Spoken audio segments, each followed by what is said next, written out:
Well, sorry, Keegan. I this is my time. This is Nemo and I. This is our time. I apologize, friend. Sorry.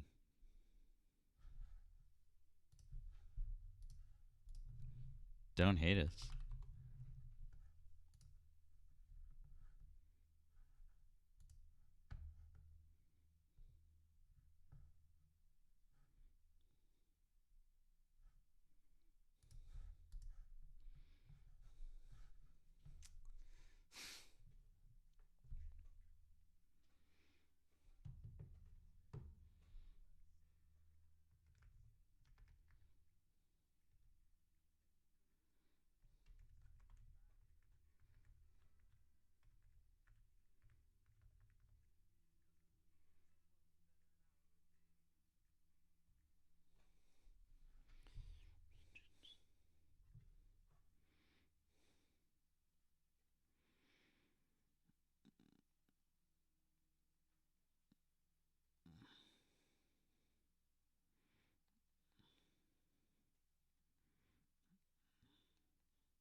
Welcome in, guys. Welcome in. Tap the screen. Help out with that live goal.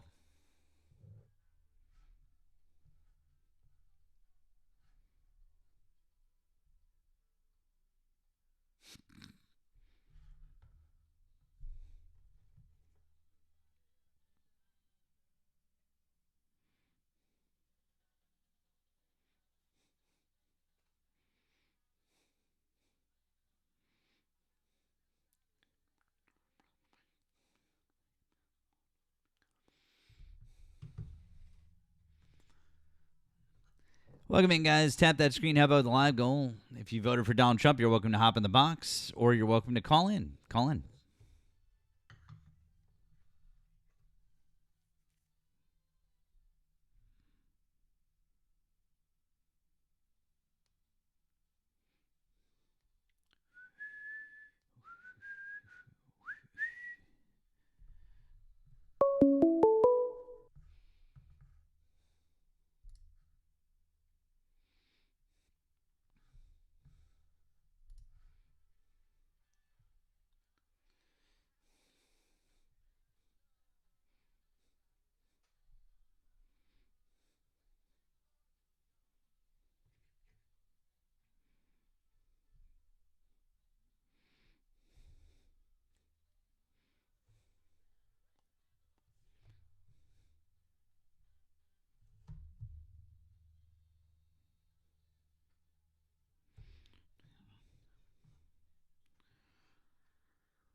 Welcome in, guys. Welcome in.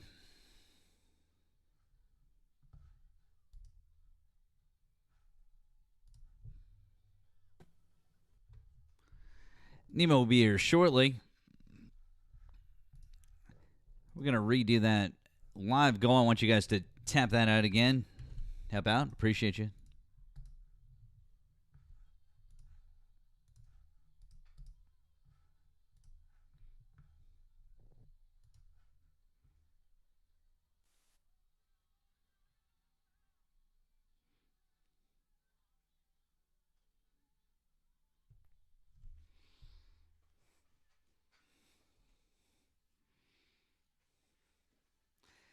Oh, welcome in, Shakuna Raiders. Welcome in. Glad you guys are here.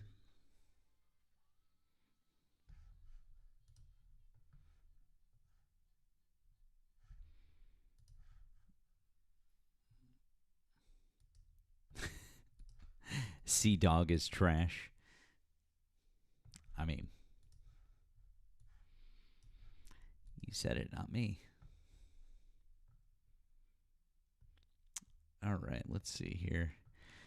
Welcome in, guys. Welcome in. It is Tuesday evening. Would like you guys to do us a couple of favors. Tap the screen, help out with the live goal. And if you are a Trump supporter currently, I'd like you to hop in the box and have a conversation with us.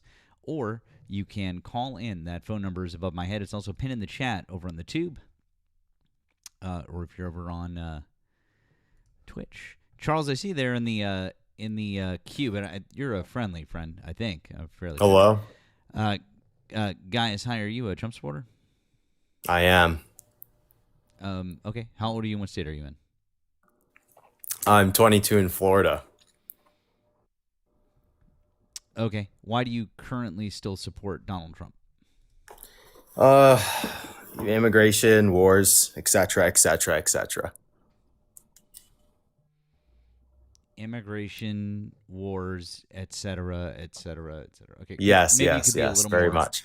You could be a little more. Well, specific. I definitely appreciated him taking out the Venezuelan cartel, or maybe not the entire cartels down there, but there's kind of splintering them in certain ways. 100%. Not a thing that he did. I was also a fan of. I'm currently a fan of his actions in the Middle East. Hang on, gotta stop you there. Just gonna stop you for 1 second. He didn't. He didn't take out a Venezuelan cartel.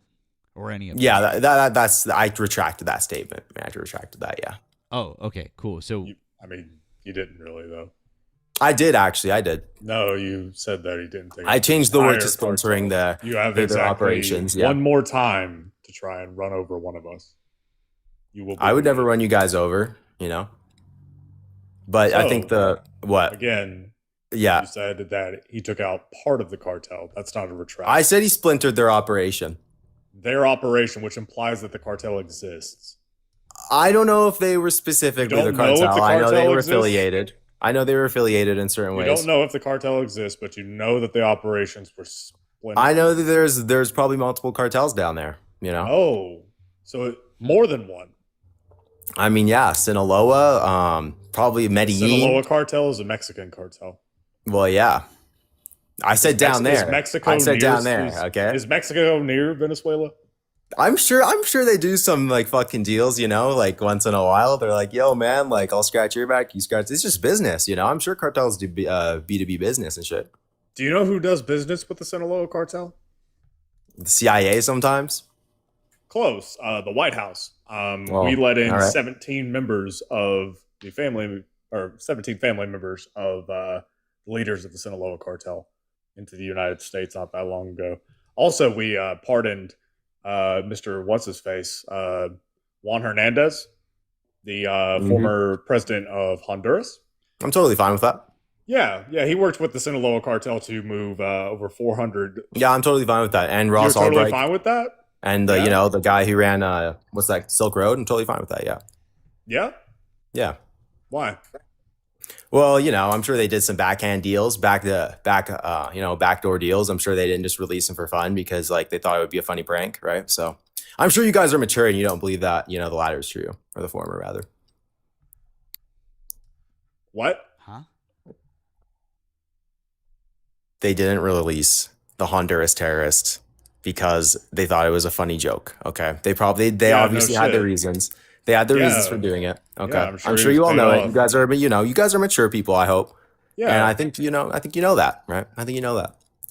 Do you think that Donald Trump was paid off?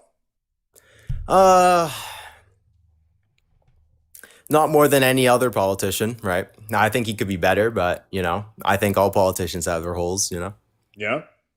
Well, yeah. Can you give me another politician that's gotten $100 million from what is it? Miriam Adelson. You gotta adjust for inflation for this stuff, okay? Like I'm sure like Bill Clinton took like $20 and now that's worth like $1 billion today, $20 in the 90s? What? $20 in the 90s? I mean, it's a joke, man. Like, yeah, like, you gotta account for some inflation, some there's inflation. No accounting for inflation in the last yeah, there is. There is. No, there's not. Yeah, there is. No, there's not. So anyways, I'm sure people who aren't very... Shut the fuck up. There's no accounting for inflation, dude. All right, there's no accounting for inflation, according to the TikTok politician here. Cool, then why don't you do the math and tell us exactly how much it would be accounting for inflation?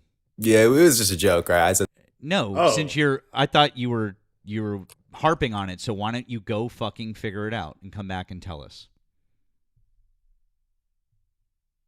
I did the math. No. Yeah. You couldn't have done it that quickly. I actually did. I have a calculator on hand, 100%. Cool. Yeah? What's the inflation rate you used? In 2026, really? 6%. That's not right. Plus, I added relative wealth as well. Yeah. That also wouldn't be taken into account here. What are you doing? Have you ever heard of economics? Oh, I actually took it all into account. Also, if you weren't a fucking moron, you could use an inflation... I actually have, yeah. You could use an inflation calculator. Also... Not all of them taken also, to do that, you would have to assume that the amount of money was given once. Yeah, because you're dumb and you won't stop talking liquidity. So anyways, the thing is that you would have to account for all of the money. This is not even a liquid. It would all have to come at once. That's how that would work. So no, we're not going to account for inflation because it's too recent. Cope. Anyways, do you want to move on to something else that you know a little more about because you really suck at this subject? Mm-hmm. Mm-hmm. Yeah. Iran, Middle East. Okay, I think this region of the earth, I think we can all agree needs a certain stabilizing. Okay, and I think it's an unpopular opinion on both sides. We destabilized it. I think Israel is actually the nation to do it. No, and quite frankly, we literally destabilized it. Yeah, of course we did. Yeah, but okay. So what was I'm sure you know. I'm sure you clean up after it. yourself, right, Nemo? We literally destabilized it. So what is that about having a stabilizing force? Yeah, because we have to clean our own mess. Okay, and let's be honest. Okay, let's be honest for a second. Okay, they fucked each other over. Like we sold them guns when they were like fighting wars in the Cold War and stuff. Wait. Okay, is it our mess or is it not our mess? It's like 70-30 our mess. 60-40 our mess. Got it. 65-35. Got it. Okay, that's interesting. Because they still have their conflicts, man. They still have their conflicts. Okay, so do we not need to clean up the entire thing? We only clean up part of it? Excuse me? So we don't have to clean up the whole thing? We can just clean up part of it? Well, I mean, like, that's a good question. I think we could just clean it up to where there's no terrorism and we can let them kind of like recreate their own society or whatever. Or we just let them do what they do. And as terrorism organizations kind of, get created in their own society, we cut them down. And honestly, but I think our current approach is the best. I think just installing Israel as kind of like the leading force. The UAE is also not that bad either, but they're kind of just our, they're just kind of our oil salesmen at the moment. What is a terrorist organization? It's actually a more sound plan than you think. What is a terrorist organization? People who do belligerent activities, turn Boeing 747s into missiles and launch them into the World Trade Center. And, just certain things of that nature, 100%.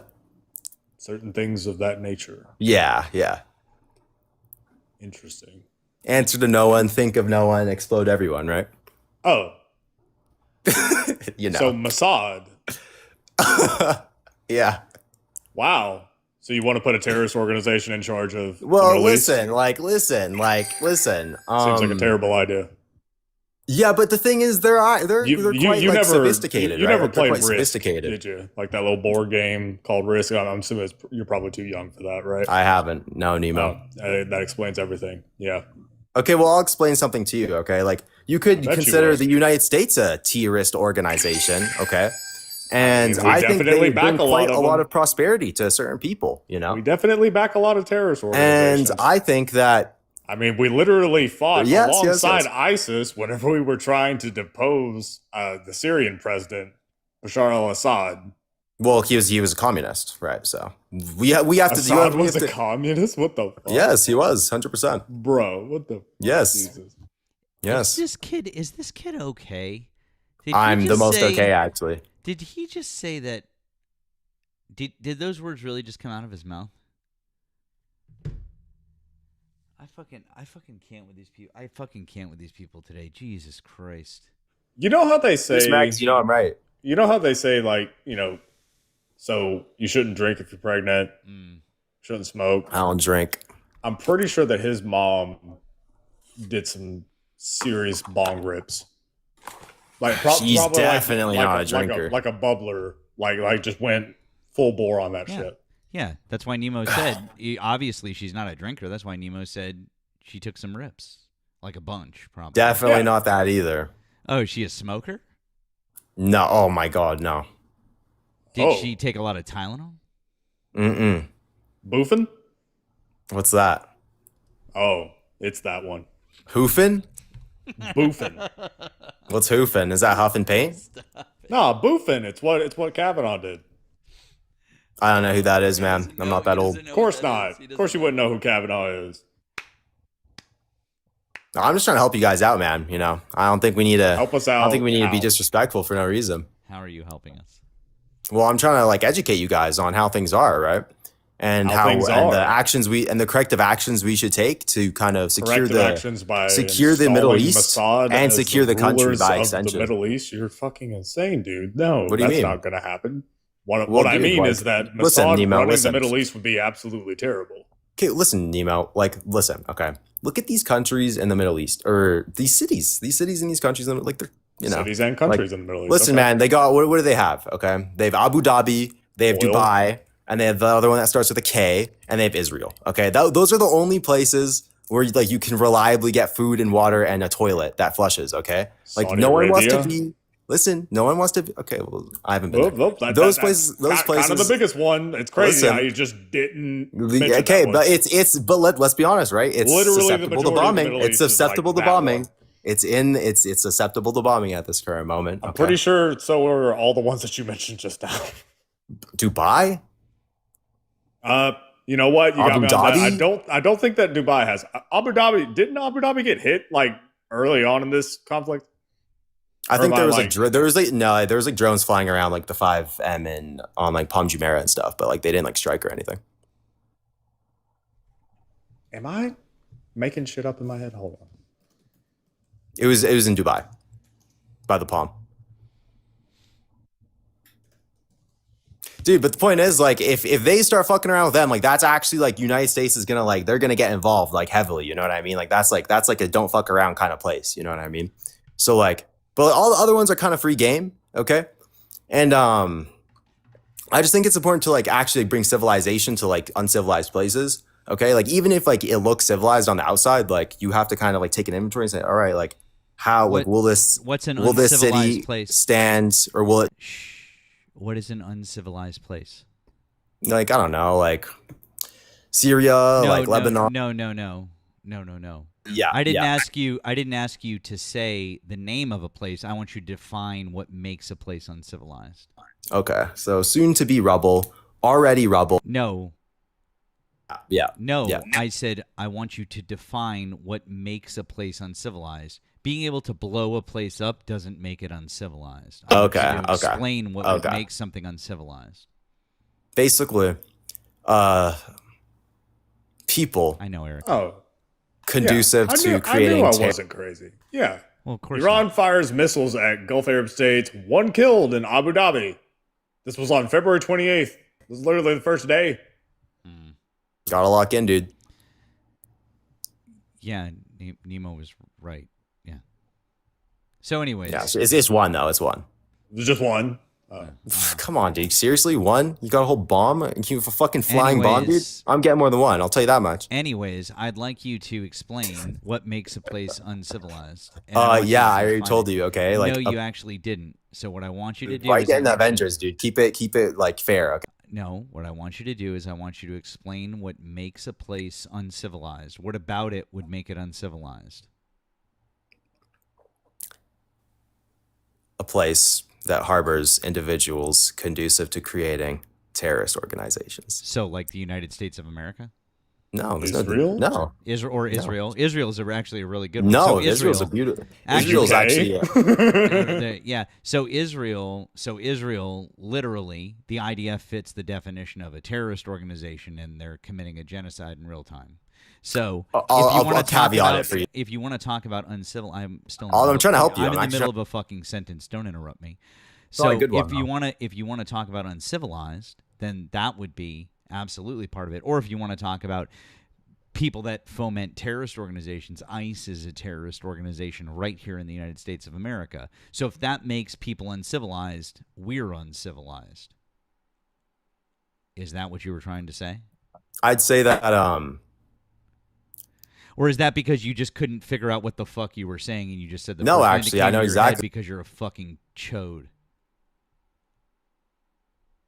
Give it a caveat if you want. Like, no, that's not what a caveat is. Being childish. That's not what a caveat is. You don't even understand the words that you're saying. So I'm going to ask you one more time. Define what would make a place uncivilized. Okay. A place that harbors individuals who are conducive to the creation of terrorist organizations that... I've already explained to you that would be Israel and the United States I'm of still America. going on. I don't care if you're still going on. I've asked you to not use that because you've just explained Israel and the United States of America. I'm not using it, bro. I'm not using it. So get off the terrorist thing and move on. You're just mad because your home country is it fits this bill. The United States of America? Sure, absolutely. No. As I've already explained to you, ICE is a terrorist organization. Try calling it a Christmas tree one more time. No, what are you gonna do, bro? Bomb me? I mean, what I would do is I would explain to you that you're just a fucking dingus. See, the thing is that I understand, dude. This is all just a big joke for you, Liquidity. Also, we've seen what you look like, so obviously your face is a big fucking joke you haven't, for everybody. Bro. Yeah, we do. We know exactly what you look like. We've seen your profile picture on your other account. So it's all good, man. Like, we know that you're just a big fucking joke. So anyways, knowing that, I really don't care if you want to call it a Christmas tree, but the bottom line here is that if you want to talk about places that foment terrorism, the United States foments terrorism. It's been proven. There have been studies on this. For a good cause. For a good cause? You mean killing children or killing United States citizens? That's a good cause to you? You like to kill children? Do you like to kill children? That's actually not what okay, great. I'm glad you don't like to kill children. That's good. Glad we've established that you don't like to kill children. It's a reach. I mean, that's a big reach. That's a good. No, it's not a reach. Actually, not even a little bit. Awesome. How many kids died at that school in Iran? Listen, man. How many kids died at the school in Iran? Say the number. It was Iran's fault. No, it wasn't. Our own. They shouldn't have started it. The Pentagon admitted that it was our fault, and Iran didn't start that war. And if you say that again, I'm just going to kick you because now you're spreading misinformation.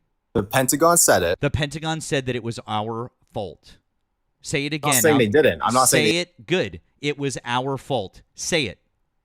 Say it. It was the United States' fault. It was our fault. It was our good boy. You're a good boy. Anyways, W's to our friend Tammy for the kick, for the boot. Thank you, Tammy. We love you very much for that. Also, thank you to our friend Oya. Hello, Oya. Hello, friend. This is my favorite sour cream citizens. She's not talking about you, Erika. I missed y'all, and did he say he would get more than one? Does he want to join the army? Well, if he does, I mean, we absolutely can get him those numbers, Oya, because I bet that would be real fucking easy. And then last age is up to 42 now, right? Yeah. Thank God. I'm like so glad I just aged out. And also want to say thank you to our friend Charles earlier. It says, sorry about being in the queue. I listened to you guys at work. Must have butt dialed. Again, apologies. Keep it the glory. That's all right, Charles. I thought I recognized your name. I just wanted to make sure that it was you. But thank you, friend. You really did not have to do that. Yeah. Normally would wait for an entire other op, but that was literally just too painful. And just couldn't do it anymore. And honestly, he was not worth a crash out.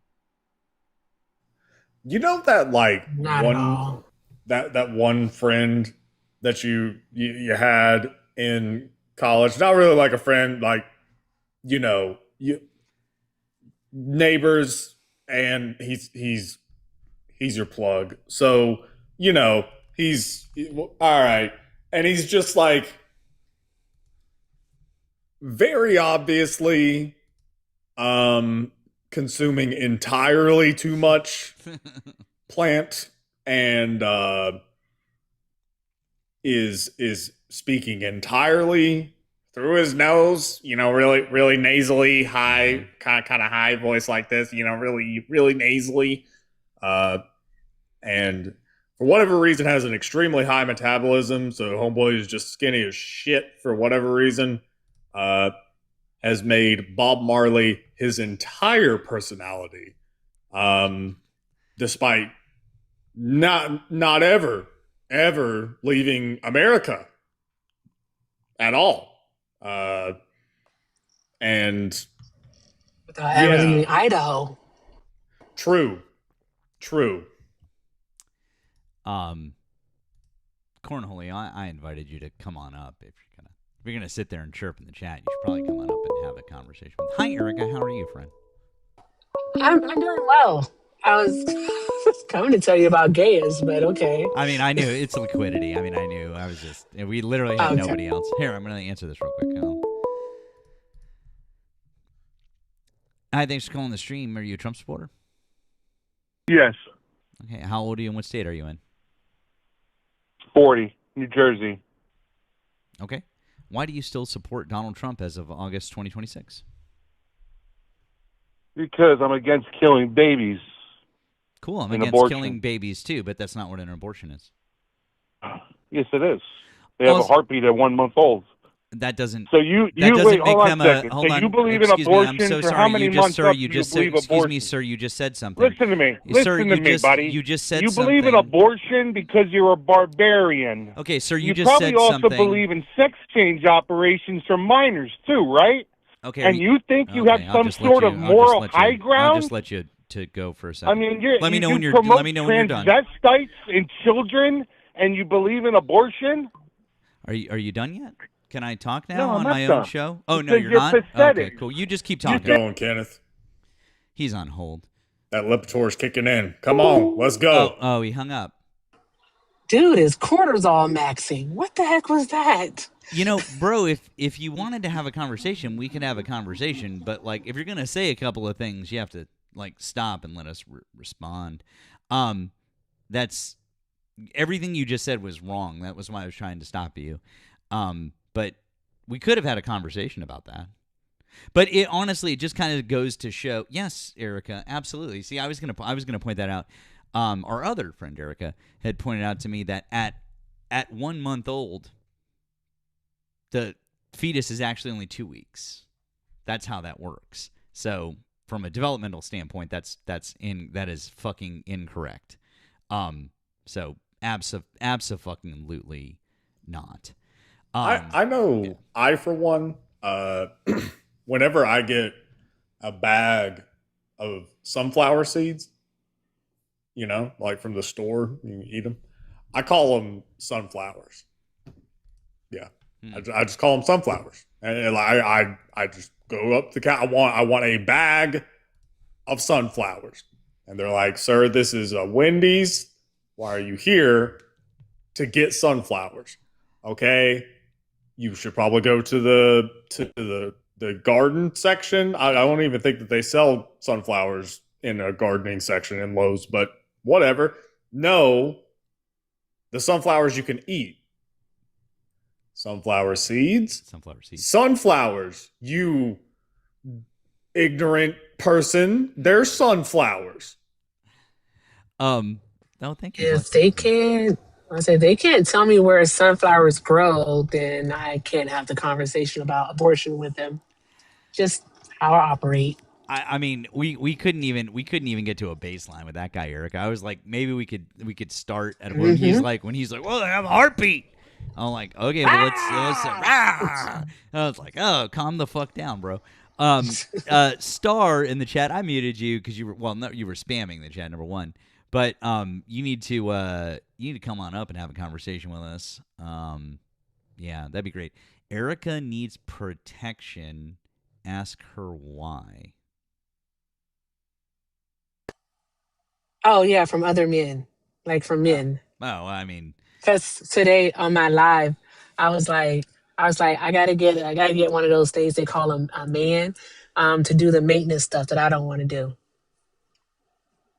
Take out the trash, mow the lawn, change the air filter, figure out why the AC doesn't work.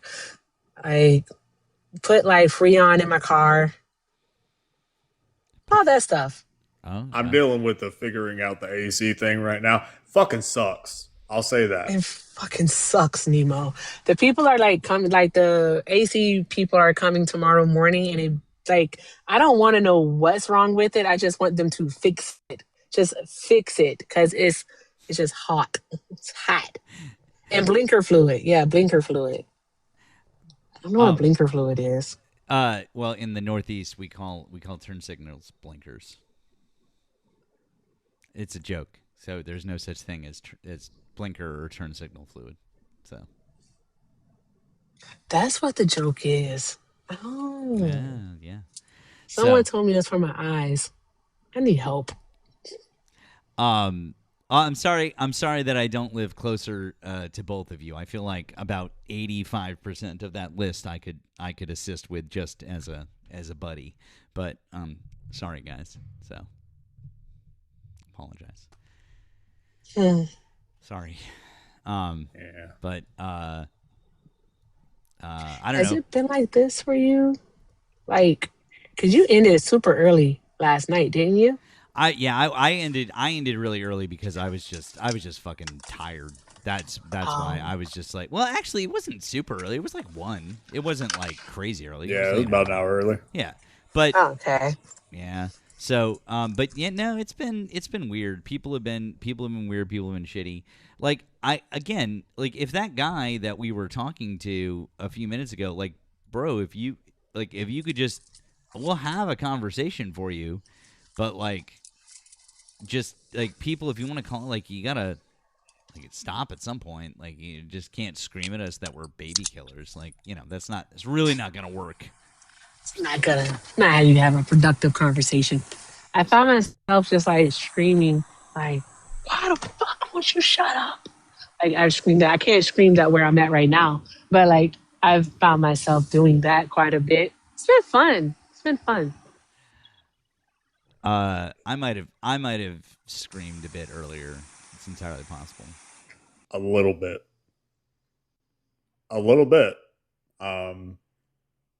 But Sea Dog earned it. That's the thing. Sea Dog earned it. Also, I kind of had my own little episode with Maddie J later on in that live. Oh man, I missed it because I was like catching parts of when he was up, and then I missed it. Tom, if you want to come up and have a conversation with us, we'd be happy to. Oh wait, your invites are off. Of course they are. You can request up, but it's really weird that you're looking for people in the chat to do that instead of actually talking to us. Oh yeah, Tom is a comment cuck, isn't he? Yeah, he won't come up. He's too scared. That's fine. He seemed really curious about like all the different metrics, dude. We'll give you any metric you want. We'll give you the metric. We'll give you Imperial. We'll give you all Star Trek units. All of them. Hey, I have a couple of a number of thank yous on the tube. I apologize. These did not pop up for me, guys. Let me speed run through these real quick. Wesley, of course, our friend Wesley. Hi. Please tell this child that I, as a veteran, don't support our war in Iran. Why should he? Bro doesn't know war. If he supports the war so much, he should enlist. Much love always. Well, thank you, Wesley. Much love to you, friend. Madam Release the Defiles, appreciate you, friend, who said, Republican proposed amendments 4 and 5 failed to pass at Missouri polls today. Hello. There we go. Just thought I'd pass along some good news. Very good. We're going to pull up some more results here in a minute if we don't have any other Trump supporters. Thank you to our friend Melvin, who said, hello, Matt, Erika, and Nemo. Let me get this straight. Church bombings and hangings from supremacists in our country are justified? I mean, I would agree with you. That's an excellent point, friend. Thank you, Mr. Melvin. We appreciate you. Thank you to our friend Taffy. Thank you, Taffy. Another awesome supporter. Says, blinker fluid is absolutely eye drops to squash the joke once and for all. Disagree. disagree. The joke is that it's something that goes in your car and that you'll never find, like somebody tells you to go get blinker fluid. Just saying. And thank you to Erika, who said HML Queen. I don't know how to do any of that ish, though. So that's fine. And lastly, Wesley says, Jason Station back in the chat. I am calling them out. Be quiet, call in, or be gone. You do not get to question or mock my military service. Much love, Erika, Matt, Nemo. Jason, you're getting muted in the chat, and you're a big fat coward for not calling in. A big fat coward. Yeah. Yeah, really. Like top to bottom. So there's I smell pussy. that one dude. Hello, are you a Trump supporter? Yeah, you think Trump's destroying America? Can you tell me how old you are and what state you're in first, please? I am 30, and I am in Omaha, Nebraska. Wonderful. I love Omaha, Nebraska. What a delightful town. So why do you still support Donald Trump as of August 2026? Mainly because he secured the border and he cut taxes. He secured the border and he cut taxes. How did he secure the border? Did he pass a law? Executive orders, I believe it is. Oh, so encounters at the border started dropping when Donald Trump got into office, not before?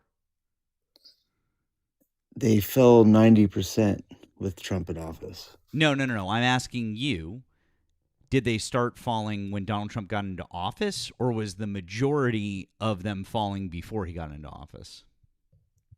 They fell some before he got into office, but the majority fell after he got into office. No, the majority was before he got into office. Would you like to see the chart? From cbp.gov? Sure. Okay. We can do that. I'm just kind of curious. What were the executive orders that he did to change what was going on at the border? Well, I know one of them was declaring the cartels a terrorist organization. That didn't do anything to change what was going on at the border. It did, because it brought more finance to targeting them human trafficking people to the border. Huh? I mean, those were words. Those were definitely words. It's a lot of words there. Will you reframe that, please? Yeah. The executive order allowed more funding to target the cartels and how they were trafficking caravans through the border, like illegal immigrants. Caravans. Interesting. By the way, I just wanted to point out here, this is when we were seeing enforcement encounters start to drop wildly through 2024. That's the blue line. See how it went down from 301,000. See how it goes down, all the way down to here. That's September. Then there's October, November, December, January, and then, what's that? So January, and then it goes down in February. So it only dropped just that little bit from January to February. All the rest was Joe Biden. So what were you saying? Yeah, but Joe Biden created the problem in the first place. Really? How did he do that? The first day in office, he got rid of Remain in Mexico. He did that, and that created the problem. His first day in so January 21st of 2021. That was when we started seeing encounters just fucking explode at the border, huh? Let's see. Oh, I can't, because oddly, the Trump administration has removed anything prior to 2023 from encounters. Isn't that weird? That all of the data that we used to be able to get for the first couple of Biden years and the Trump years previous is gone off of their website. Isn't that strange? We can still find them. Really? Cool. Well, why don't you find it for us then? And in the meantime, you could also maybe tell us, what's Title 42? I don't know. What is it? Oh, you don't know what Title 40 this might be a little awkward for you. But Title 42 is the measure that we moved to during C-19 that declared an emergency at the border that stopped people from being able to come to the border and claim asylum. Do you know how long that lasted until? No, I don't. May of 2023, which is why I was really surprised to hear that on January 21st of 2021, we had a bunch of encounters at the border, because that's really strange, considering that people weren't allowed to be coming in, and the Biden administration actually fought to keep Title 42 in place as long as possible.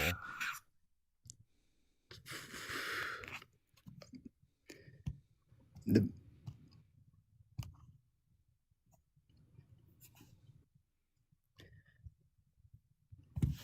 me find those numbers. Cool. Thanks. I do want to say that with Title 42, because people were able to be counted more than once in the fiscal year, that's why the recidivism rate was so high. We started to see those numbers go up in March of 2020. Like, encounters were steadily increasing month over month since March of 2020. Erika is so Yes, right sir. about that.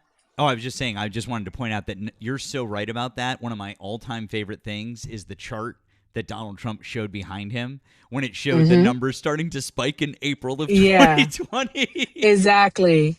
And it's like, and it's so I'm sorry, but Matt, it's so funny that when they look at that map, I kid you not, they legit go like straight to like 2021, and they'll start from like, you see here, this is where it goes up. You see here, this. I'm like, no, you don't see that in April it starts to go up? They really do allow their eyes to deceive them. Well, I'm sorry, I lied. It's not their eyes that deceives them. It's Trump's words that deceives them. By the way, real quick, thank you to our friend Oya. Thank you, Oya, on the Blue App. It says, I was called a baby killer on my way back from Poland in 2021 at LAX, and I screamed back, ma'am, I can read. I don't do the killing. I just supply them in uniform, and finished eating my croissant, and then she got arrested. Nice airport, lovely croissants. Fucking A. I love Oya. That's a hell of a story. Oya's one of my favorite people. I'm not going to lie. We need to hang out sometime, Oya. Oh, Nemo, I got that. That's delightful. You just let me know whenever.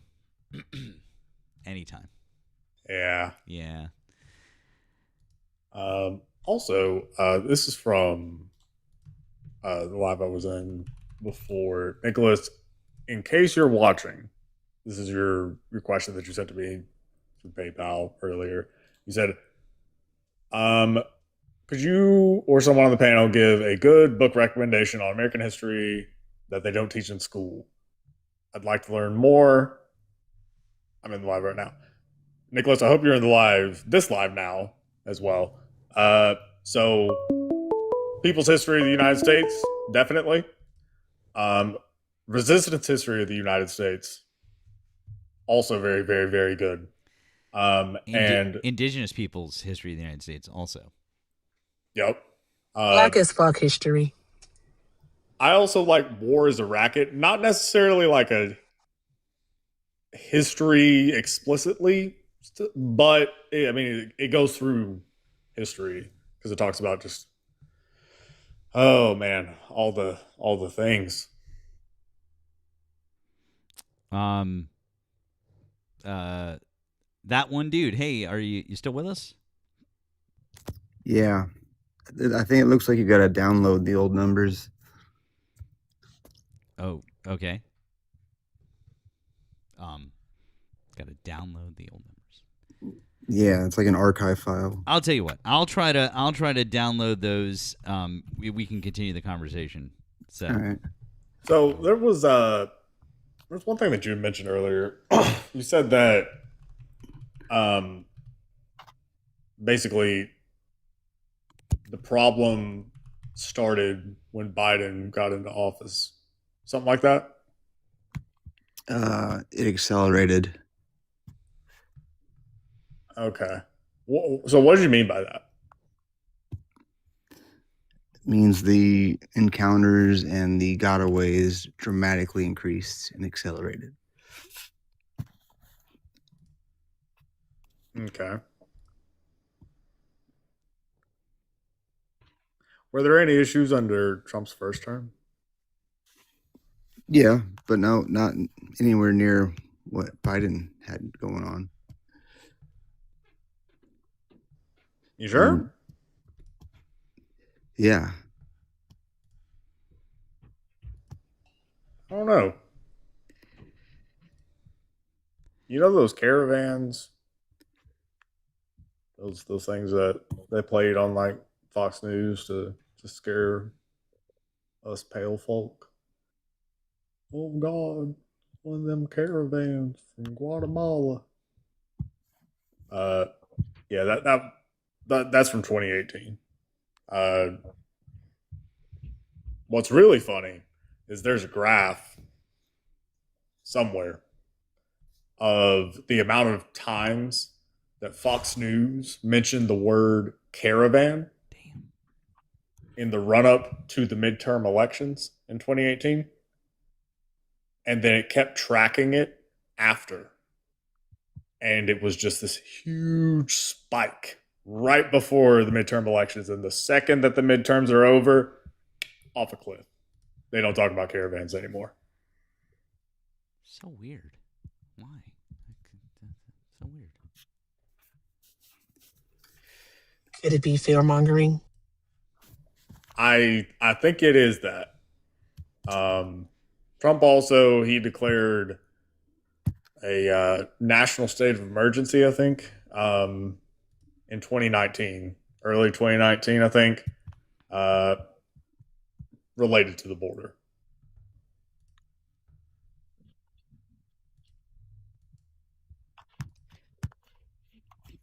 And here we are in 2026, and we have the most secure border we've had.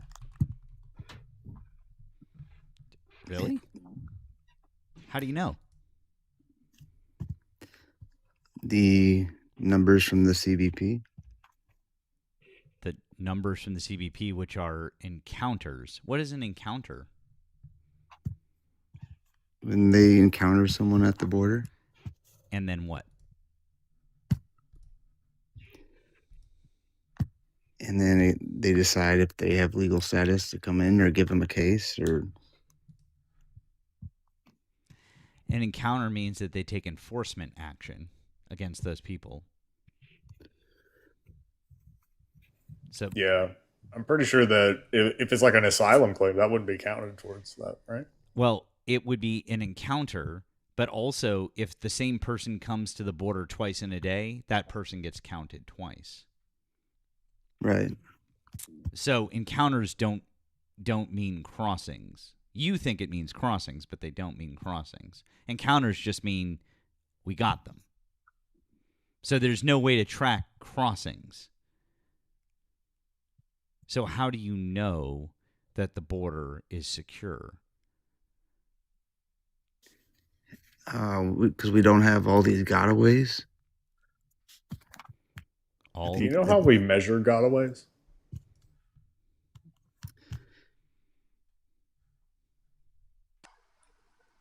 I hear footsteps in the dark. Yeah. you ever watch you like Star Wars?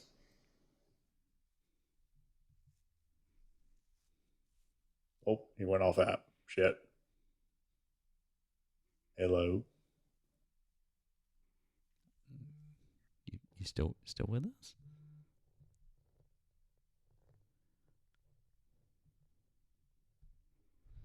Hello?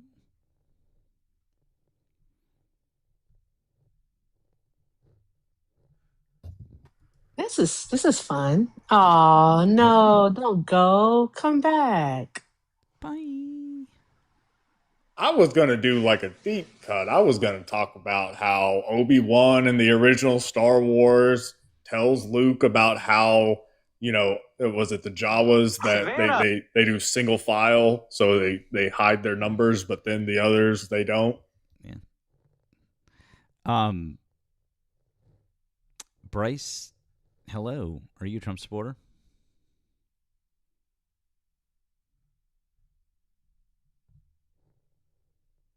Bryce, I've invited you to unmute. Are you a Trump supporter?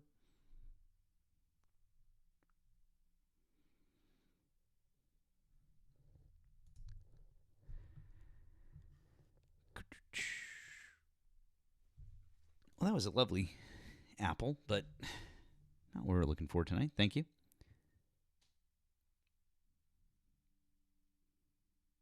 Lordy.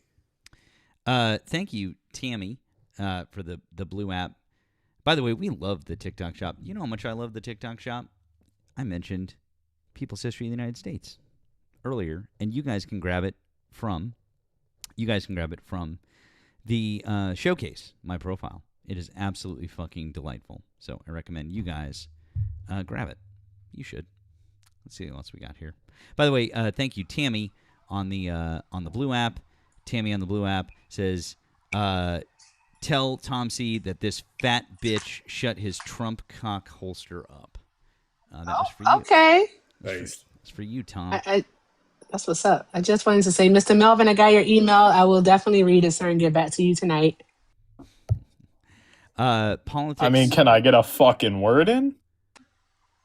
Chill the fuck out. Fuck is wrong with you? What the fuck is wrong with you? I was literally just about to welcome you into the live and say hello. Hello, politics geek. Are you a Trump supporter? I am. How old are you and what state are you in? Sorry. I'm 20 years old. I'm from South Carolina. Cool. Can you chill the fuck out and have a conversation? Yeah, that's my bad. I'm sorry. I just got a little frustrated. Because you were here for 10 fucking seconds and you couldn't say anything? I'm sorry. Yeah, thanks. Stop abusing peptides. It's bad for you. Yeah. Anyways, why do you still support Donald Trump as of August 2026? There's been a couple of things. I like the stock market gains he's been providing, manufacturing and reshoring announcements, tax policies, things like that. Wait, isn't the stock market in the toilet right now? No, it just reached like its highest, almost beat its highest day. Thank you, Erika. Erika. This year or some shit. It did, but that's bullshit. But here's the thing. From a percentage... you don't have to interject while I'm talking. Sorry. Yeah. So anyways, yes, it's absolutely about to hit a new record high. But of course, the stock market hit a record high under Joe Biden. It hit a record high under Donald Trump. It hit a record high under Barack Obama. Hit a record high under George W. Bush. Hit a record high under Bill Clinton. And the list goes on and on. It always hits a new record high under every president. That's number one. And number two, if you look at the percentage gains under Joe Biden, it's still higher than the percentage gains so far under Donald Trump. So it's not really all that impressive. Once he eclipses Joe Biden in percentage gains, I guess I would give him at least some marginal credit, but the stock market isn't really a great metric of the health of our economy. The stock market was hitting highs even as we were going into the Great Depression in the late 20s and early 30s. So, I'm not super. I mean, does the story come to an end? I mean, we got to understand. Sorry. Yeah. So, anyways, that's all lovely. I'm glad that you like that, but it's really kind of a moot point because he hasn't done better than Joe Biden with it. So, I would say that that's a little silly to measure. So and then also, if we're going to talk about manufacturing and offshoring, I mean, yeah, I know. I'm moving on to your next point. So if we're going to talk about manufacturing offshoring, Donald Trump has lost over 110,000 manufacturing jobs and really hasn't brought back much at all that wasn't already coming back before his administration started.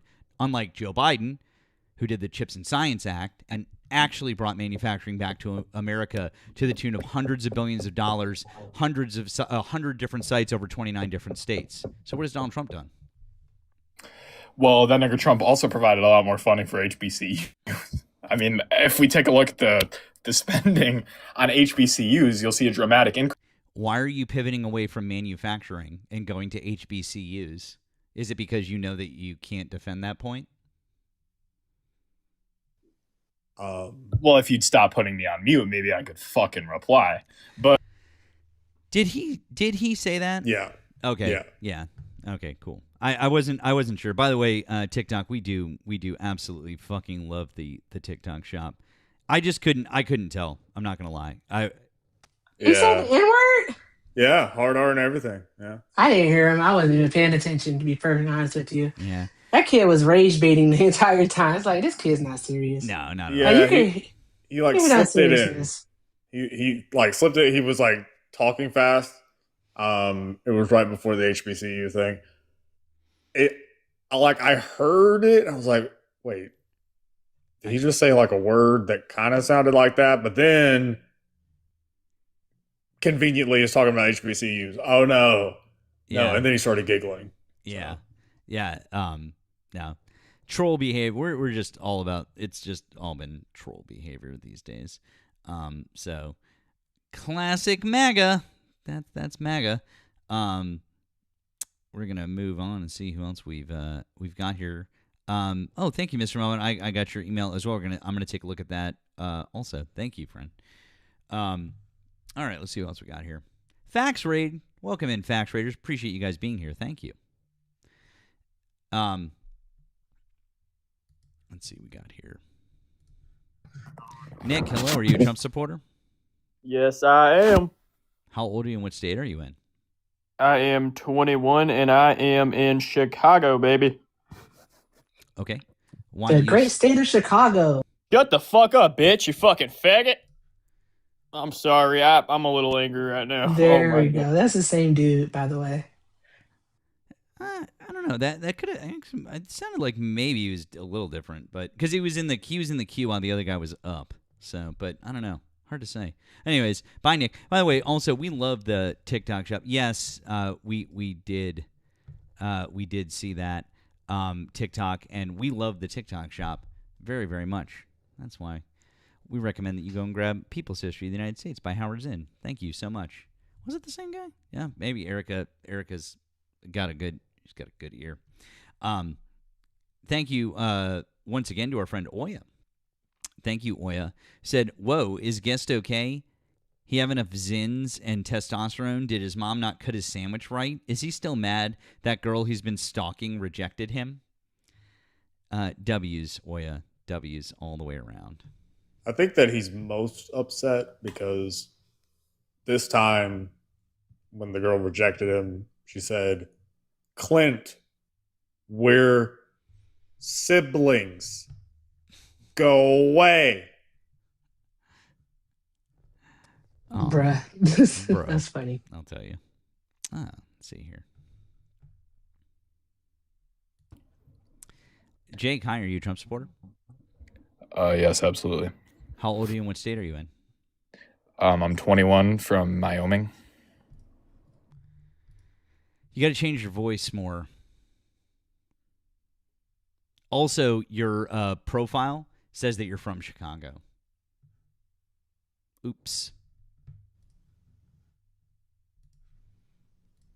Damn. Bruh. Let the Wookiee win. Hi, are you a Trump supporter? No, I'm just an asshole who accidentally pocket dials. God bless. You're all right, man. I love your username, by the way. W's. Thank you, sir. Take care. I think you should let the Wookiee win. So, yeah, good times. All right, well, that was everybody in the queue. Is that a Star Wars thing? Yeah, it is. Yeah. Oh, okay. When R2-D2 is playing hollow chess on the Millennium Falcon with Chewbacca, and he's beating Chewbacca, C-3PO leans over and says, I think you should let the Wookiee win. Shut up, Oya. I know I'm a nerd. I don't care. Okie dokie. It's fine. Listen, I've seen one Star Wars movie. I know everything about it now. Awesome. Fantastic. I wonder if I should let up politics guy with 3 followers whose name also happens to be Jake. No. Very, very Jake coded. Yeah. Erika, if you want a summary of what Matt just described without the Star Wars names, beeping trash can, play chess with Sasquatch, beeping trash can about to beat Sasquatch, Sasquatch upset, golden mannequin tells beeping trash can, don't beat Sasquatch, you will die. accurate. That was so much easier than watching the movies, Nemo. Campy golden mannequin, I should say. Campy golden. You gotta add that in. Campy. Cram Taro. Hi, I'll invite you on mute. Are you a Trump supporter? Oh, my bad. Oh, that's okay, friend. Hope you have a good night. Up on accident. Oh, you're all good. Hope you have a good night. Thanks for the content. Oh, all good. Thanks. W's to our friends. It's okay if you accidentally come on up. We appreciate you, but we would like you to please stick to just Trump supporters. We would really appreciate that. Yeah. Any Trump supporters want to come on up and have a conversation? We got close to 1,000 people over here on TikTok. I don't know, we got a good number of people over on the tube. Guys, if you're over on the tube and you'd like to call in or on Twitch, you should give us a ring. That number's above my head. We got 130-ish people right now over on the tube. Give us a ring. Give us a call. That'd be great. We'd love to talk to you. Thank you one more time to Mr. Melvin. Hey guys, I sent the same email to Matt. Sent you to a picture of something I saw earlier at the 12U baseball tournament. Kids are trading team pins amongst each other, and one team had that as a team pin. I can't make this up. I will show that in a moment, Mr. Melvin. Thank you. Steve didn't have any MAGA either. Not surprised. I don't know if Steve is here. I said it earlier, but thank you again for the raid. Appreciate you, Steve. Thank you. Sadie, hello. Are you a Trump supporter? No, but I just wanted to say I love what y'all are doing and keep it up for sure. So yeah, I just wanted to say I love what y'all are doing and I appreciate y'all spreading, the information about why he's a bad president. So yeah, that's all I wanted to say. Sorry to come up, but yeah. That's all right. Thank you, friend. Have a good night, okay? You too. All right. Hey, Brian, I see you. I see you there. Are you in Ukraine? He is. I saw some of your shit from Ukraine. Fucking A. Guys, if you're not watching Boston Brian's videos, he is recording from halfway around the fucking world right now. He's in Kyiv. Some good shit. So I hope you guys are following and enjoying. W's for Boston Brian being over there. Fuck yeah. Hey, you need to be safe, buddy. Be safe. Let's be safe. Well, yeah, Neely, he's the real fucking Neil. He's from fucking Boston. Yes, Erika, I was actually thinking about doing that. Now I have to fucking clarify with which Erika I'm talking to. So, absolutely. Oh, hey, partner, appreciate that. Just a public service announcement. Can I just say, to the 24,482 people in Michigan who thought that it made any sense whatsoever to vote for Mallory McMurrow, even though she dropped out. Did Saeed win the primary? Well, we're still waiting. And what is it? I can't see that. I can't see. He's at 50 right now. We've got 43% of the votes in. 43% of the votes in right now. So. Sorry, Haley Stevens just looks like she'll call the cops on me if I made her angry. I'm sorry. So I know. Erika, she would call the cops on. She would call the cops on me. Oh gosh. I'm 100%. I am 100% certain that she would take one look at me and she would be like, you betcha that's not good. He's a terrorist. You betcha. Bruh. What's going on in I'm sorry, Nemo. But Missouri 1st District with Cori Bush and Wesley Bell. Unfortunately, she lost. So God damn it. I know. How do people keep voting against their darn best interests? I know. That was a real disappointment. I know. Fucking A.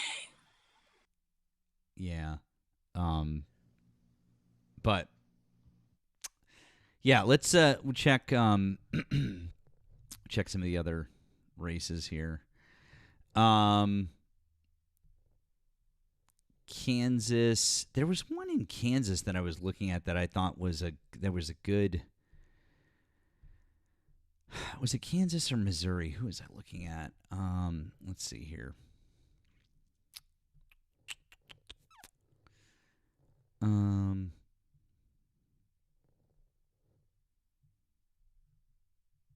Yeah, Warner uncontested over there.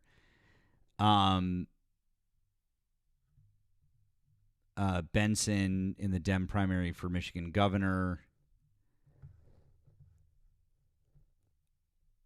Let's see what else we got here. Yeah, there's Bell.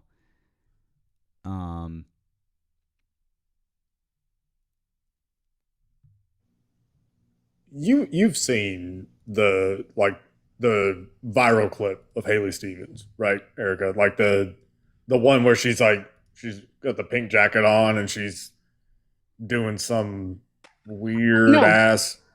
Oh, I've heard about it. I haven't seen it. I'd be happy to watch it. No, literally, I'm not going to hold you guys. I've seen her before, but I didn't pay her face any attention. I looked at her today, and that's where the thought came from. I'm not going to hold you.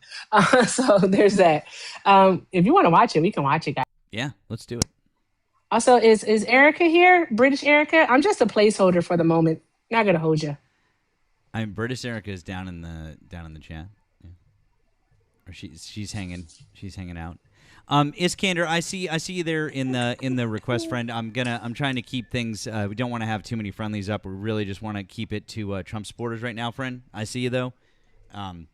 Appreciate you.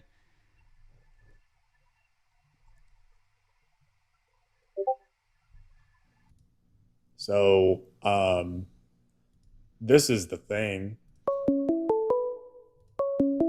Here, let's see. We got a Trump supporter here. Otherwise, we'll play that. Hi, thanks for calling the stream. Are you a Trump supporter?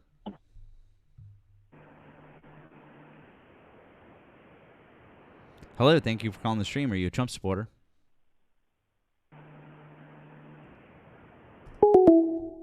Okay. Riveting. I am gonna be. Okay. Here we go. Are you ready? I don't think you're ready for this much crazy, Erika. Let's give it a go. Working on our behalf. I am going to be telling the stories on our behalf. And you better believe I'm going to be doing it with a little bit of joy, a little bit of enthusiasm, a little bit of energy, and a little bit of sick it to them. Because that's the Michigan way. Right? I am going to be. It's giving Howard Dean. It's like an episode of like Community or some shit. Parks and Rec is what it reminds me of. It's like it's giving Howard Dean. Oh boy, it's kind of wild. AP315. Hello, are you a Trump supporter? Yo, before you kick me, just know Jesus is the Lord and Savior. Just devote your life to him, and I promise you have a good afterlife. Trust me, he is the only way. I know. I'm not even here to debate. I just want to tell you, he is the only answer, okay? I don't have a problem if you're a Democrat, okay? We're all humans of the United States, man. We are all equal.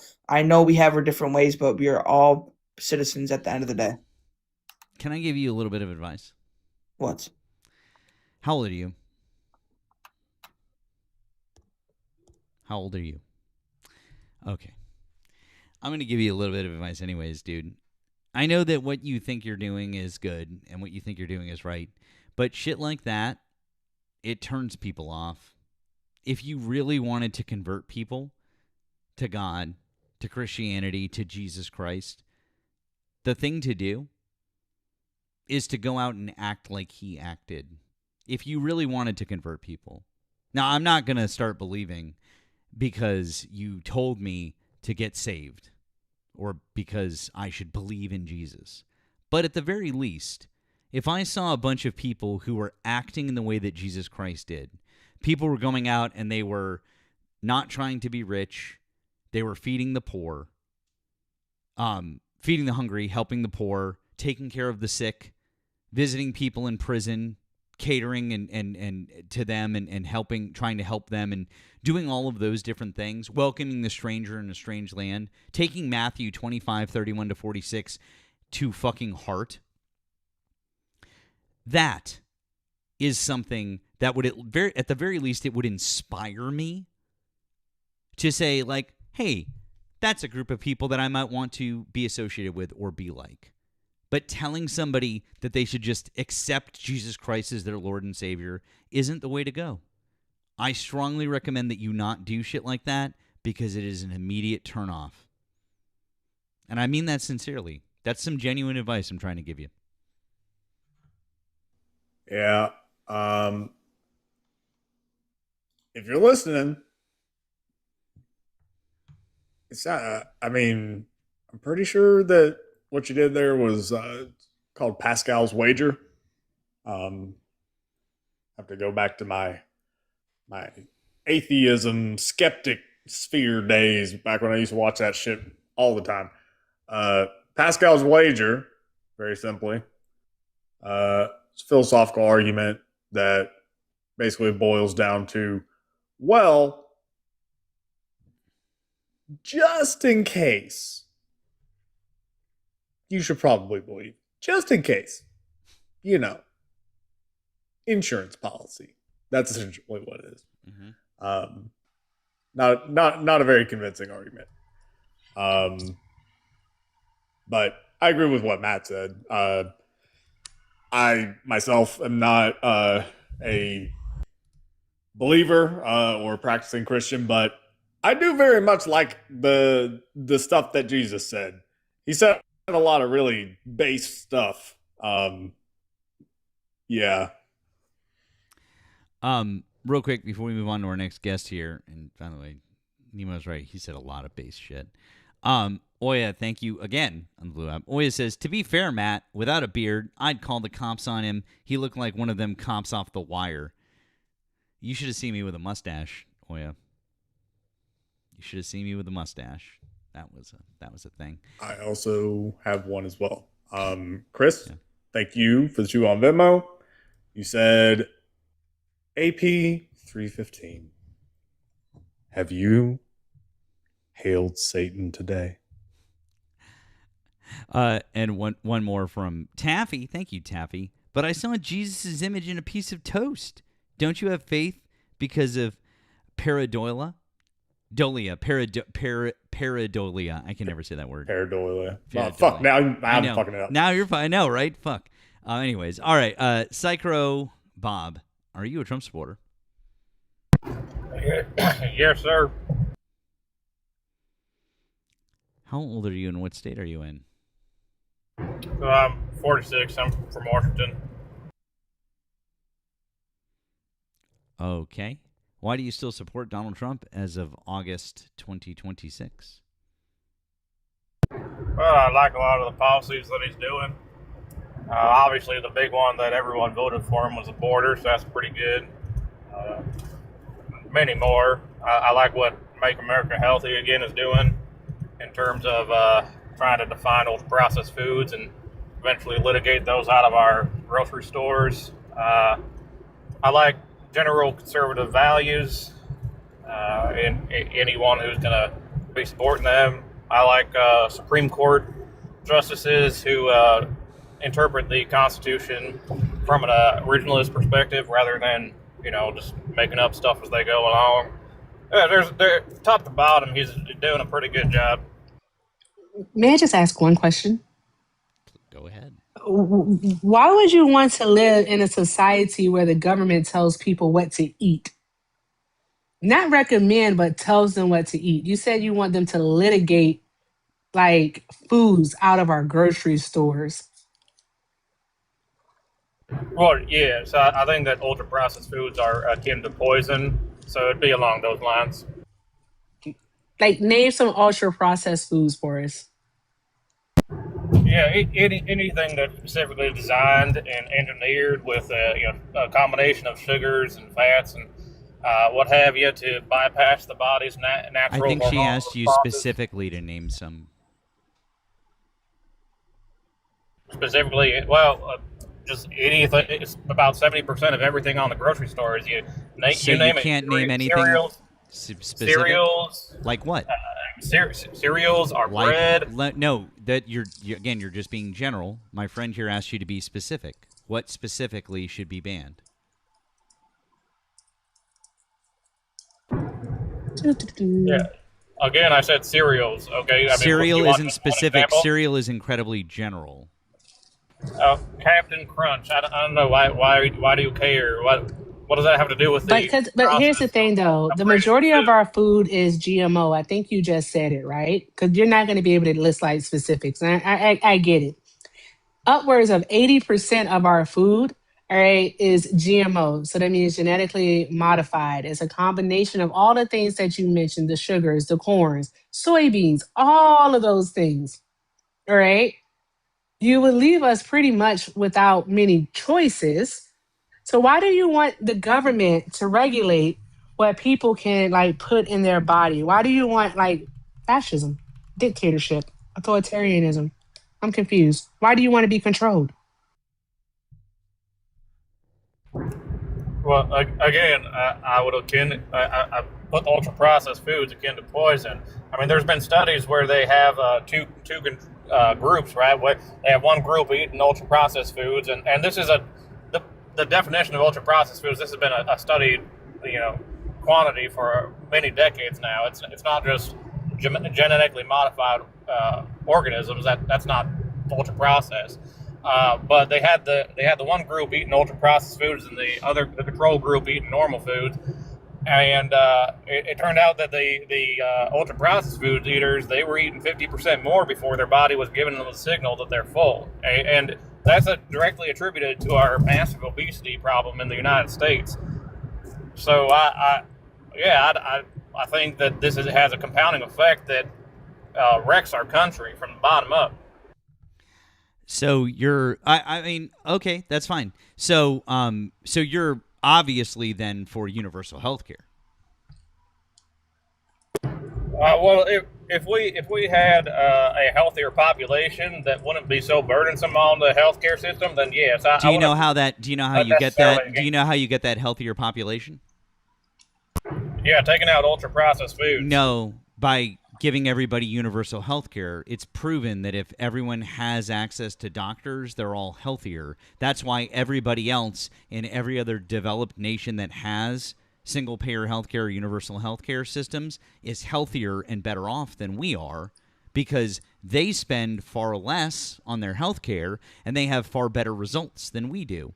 So if you want that and you want the things that you're saying, getting rid of ultra-processed foods is, I mean, it's a start in one direction, but even the EU sells things like Captain Crunch. I mean, it's a little more expensive, and they put like a warning label on it, and they're like, hey, this has blah, blah, blah in it, whatever, but they still sell it. It's not prohibited in the EU.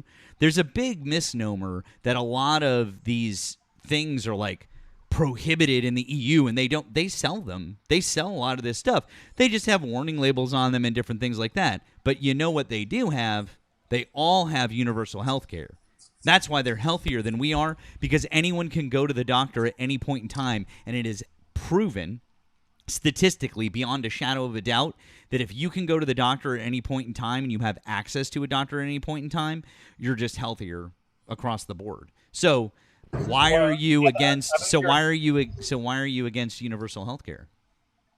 Yeah, I didn't say I was against universal health care, and what you just did there was you drew a causative link instead of a correlative link. So many factors are happening here more than just visit to doctor, right? All of the countries that you're mentioning have lower obesity rates than America. They have lower obesity rates than America because they have universal health care. It's real simple. No, it's not because they have. Yeah, no, it's because. And do you know why I know it's because? Because do you know what part of universal health care is? Which part of that? Part of it is doctors and healthcare professionals educating people on how to eat, having nutritionists and having different people be able to tell you those things. Excuse me. It's called preventative care. Stop it. Get out of the chat there. Stop saying my things in front of me. It's called preventative care. And so if you have preventative care, you're going to be healthier. That's why people aren't as obese as they are in America. It has a little bit to do with the food, But the majority of the problem is the fact that we can't get health care in the way that the way that people say in the EU do or in the UK. We can't. So if we could get that kind of health care and we weren't worried about, 60% of all Americans who go bankrupt having to deal with medical debt as part of their bankruptcy, then we'd probably be a lot better off. Okay, so we also live largely sedentary lives. Okay, so why do we see a disparity between two countries that have universal health care, such as Japan has an under 5% obesity rate, but somewhere like France might have 25%? Is it because they both have universal health care? Yeah. So it seems that something else might be a more important factor here than just universal health care in terms of managing obesity in your country. Sure, genetics. No, not genetics. Oh, not genetics? So you're discounting genetics completely? Well, I mean, we could say that maybe it is. Yeah, see, here's the problem is what you're trying to do is you're trying to take and lifestyle too is a big one, and there's a huge link between mental health and physical activity and food and all of those different things. See, all those things are interconnected, right? And so what you're trying to do with the Maha movement thing is you're taking this one little slice and you're like, oh, well, we can do this one little thing. That's not how that works. It's just not how that works. That's like saying that you need the transmission in your car fixed, and you're like, well, I'm just going to swap out the transmission fluid. It'll be fine. That doesn't work. You need to replace the transmission. Now, the transmission fluid is part of the transmission, but it's not going to fix your problem. You've got to change the entire fucking transmission. And I would argue that education, nutritional education, which everyone receives in our public schools, is just the transmission fluid, whereas replacing the ultra-processed foods from our How old are you again? How old are you again? How old are you again? 46. Awesome. I'm 43. Do you remember what you were taught in elementary school about nutritional education or high school? Yeah, they had the food pyramid and whatnot. Yeah, the food pyramid. Awesome. I want you to describe the food pyramid from the ground up. Go. Well, we've seen that that's not I didn't ask what your opinion was about it. I said describe the food pyramid from when you were 18 years old. Go. Well, you got carbohydrates, you got fats and proteins. No. I want you to say it from the ground up. I want you to explain it. Explain each block. So say what's on the ground. The ground would be carbohydrates. No, there's more. Isn't that the ground? Carbohydrates, starches, that what have you? Close, but there's more. Well, you're asking me to memorize. I know, and here's exactly. That's my point, is that you're 46 years old and you don't remember something from 30 years ago. Neither do I. And that's okay. We shouldn't. But if we had access to doctors or nutritionists on the regular that we weren't having to pay out of pocket for all the time, we could go and see them. We could talk to them. Or access to mental health professionals who could help us without having to pay out of pocket, etc., etc., etc. These are the things that our friends over in Europe have, or our friends in Japan have. They all have these things. And so, again, you're trying to reduce this down to just the food thing, and I'm trying to explain to you this is a much larger issue, and we need to recognize that. Yeah, but if I had ultra-processed foods off the shelf at the grocery store I go to, then I wouldn't have to worry about going to the doctor and remembering everything he says about this or that nutrition. I think that's a part that we're actually missing here. You keep talking about ultra-processed foods, caller, but the thing is that why is it that in the States, a bag of Doritos is more expensive than a salad? To buy all of the ingredients for a salad, all right, on average, that costs about $10. A bag of Doritos on average is about $4.29. All right, people who are living paycheck to paycheck, all right, or people who, who don't have the knowledge, all right, will typically go for the cheaper option, which is the bag of Doritos. Because even if you try to go to a restaurant and buy a salad, all right, depending on the restaurant, You could pay as little as $10 for the salad, or even if you go to Salad and Go, you'll pay $7 or $8, depending on what you add into it for the salad. Still more expensive than the bag of Doritos. Well, who makes the bag of Doritos? Does it matter? I think you're missing the point here. Well, in terms of pricing, is that why is it that we have made? We would want to know who makes it. Why is it that in the States we have made, all right, these ultra processed foods, as you like to call it, not just more available and accessible, but also less expensive than the healthier options?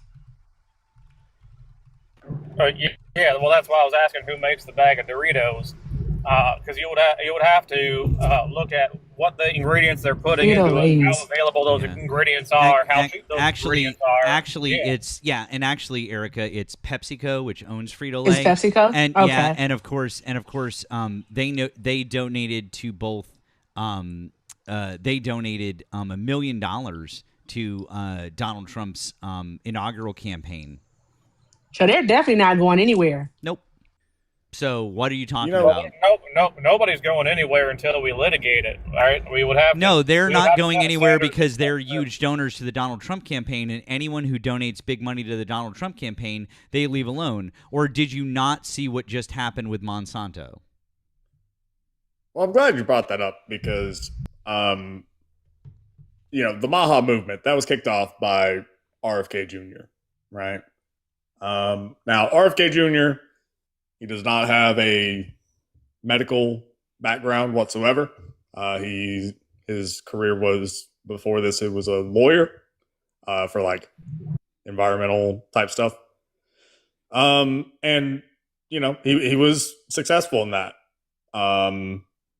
And one of the big cases that he successfully argued was in relation to Monsanto using is it a pesticide or an herbicide? I always fucking forget.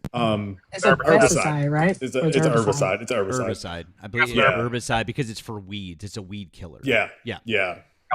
So the weed killer called Roundup. So Roundup, come to find out, very credibly linked to some gnarly ass health problems. Cancer, not good. Yeah. And so there was a massive lawsuit brought against them. And Monsanto, obviously they're like, one of the big ag, factory farm type situations. So anyway, RFK Jr. brought that against them. Now, Roundup is the brand name. The chemical name is glyphosate. That's the chemical. And that was successfully argued. Now, Bayer, the company that makes aspirin, Bayer, I think that they bought Monsanto afterwards, or they may have already owned them. But in any case, Bayer owns them now. And Bayer also gave Donald Trump $1 million for his inaugural committee this time around.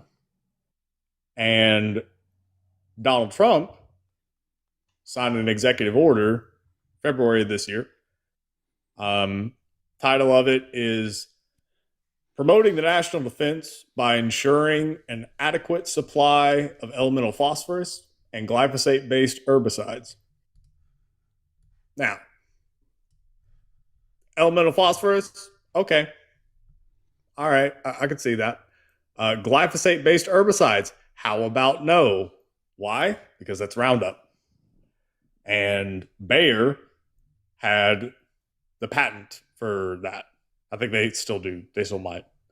But yeah, so that's what that executive order is. Donald Trump signed that and basically guaranteed that Bayer was going to make a shit ton of money. Yeah, and agricultural sectors that are implementing AI-driven glyphosate distribution, what they've done in those farms is reduced glyphosate use by 90%. In addition to that, there are companies coming out right now that have automatic AI driven weed killer bots that go out and they essentially shoot a laser at these things and burn them, which utilizes no chemicals whatsoever. So that's just an engineering problem that this is going to be phased out over time, regardless. I mean, like the laser thing, that sounds genuinely cool as fuck. Like, yeah. That's some sci-fi stuff. And just reducing the amount that you use, because they used to just spray it all over the place, right? But now they have very precise AI-driven targeting systems that shoot, a very small amount at like the root of a single weed. Yeah. Well, I mean, so as cool as that is, the reality is that this executive order was put into place February of this year.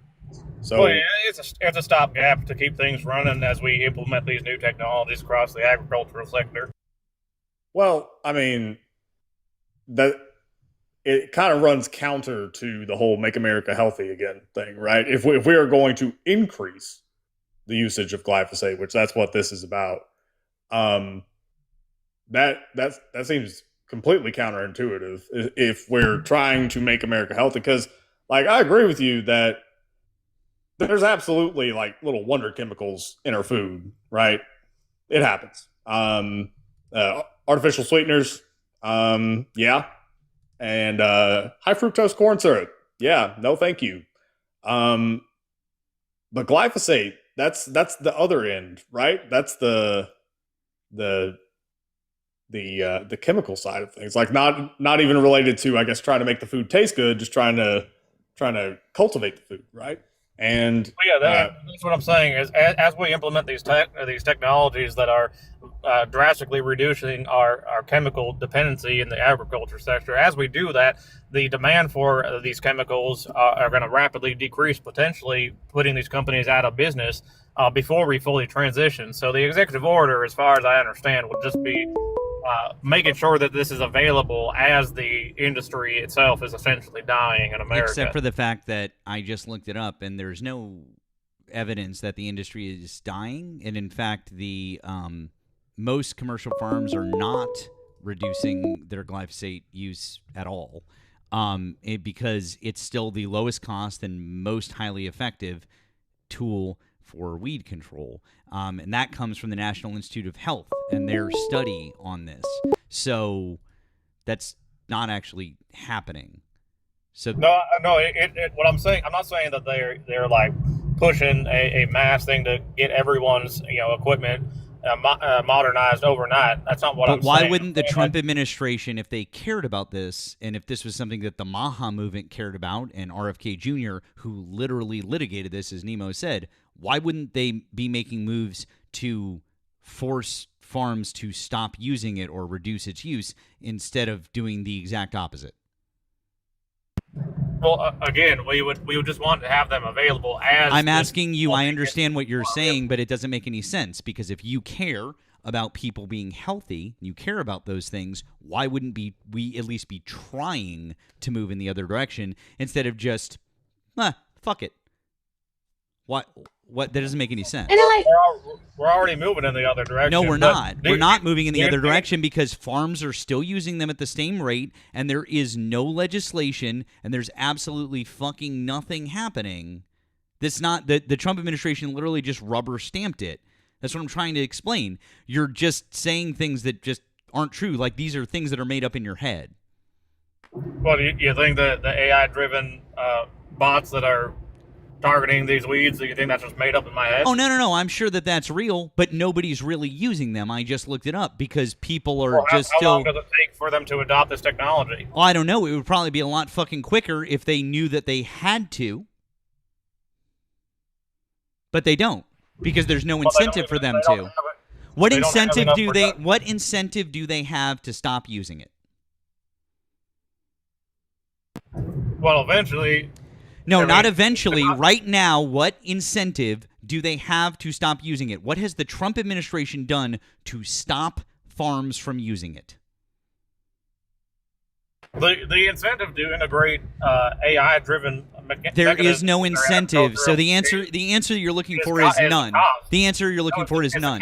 It's cost saving. Yes, over time. It's not cost saving. It's far more cheap to just use the glyphosate. Over time, it's not cost effective. It is far cheaper. There would need to be legislation to try and force these people to do it and move to the other way. You're just making shit up now. That's not more cost effective to have fucking AI and to have this whole fucking specialized system. It's just bullshit. It doesn't work that way. There's a reason why they keep using it, and there's a reason why Bayer wanted it to continue this way. Are novel technologies typically more expensive when they first come out than over time? If it's going to get cheaper, that's fine. It's still not going to be as cheap as what they are doing now. The way to make that happen would be for the Trump administration to write a law that would say farms have to adopt this technology by X date. They have to reduce their glyphosate use by X amount by this date. That's what we do in this country when we want to make a change. That's how we reduced emissions in this country. That's how we got seatbelt laws passed. That's how we did a bunch of shit in this country. The Trump administration is rubber stamping a chemical that we know causes fucking cancer, and you're sitting there going, well, one day, eventually, it'll be cheaper. Dude, just admit the Trump administration is fucking bought and paid for by Bayer, and they rubber stamped this, even though the guy heading HHS literally prosecuted these people for making a chemical that causes fucking cancer. Yeah, you're blowing out my eardrums with your Oh, I'm sorry. Am I talking too loud to drown out your fucking bullshit? Yeah, no, what I was saying was that I don't care. You need to fucking admit, W's Courtney, thank you very much. You need to fucking admit that the Trump administration doesn't give a fuck about your health or my health. By the way, we haven't even touched on the fucking FDA yet. Why have FDA enforcement's gone down by 50% in this Trump administration? You tell me, but why? But you tell me. What do you mean? You tell me. I'm asking you. You're the one who cares about fucking food, health, and safety. So why is the FDA stopped enforcing its fucking rules by 50 fucking %? Why is that? Does that make us safer as a populace? You do realize, by the way, you heard about the fucking lettuce thing, that the parasite that got around that gives people explosive diarrhea? You know that thing? You heard about that? Cyclospora? Yeah, I'm sure it's happening. Sure. Yeah, no, it's across 22 states now. Do you know that the Trump administration cut the program that was checking lettuce for it? If you say so. So is that? Hold on, time out. Why do you say if you say so? That happened. I mean, like. I'm just trying to get the guy to calm down. He's just screaming. If you fucking tone police me one more time, you're fucking gone. He's calm. I'll do whatever the fuck I want. So anyways, why don't you answer my fucking questions? Well, you didn't answer my question. I don't need to answer any fucking question that you have, because what you're doing is you're just trying to fucking dance around the fucking topic. You brought up the fact that you want our food to be better and safer here in America. I am pointing out to you the fact that the Trump administration, and we've all pointed out to you the fact that they've rubber stamped a chemical that causes fucking cancer, and they don't fucking care, and I don't give a fuck what you think might happen in the fucking future. I don't give a fuck what you think it is, because right now, they're like, go ahead, use it as much as you want. That's number one. And number two, I'm telling you that the FDA has stopped fucking enforcing a bunch of their fucking rules. So if they're not enforcing their rules and they're letting people get sick, some people have fucking died from this cyclospora. They've died from it. So if they're letting people fucking die, why the fuck do you think that, like, oh, well, they're going to help get rid of Red 40? Like, what the fuck, dude? Well, I think processed foods are more impactful than everything you mentioned so far. Really? But the thing is, though, I'm sorry. I'm so sorry, Matt, because I know you be on a roll, friend. I'm sorry. But the thing is, though, is that, like, you're not listening to what Matt is saying, though. Right? Like, actually, you have to listen to the words, because you want ultra processed food to be gone, right? But the thing is that the Trump administration isn't doing anything to actually litigate or remove ultra processed foods. What they're actually doing is driving people towards ultra processed foods because of the simple fact is like some folks, people in the comments were just like, I haven't had lettuce in weeks. Like this whole cyclospora thing has been going on for almost 2 months, bro. And we can't eat leafy greens. All right. Like we can't eat green vegetables out of fear of having a leaky booty hole. I know that sounds funny the way I put it. It's just the way it is. Okay. All right. And so it's driving people to choose different types of foods. That's all that it's doing. That's it. Because they're defunding programs that actually track these foodborne illnesses. And it's not even just the darn going cyclospora. Wasn't there something else that happened too? Because they cut funding? Yeah. So I think it's hookworm, I think is what it is. Yes. It's related to basically what that is. Hookworm, it's in cattle. And it's transmitted by flies. And basically the way that this was handled, okay? Picture a map of North America and South America, okay? Where's the choke point? Panama, right? Very skinny strip of land. Okay. Hookworm in those flies. Screwworm. It's screwworm. Screwworm. My bad. Thank you, Chad. Screwworm. Thank you. Screwworm. So screwworm in those flies, basically, because the U.S. did, one of those things that I try to hold on to is like, examples of the U.S. doing something good, did some U.S. exceptionalism shit. We pushed those flies down below Panama to like a specific spot in Panama. And so that was us, pouring money into, treating and whatever. So that makes it really easy to control because you only got like a very narrow strip of land you got to work with. Well, they came back in 2023. So they have been pushing up over that border. Yeah, they crossed over that border in 2023. They have been pushing up, and then the programs that were designed specifically to combat that were cut completely. That's what's on the screen right now. Trump purge at FDA and USDA triggers food safety brain drain. Since the start of the Trump presidency, the federal government has slashed nearly 250,000 employees, with some of the biggest staff cuts taking place in government entities connected to the food supply. Experts in the food and beverage industry warn the cuts leave the nation's regulatory infrastructure weakened, which puts food and beverage manufacturers at risk. The U.S. Department of Personnel Management shows the Department of Agriculture and Department of Health and Human Services are among the hardest hit, losing 22,253 jobs and 17,406 jobs, respectively.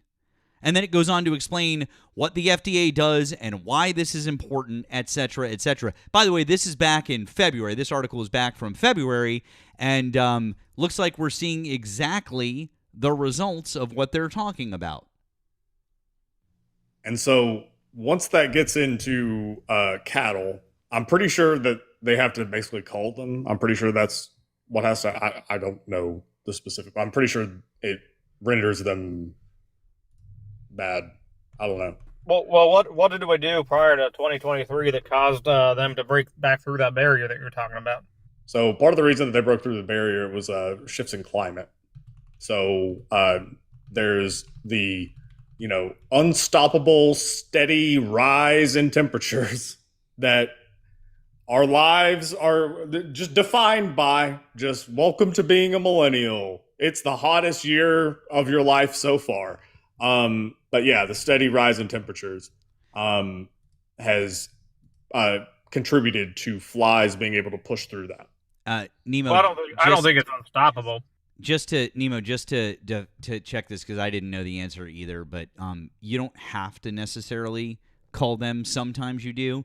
There is treatment available, but the problem is that it has to be caught early enough, and it can be lethal if not. So they can do veterinary treatment, but it's they have to get it early enough. So that's gotcha. so there is a treatment for it. Just FYI, so we're all on the same page. But also, if I had to take a guess, just speculating on the time frame there, you mentioned 2023. I mean, that's close enough to, C-19. Like I don't like using C-19 as, a crutch to blame everything on it, but 2023 is close enough that I could see that causing interruptions in all sorts of different operations in that area. Especially that area, like Central South America. It's not their health systems aren't as developed as ours. So they were probably having a tougher time with, I guess, like the aftershocks of the pandemic. So I could see that too. That part is me speculating. I have no proof for that. But in any case, this is a pattern with Donald Trump. In his first term, Donald Trump basically, the deli meat industry, they have their own lobby. Okay. And when Obama was president, they came to Obama and they said, "Hey, Obama, why don't we, the deli meat industry, police ourselves instead of you, the government, the USDA, FDA, whoever, you guys having inspectors? Instead of that, we will just do it ourselves. Scouts honor, pinky swear. Because if we sell bad food, we'll end up losing money, and we don't want to lose money, so we won't sell bad food." That's the pitch, right? Yeah.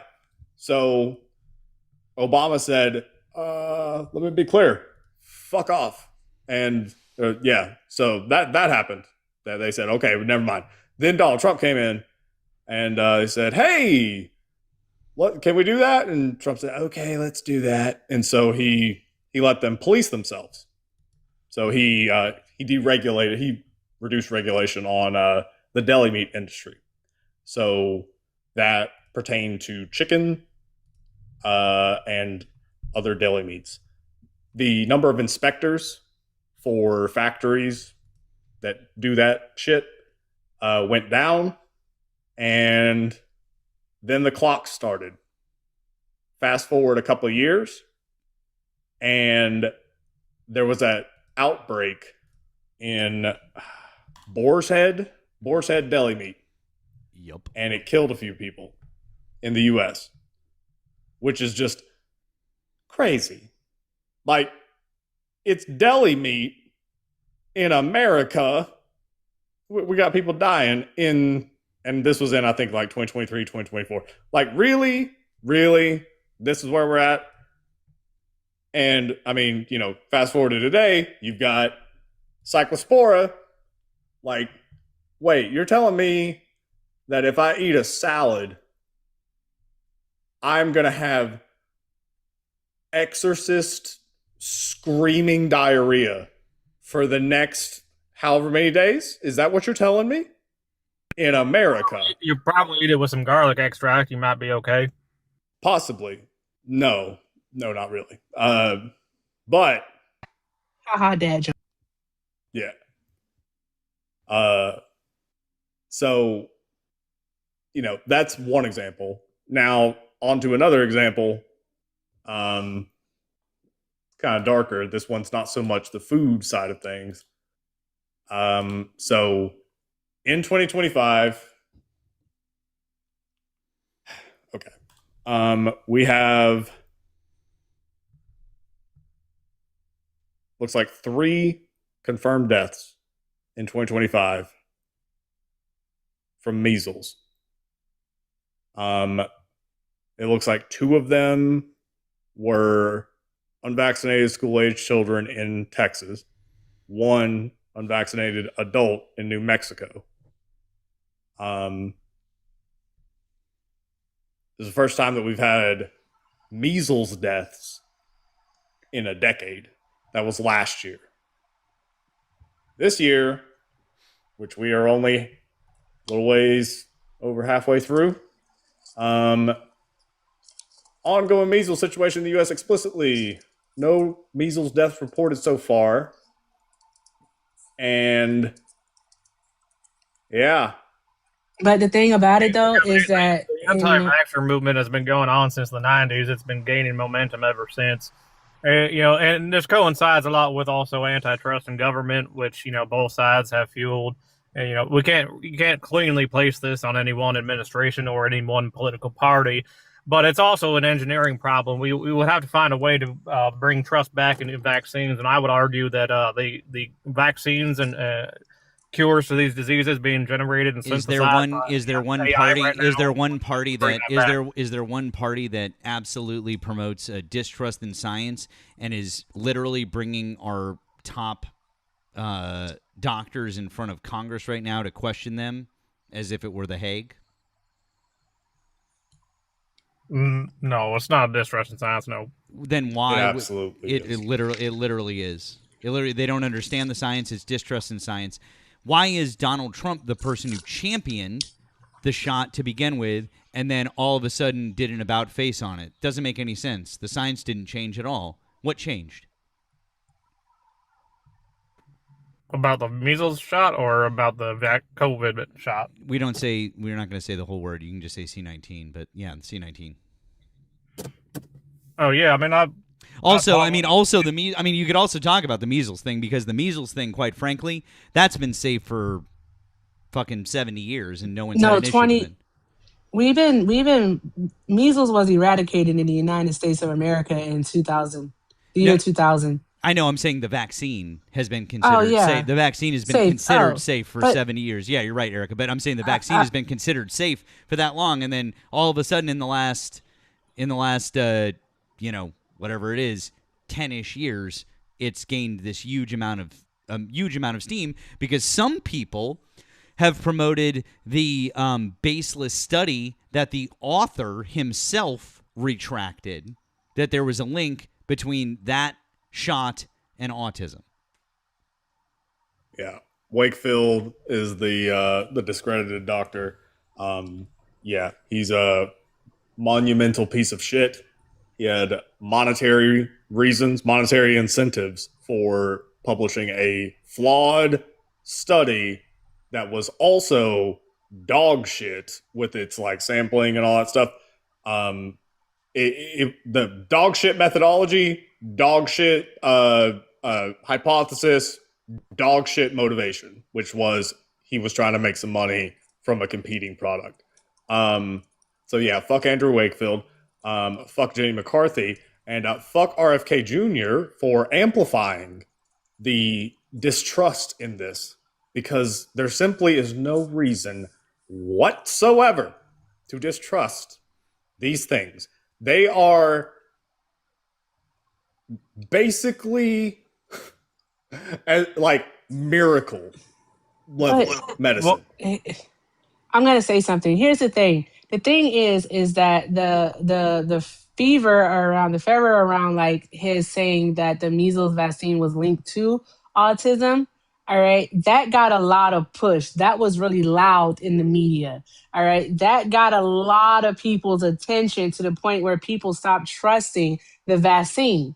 All right. That is true. His retraction, though, the retraction was quiet. It was quiet. No one really talks about the retraction because it's people to this day that still believe that Wakefield was correct.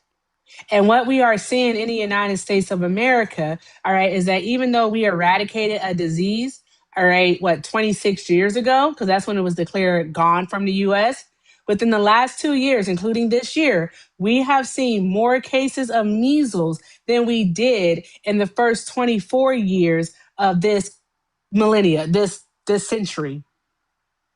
Yes, and I would argue that every study that's ever been done on any vaccine has an inherent flaw in it, in that up until 2024, we haven't actually been able to simulate what's actually happening within a human cell, in 3D space within it, and how these chemicals interact with our proteins No, and you everything. don't So get to excuse there's what he always going to did, be there's though. always going to be a flaw in He blatantly any historical lied. That's not a studies. flaw. That's not a flaw. A lie is not a flaw.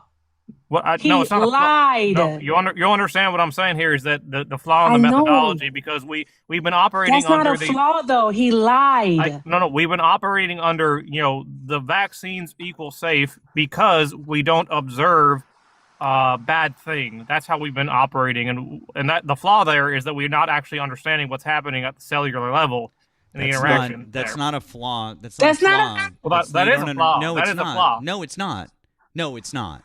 Because what you're trying to do is you're discounting the way that those studies are run. Now there's other flaws if you want. You could say that sample size could be a flaw, but different things. But guess what?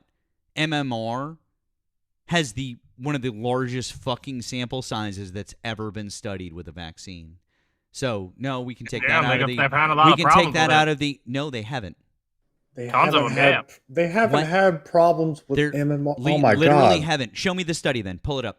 What's the study? I'll pull it up right now. Show me the study. But I don't have it on hand. Yeah, because it doesn't fucking exist, you fucking piece of shit liar. What do you mean it doesn't? It doesn't exist. There's not a study that shows that there's a bunch of problems with MMR. MMR has been safe for the last fucking 70 years. If there was a study that showed that it wasn't fucking safe, RFK Jr. would have shown it by now. Yeah. Can you describe, because you don't have to name the study because you can't recall the name. Can you describe roughly what it was that you can recall that I guess was a quote unquote problem? Because I think I know exactly what it is that you're about to say. Well, I may be mixing up MMR with the whatever the technology and the C19 was. Oh, mRNA. Oh yeah, there we go. That's I was just mixing okay. up. That's Okay. my bad. That's my bad. Okay, so MMR, that stands for measles, mumps, rubella. Okay, it's 3 different diseases. It's basically a combination vaccine. It makes it all in one. So the sweet little baby gets poked less. That's the whole idea.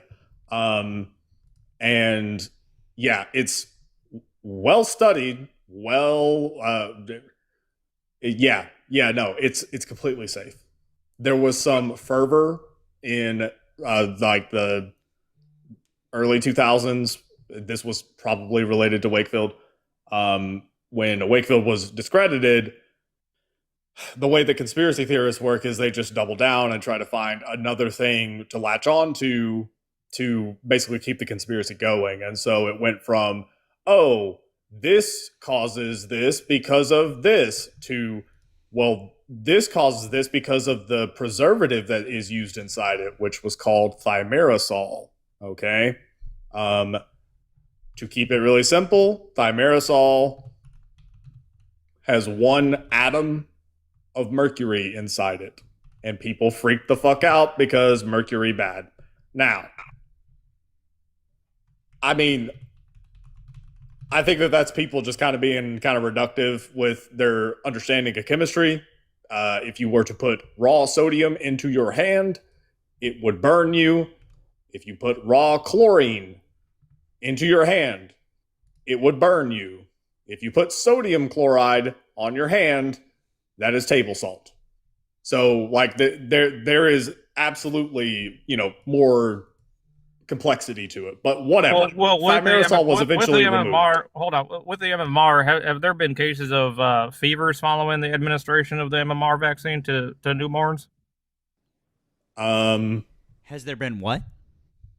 Cases of fevers. Yeah, absolutely. And you know what? Vaxes across the board will cause it. That's absolutely one of the side effects that happen because of vaccines. Absolutely. It's a side effect. Yeah. Yeah, and could there be potentially further side effects or further impacts to kind of brain development from these fevers? Nope. No.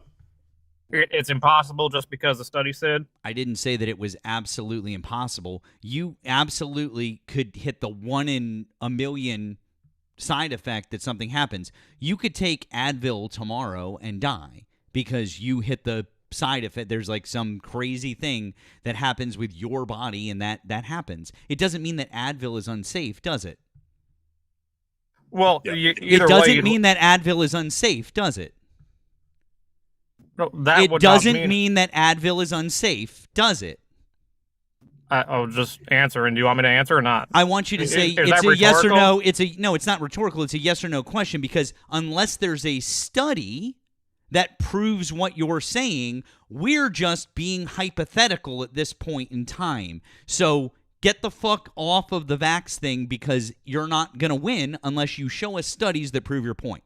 So that's it. End of story. Yes, but there wouldn't be studies on... There literally would be, because it has existed for 70 years. There aren't going to be studies on what's happening at the cellular level in 3D space until that would make... It doesn't need to until be... that was made possible. It doesn't affect anything at the cellular level. That's not how MMR works. You don't even understand what the fuck you're talking about. That's not how MMR works. Okay, vaccines have no impact on cellular biology. Not MMR. No, because what... I'm sorry, Nemo. You go ahead. Yeah. So what you're engaging in?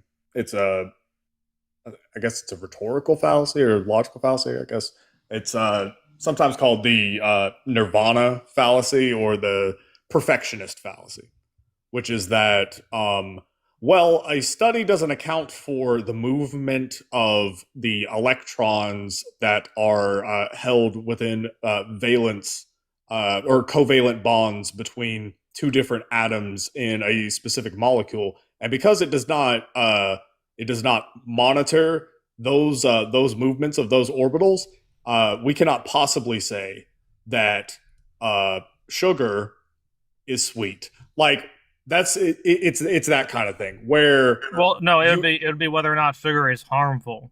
So future studies that come out that could account for that, once we have quantum computing and AI integrated into these studies, then we would have that information, and you would be a proponent. You would be proponent of accessing that information, right? And should that information reveal that actually there are hidden dangers. Shut the fuck up. Does the basic cold modify your fucking cells? Yes or no? Yes. No, it doesn't. It impacts you. No, it doesn't. It doesn't modify your cells. You don't understand basic science and basic medicine, and this is the fucking problem with you fucking... Shut the fuck up!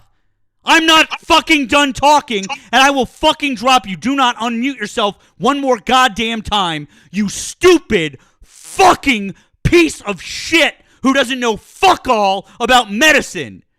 A cold doesn't fucking modify your cells.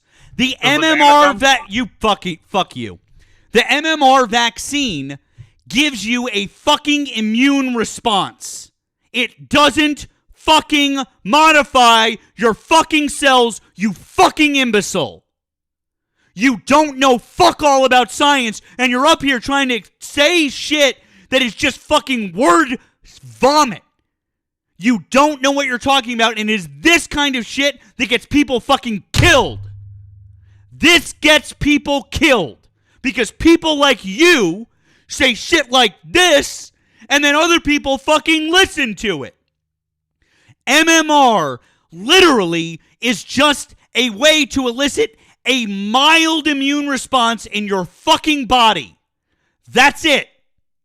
It does not modify your fucking cells at the cellular level. That's not what happens. You are so fucking wrong about this. Yeah, I think that like the more that he went on about MMR, I'm pretty sure like what he was trying to describe with basically 3D cellular modeling, I guarantee he heard this from some podcast that was bitching about mRNA. So like mRNA vaccines, which again, not related to MMR at all. Because mRNA basically like the method of action is it basically just it takes your cell, it teaches it to spit out something, and then that something is the same shape as I guess whatever you're trying to target, and then your immune cells learn from that. That is an extremely dumb summary of what it does. The thing with that is that it's extremely versatile. It isn't just like, oh yeah, we can only use this for chicken pox. No, we can use it for all sorts of viruses and other things like cancer. There's actual research into this, into this technology to be used to create vaccines for cancer.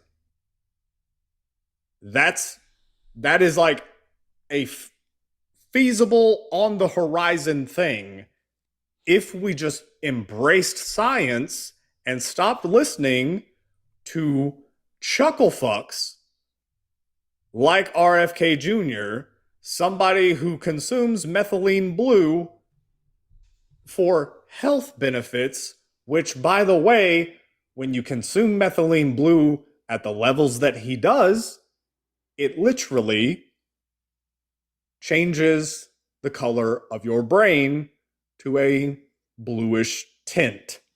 No, I'm not exaggerating. That is actually what it does. Methylene blue is like a food dye. And it's used, like it's become popular amongst alternative medicine fucks because of whatever. And RFK is a big fan of it. And it's just fucking stupid. And that is just one example of so many that this guy, he just believes in. Beef tallow. Acting as if that is like a fucking panacea for God knows what. Really? Beef tallow? Really? Well, beef grease. That's what that is. The fuck? What? A little bit of beef grease? That's going to what? It's gonna fix malaria? It's gonna fix fucking polio? Like, to Erika's point, this was, I actually went down a nerd rabbit hole before C19. I think it was a year or two before. And I just so happened to go down this rabbit hole. Because I was curious about like when we eradicated smallpox and stuff. And I was wondering, wait, did I get the shot? Like, is that how that works? So, smallpox, which was by far the single most nightmarish disease that we have dealt with at that scale. We beat it. We beat smallpox. A bunch of really fucking smart people were told by all sorts of governments, the US government, again, this is one of those things that like I tell myself, that is America, like those little glimpses of shit. We told really fucking smart people, go. Unlimited money, go. Beat it. And they did. They did. They beat fucking smallpox. Which, normal smallpox is fucking terrifying on its own. 1 in 3 death rate. If you are not sufficiently horrified from smallpox, go look up sledgehammer smallpox. That is actually a thing. That was a real thing called sledgehammer smallpox. Have fun. Have fun. Have fun. Have fun not being able to unsee that. Again, this was a highly contagious, extremely deadly disease. It was literally a plague. And we beat it. And that is like right up there with penicillin. Like right up there with like discovering antibiotics as far as what we managed to achieve in modern medicine to just save people. people would die from like, a cut before penicillin. And then boom, now that's not a thing. And vaccines, that's another one. And smallpox was by far the crowning achievement. And we eradicated it globally eradicated, not just in the US, not just in the first world, not just in the Western hemisphere. No. Globally eradicated it. Killed every last shred of it on this planet except for 2 spots. Atlanta and Moscow. Have fun with that information when you go to bed tonight. It's still there for studying. But yeah, it's nowhere other than those places. And then I was like, well, have we done that with any other ones? We got within like a hair of doing it with polio. We got so close to globally eradicating polio.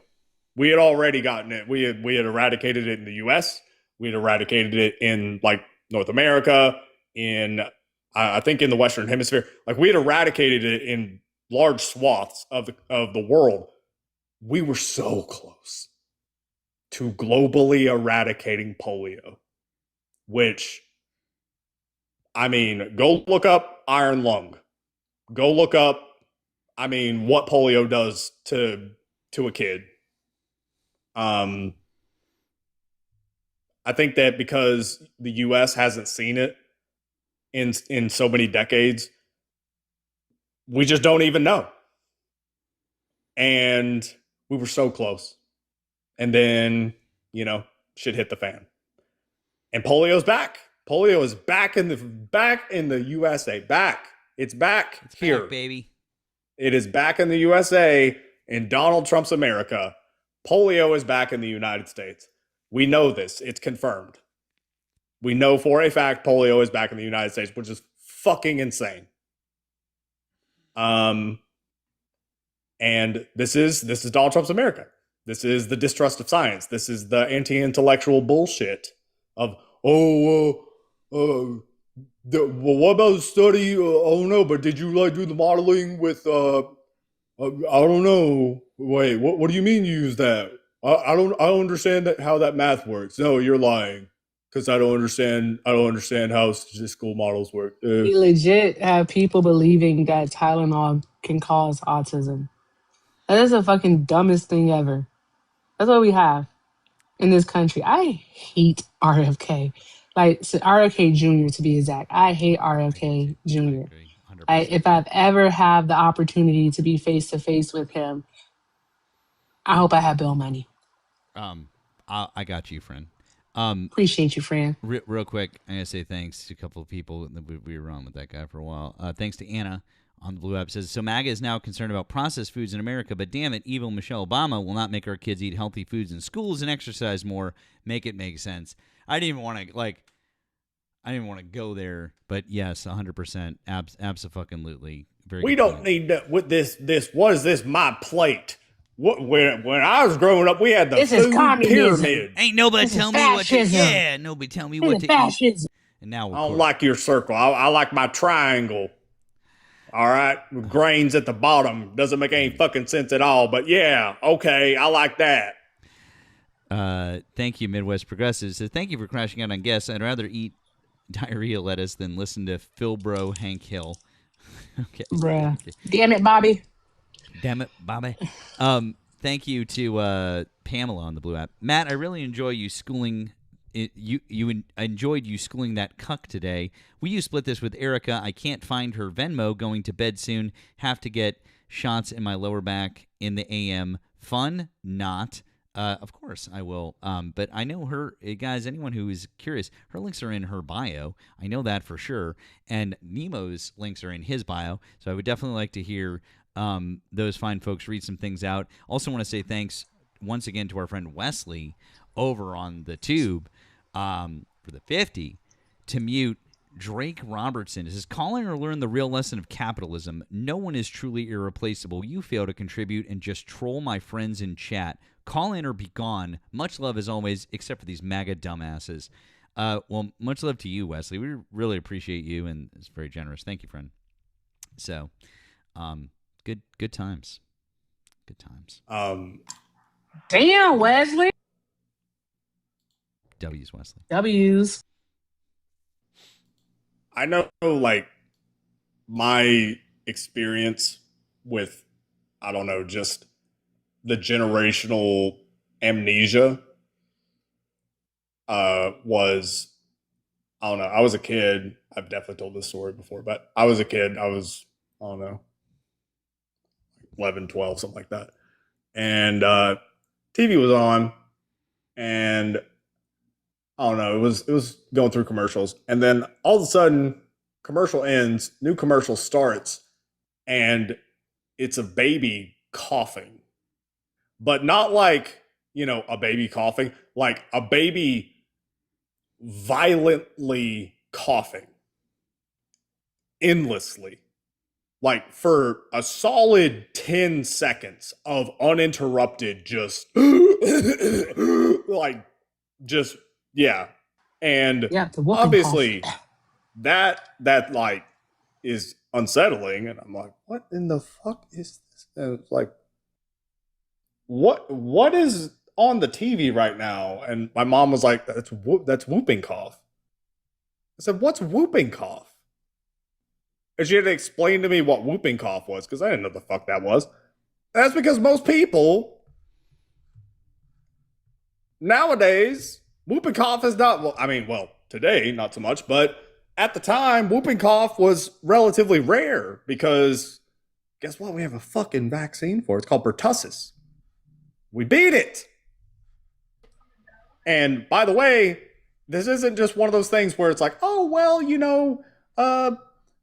Jackson, Aiden, Braden will get it, but then I'm going to give him a bunch of vitamin A and he'll bounce right back. Nature is best. No, he's going to get it and he's going to crack his ribs from coughing so much as a fucking newborn. Mm-hmm. You neglectful bitch. Like, honestly, I have no mercy whatsoever for parents that do that. Honestly. Absolutely not. Brian, are you coming to us live from halfway around the world? No, not at this moment in time. Oh, no, I'm back in Boston. Oh, okay. Oh, before we go to Brian, I have one thank you. Yes, please. Sorry. All right. Thank you, Oya. I think Oya left. Gosh darn it. But Oya, thank you for the 10. Oya said, Gus, turn on your camera. I bet you are 9 months pregnant with a beer belly and your blood type is Yahoo. Did I catch a gosh dag nabbit in there? Yes, you did. Shout out to Oya. W's Oya. Drop some hearts in the chat. Absolutely. That's funny. Nemo, I just remember taking some big ass pills because of whooping cough. A kid on my hockey team when I was young caught it, and we had to take these ridiculously huge pills. Really? Oh, God. Yeah, it was not fun. But what's good? What's happening, everybody? Oh, What's up, man? When did you get back? Yeah. I just got back the other day. I tried to post. How's that jet lag? I have no idea what day or time it is. That's why I'm popping on now. My sleep pattern's all messed up. I've been doing nothing but sleeping because I went like almost 80 hours without sleeping because I had to drive from Tallinn, Estonia, all the way through Estonia, Latvia, Lithuania, Poland, and through Ukraine into Kyiv to hand over the vehicles, which is why I was over there to begin with. So it's like I went from Boston to Estonia, and then the next day we started the journey. So I didn't sleep the night before because I was all anxious, and then it took us nearly 40 hours straight of driving. So I didn't get to sleep on the drive. So it was like, and then obviously the Russians every single night at like midnight, 1 a.m., 2 a.m., 3 a.m., 4 a.m., they come knocking on the door and send over their little welcoming package. So it just makes it so you just never get a good night's sleep. You never get caught up on You know what I mean? Your body never gets adjusted. So now that I'm back, I'm struggling to keep my eyes open. Well, you earned it. I mean, good work doing that, man. That's wild. Yeah, I appreciate it. It was I posted one of the videos that I had taken under one of the missile attacks, and they're really freaking close, really freaking close. So Ukraine's struggling right now because of the whole interceptor issue, same way that, because the United States had low levels in stockpiles and Trump's, lies and lack of fulfillment and promises about the Patriot missile licenses and stuff like that. So I'm not the gonna Russians hold you. are exploiting it. I just saw the headline. I didn't read it. I wanted to read into it. But is it true that like the US is like discussing with Ukraine on how to buy back some of the drones? Is that true? I haven't seen the exact headline. I wouldn't doubt it. But Yeah, I they don't want to know. buy back some of the drones because we're running so low on everything. It's ridiculous. I'm about to look into that. I know that I saw today Reuters reported that like our ATACMS and the long range precision missiles stockpile is very low. I think it quoted it as virtually all have been expended, which again, if you remember, are weapons and munitions specifically made to keep our U.S. servicemen and women out of harm's way and as far away from the target as humanly possible. So if we're running low on those, that means we're gonna have to put more pilots directly in harm's way if we never, in fact, decide to take the option of escalation that's been floating around out there that Trump seemed to put a pause on, but always is an option for them at least. So just the reporting is crazy. Simultaneously reporting on the lack of interceptors and long range attack missiles while you're reporting on possibly going into a 2-week escalatory period of all out bombing, the likes of which we haven't seen in this war, as of what they're threatening this, so far. Yeah. Well, what's going on with Syed? Is he winning? Oh, update. Yes, he is winning. We've got 68% of the votes in. This is from the New York Times. I don't know if there's anything more, but he's got 49.8% of the vote. A little quick little update there. Israel comes to me in my dreams. Legit. So it's not buy back the drones. We want to buy Ukrainian-made drones. They're cheaper than what we typically use. So that's what they do. Matt, I was seeing the video from what's it called? CBS. Good God. Please, well, yeah, let's check it out. By the way, the fact that McMorrow, I just want to point this out to everybody. Jaywood, we'll talk in a minute. It's fine if you can hang out. The fact that McMorrow didn't endorse, she was politically closer to Saeed. I mean, really. And the fact that she didn't, when she bowed out, that she didn't endorse him, and that didn't and the fact that 42,000 people have still voted for her is annoying as fuck. Yeah, I figured the momentum was swinging the other way, and that you would think let's just say the worldwide sentiment against a certain country would have prevailed more heavily, or been shown more heavily in this race. Yeah, I was. I mean, 46 million is that's not like a little fucking endorsement or pocket change, Yeah, I mean, I was surprised that it's this tight. I think that is also a record, 46 million for a primary, for like a Senate primary. I feel like every primary now, or at least every, substantial primary is setting records for the money that's involved, how much is thrown in by PACs, and it's crazy now. Real quick, thank you to Zachy. We're going to show that drone video in just a second. Thank you to Zachy on the Green App Sit. Asked, can you look at the Missouri General? Sure. So, as we noted earlier, unfortunately, Bell did beat Bush in the primary there, which was kind of a bit of a bummer. I don't know if you wanted to go over the primaries, or if you wanted to look at the ballot measures. The Renew Parks and Conservation Sales Tax, that one passed. Hold elections for Jackson County Assessor, that one passed. Modify amendment approval requirements, which would require citizen-initiated amendments to the state constitution to win in each of the state's 8 conditional districts to pass, rather than passing by a simple statewide majority, was heavily voted down, 80% to 20%. That's then the Eliminate Income Tax amendment was also heavily voted down. That's crazy.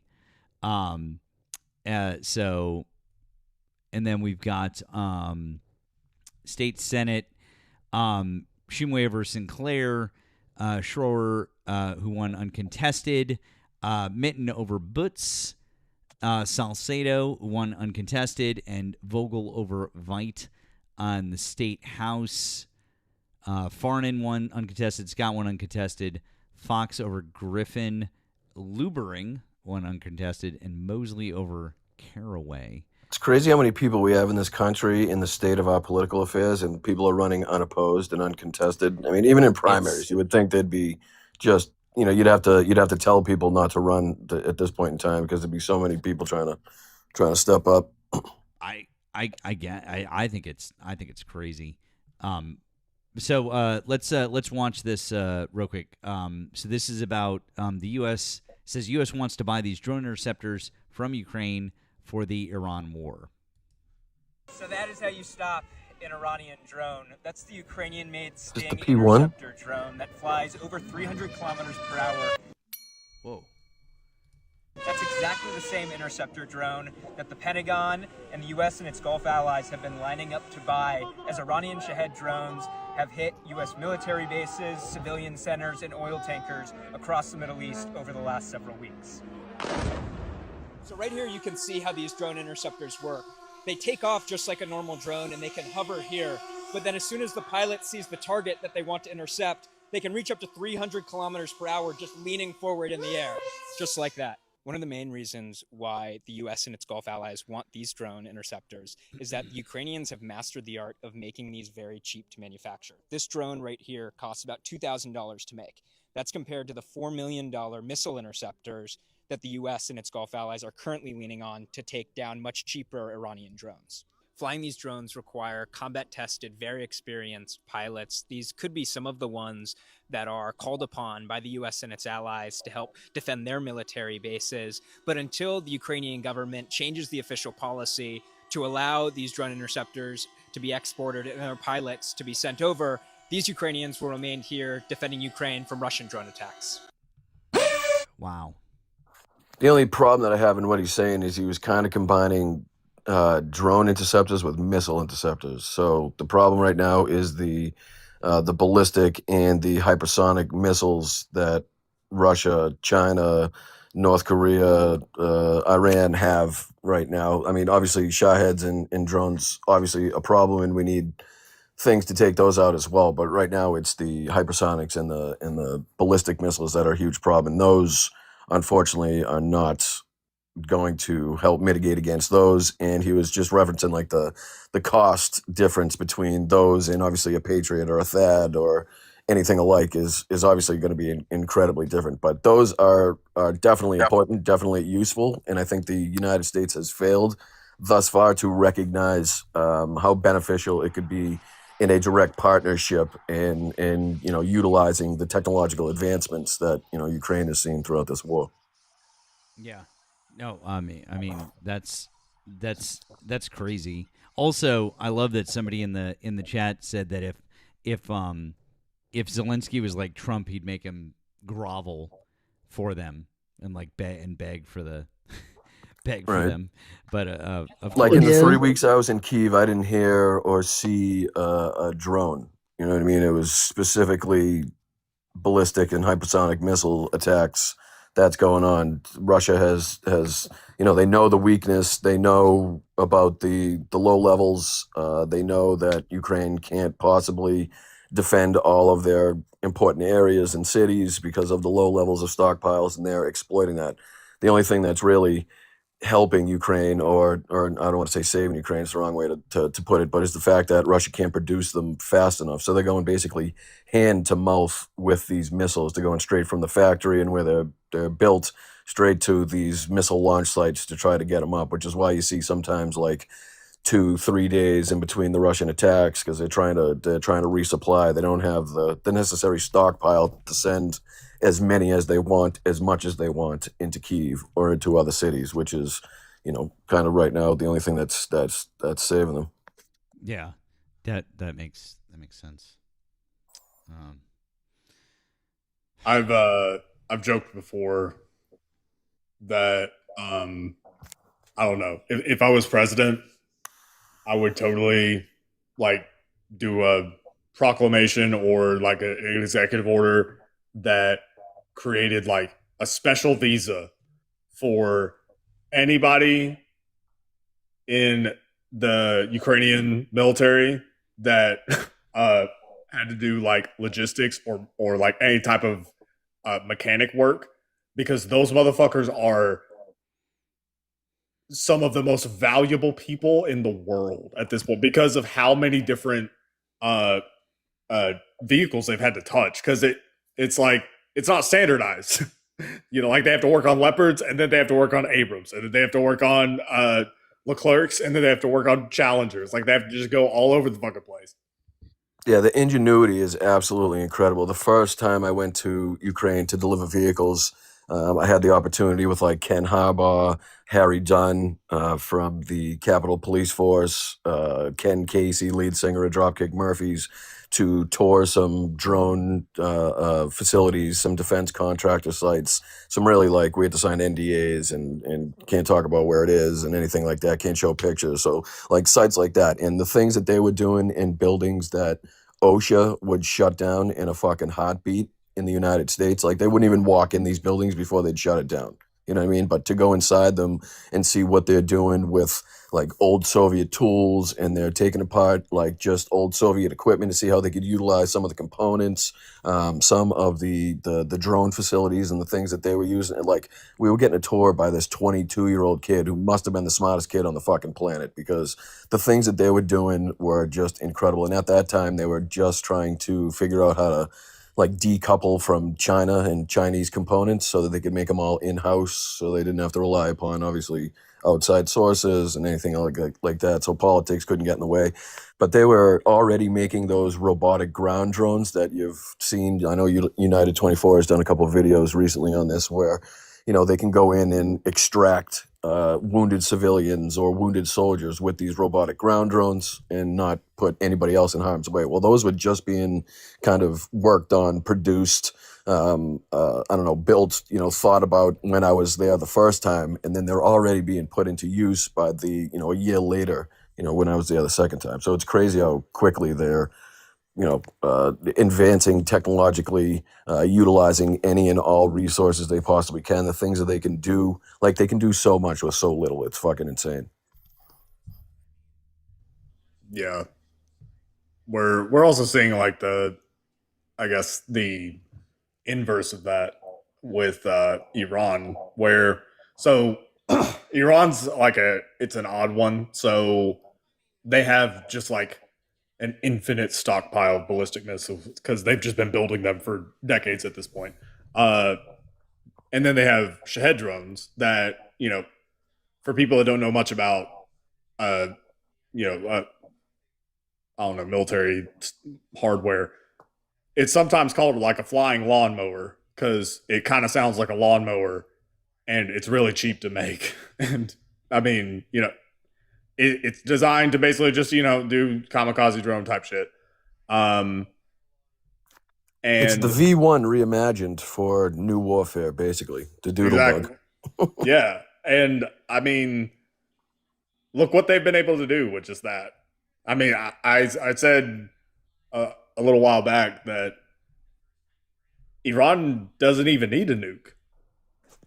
Like they actually don't even need a nuke at this point because of the position, because of like just the state of things where the Strait of Hormuz is their nuclear weapon now. Exactly. Like they have an economic nuke. All they need is like asymmetric warfare. Oh, hey, there might be a mine there. There might not be. There might be a fast boat. There might not be. There might be a drone. Who knows? Are you going to roll the dice through this little strait? Didn't think so. Like that's their nuke. Yeah, and we created that situation. You're 100% right. You're so spot on because, the second that, Trump and Netanyahu decided to sneak attack Iran, and Iran decided to doing what everybody knew they were going to do, close the Strait of Hormuz, we created this asymmetric situation where we have to eliminate basically 100% of their capabilities so that the insurance companies, the captains on these ships, the companies in general, know for a fact that there can't be a mine there, or can't be a Shahed to come into the strait, or can't be a missile. Like, they don't have to do that on the other side. They just have to have one mine, one missile, and one drone laying around somewhere that could affect the ships, that could hit a ship, that could threaten the shipping, and that's their nuclear weapon. Like we gave them that. That was not a thing before we enacted this war. You know what I mean? Like the strait was open, ships were traveling through it, and now we've created this situation that we've been trying to mitigate and resolve ever since. Instead of again looking at whatever ridiculous goals and things that they were trying to attain to begin with in this fight. So it's crazy how correct you are and how asymmetric this war is, and how they don't need to have the ability to like take out the U.S. military or to go gun to gun with the U.S. Navy. They just need to be able to threaten these shipping routes. Yeah, I also like kind of compared it to Vietnam in certain ways where like Vietnam started off with us,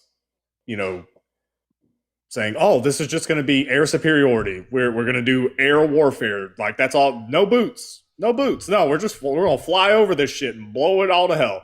That's what. Nemo, I'm sorry to interrupt. Can you handle this for a second? I'm being called into another live. I'm going to go on my back. I real quick. Can you got this? I'll be right back. Yep. Sorry. So like I compared it to Vietnam, where early in Vietnam, the U.S. basically, we pushed the whole, oh yeah, we're just going to fly and bomb. That's all we're going to do. Yeah, it's just a police action. Yeah. We're helping the French. It's okay. No big deal. And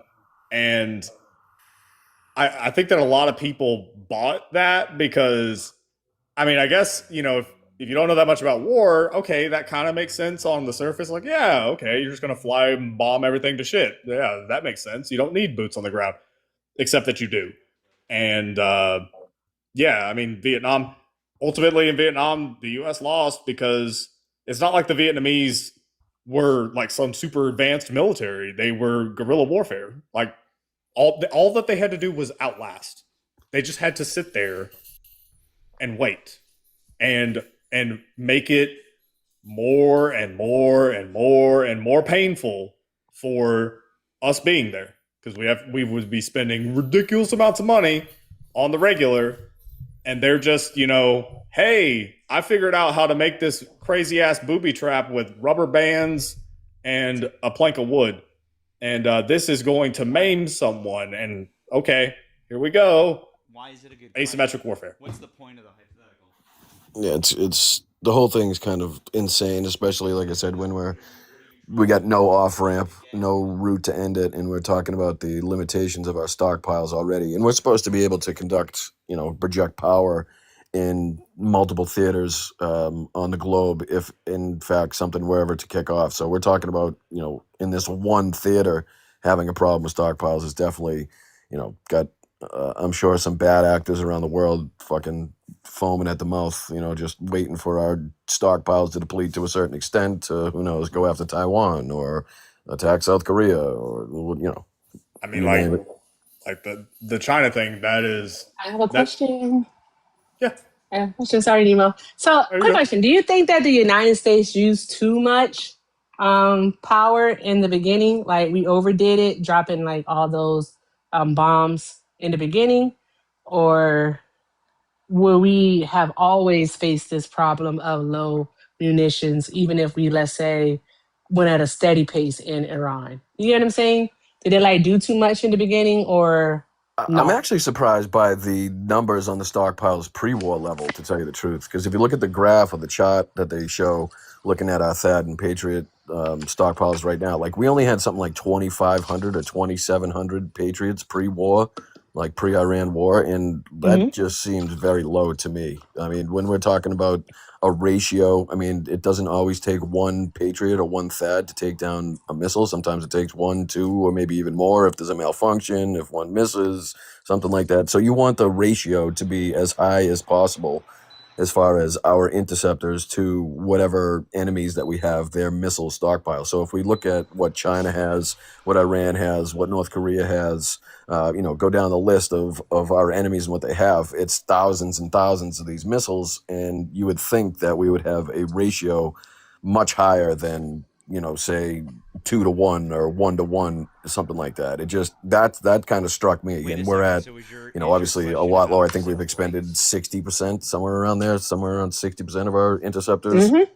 So I don't know if it's, I don't know if we went too hard or if it's the fact that we were not ready for this to begin with. Like we didn't have the preparations and stockpiles in place for the fight that was to come. They assumed it was going to be a Venezuela type thing, in and out, just grab Maduro and kind of, that was going to be that. And we weren't going to have to worry about stockpiles. Our Gulf partners weren't going to have to worry about their interceptors and protecting their people and in and around U.S. bases. So I just don't think it was thought of. We just were never in a position, as far as the stockpiles and weaponry that I've seen, that we had to conduct a prolonged war like this, especially where we have other bad actors on the planet that we have to worry about as well. So it was a logistical failure. Absolutely, I would say. I just really want the other people to admit that. Like seriously, just admit that this has been a logistical failure. A lot of them can't. They still have hope that like this some way somehow is going to turn around, and I just don't see how it is going to. They literally like Iran has been preparing for this for since 1981.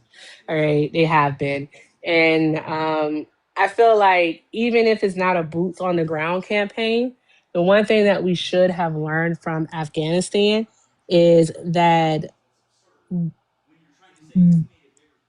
these people, I don't know the best way to put it, but these people will continue to fight and they are not going to easily give up. They're not just going to stop. And I think it's okay because they have a right to defend themselves. I'm going to be perfectly honest with you. They have a right to defend themselves. Like, we should have learned that they were going to continue to fight, and this wasn't going to be something that would be easy. This was not going to be a Venezuela. But I would say also, Nemo, remember last night, what was it that they said on that Durngone panel? Fudge, it literally just slipped my mind, Nemo. When they were talking about the Iran war yesterday on the panel, on your friend's panel. Yeah. I can't remember. Shoot, it really just slipped my mind. Oh, Lord. Maybe it's nap time. I don't know. But this is this is something that they're just not gonna, it's not gonna. Well, logistically, look at the treatment of the soldiers and airmen that are on the ships. I mean, we were looking at them getting fucking, I don't know, green eggs and ham style food that they were getting fed to them on the ships. We've seen multiple incidents with fires and accidents and different things like that, where you could tell logistically it really wasn't thought about. And the failure, and this is ridiculous because it's not like it wasn't known. We have war planners, war gamers that do this type of thing daily, and they play as the side of our enemy so that we could appropriately react and suspect kind of what actions they would take if we took this step. What's their likely reaction to that? So people knew the Strait of Hormuz was going to be closed. This is why president after president told Netanyahu to pound sand, when he's coming for the last 30 years. Go for it. Thank you, Brian. Thank you so much. Nemo, that's what it was. Remember when we were I was talking about how this has been a logistical failure, right? Like the Trump administration was not strategic at all in actually going after Iran. And the guy mentioned something about like, well, actually, because he said it. He said, well, actually, this has been in. I said, it doesn't matter if it's been in the works. I don't care if it's been in the, like George Sr., right? I don't care. All right. The thing is that Trump is the only idiot to execute it. And this is why it's a failure on his part. Because what they have tried to do is they're trying to paint it as if other presidents like wanted to do this and were going to do it, and that's simply not true. Because everyone knows that the Strait of Hormuz would have been closed, and that would be abysmal, a bomb. It would just be absolutely awful, detrimental to the global oil markets. The way that he phrased it was he was saying, well, these plans have been in the works, before the Trump administration. I think he was trying to imply that Biden was planning this or some shit. And I mean, this goes just look at Operation Midnight Hammer, if I'm not mistaken. I think that was a plan in the works for at least 10 or so years in the U.S. military of striking their nuclear facilities, and that just happened to be, kind of pulled out of the woodwork by Trump and Netanyahu to utilize. I mean, this is something that the U.S. military has thought about for generations. There's plans. There's been war games. It's just nobody. Everybody, I should say, understood the ramifications and the possible dangers of doing this, and they all said no. Whereas this moron of a president was the one that decided he was strong enough, tough enough, and alpha enough to be the one to get this done. Like it's a direct failure not to recognize the huge differences between Venezuela and Iran militarily, religiously. Any way you want to look at it, they're vastly different in the way that they view their leaders, the way that they worship their leaders, the military aspect of the country. I mean, this was never going to be, throw a couple CIA men in there, get some Venezuela leaders to say that no, we're not going to shoot down the slow, huge, fast moving slow moving helicopters with all the U.S. troops on them as they fly over Venezuela. That wasn't going to happen in Iran, and that should have been well known and was well known by anybody with a head on their shoulders, which is why Donald Trump needed Pete Hegseth at the Pentagon, which is why Pete Hegseth decided to clear house of the people that he cleared house, and people that were going to step up and challenge him. Like that's what fascists and autocrats have to do. You have to make sure you have the correct people in place. And I still, to this day, believe the only thing that Donald Trump learned from his first term was what positions and who he needed to put in place to make sure that he didn't face the minimal roadblocks that he faced in his first term. You know what I mean? He knew that, okay, I need people at the FBI, I need the DOJ, I need the Pentagon, I need the DNI, I need people in every possible position, just in the hopes of me needing to get some maniacal deal done or get away with some criminalities. And that's exactly what, unfortunately the Democrats allowed to happen. Not that they had too much power to stop it, but we still had Democrats, making it seem like giving legitimacy to a lot of these cabinet members, to make it seem like, oh, don't worry, it's not a big deal, and we've seen nothing but huge problems from that. Yeah. I mean, like the yes men thing, that was the thing that scared me the most when they first came in. Mark Milley, I had a lot of respect for Mark Milley. Now, I've seen some vets that have said that they don't like him or whatever. I don't know the logic behind that, but whatever.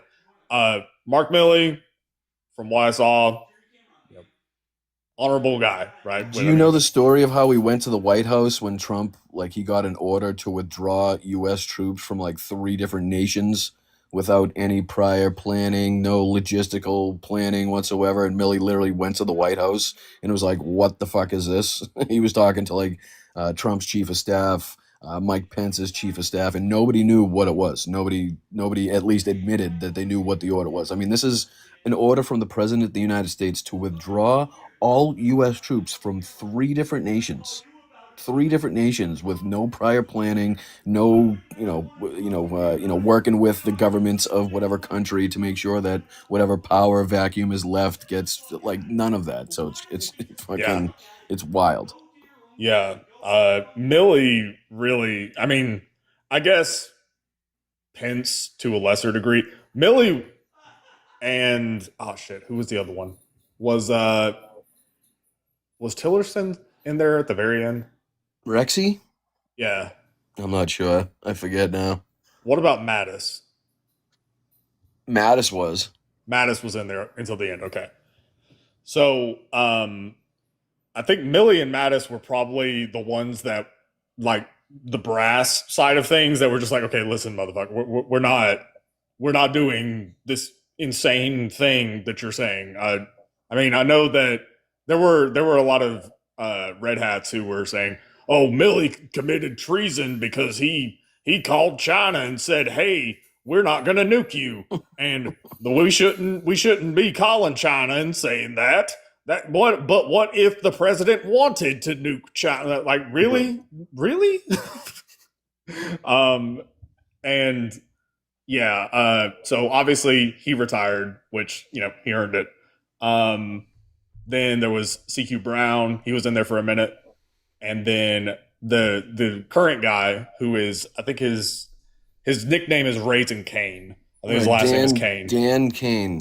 Yeah. Well, that's where the necessity for him comes into play. Like, you need that yes man, and he, I guess, to a certain extent, has clearly not enough to step down or to relinquish his position or power, proximity to power, but he's again been hesitant, I would say, or a little more hesitant than Hegseth and the rest of them. But he, again, is a very necessary evil for the Trump administration to get their yes men plans across, especially when they're trying to utilize the U.S. military like Donald Trump's personal SAS type of Gestapo force. You know, it's just, how can I wield my power, around the world? How can I piss off allies? How can I screw up trade agreements? How can I make it more difficult for the market to see what the hell is coming next? How can I make it more difficult for people to put food on the table? Like, you know, he's worried about fucking golden horses and Trump arches and fucking Dulles Airport and like how gold he can make the fucking White House. And we got people literally dying, getting shot in the streets of the United States of America, being housed in, concentration camp like warehouses all throughout this country. Working class people unable to put food on the table, can't pay for child care, health care, and this guy's bringing up fucking golden arches and horses and shit. Like, time and a place. Like, I'm all for beautification. I'm all for making, the country look nice. But how about some roads and bridges and railways and shit being fixed, before we get another gold horse somewhere? I'm just saying. Maybe that's a thing. Yeah, the whole, like, just the... Sorry, my dogs are... Hey, puppy. Talking. What kind of dogs you got? Got a Border Collie Lab mix and Pomchi. Does the Border Collie give you the fucking side eye? Oh, all the time. All the time. Like if I'm like suspicious of her, like, she's doing something she's not supposed to, she gives me the side eye. If I can nerd out for a second here, and not your fashion of nerd out, I'm sure, but on YouTube, when I'm trying to get away from politics and all, I watch like camping. People go camping and shit. And there's this one guy from New Zealand, AB, his name's Tony, and he goes camping. He used to be camping with Tony and Bruce. He had a Border Collie named Bruce. He used to take camping and, just spend a couple nights out in the wild there. And it was fantastic. Bruce, unfortunately, had like some sort of medical emergency and passed away. He then got another Border Collie, Bruce, and then it was, I think, Bernie. They all start with B's. And then, unfortunately, that one passed away from some sort of medical incident or something crazy. And it's just like, now he's got two twin Border Collies that he takes camping, and they're the greatest. They're so like animated, and like the eye that they give him is great. Yeah.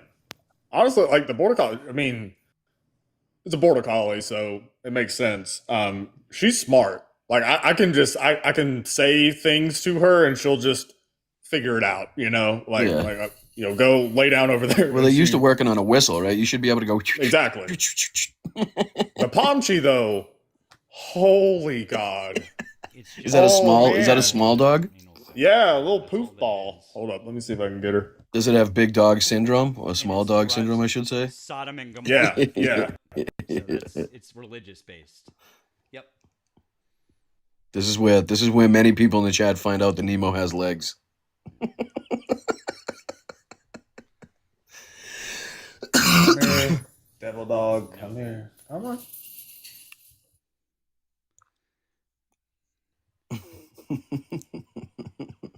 The one time that I'm trying to get her to come over here, she just.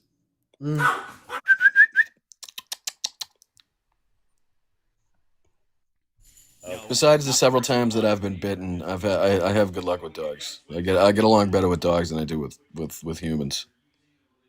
Like I've been in less fights with dogs than humans. We'll put it that way.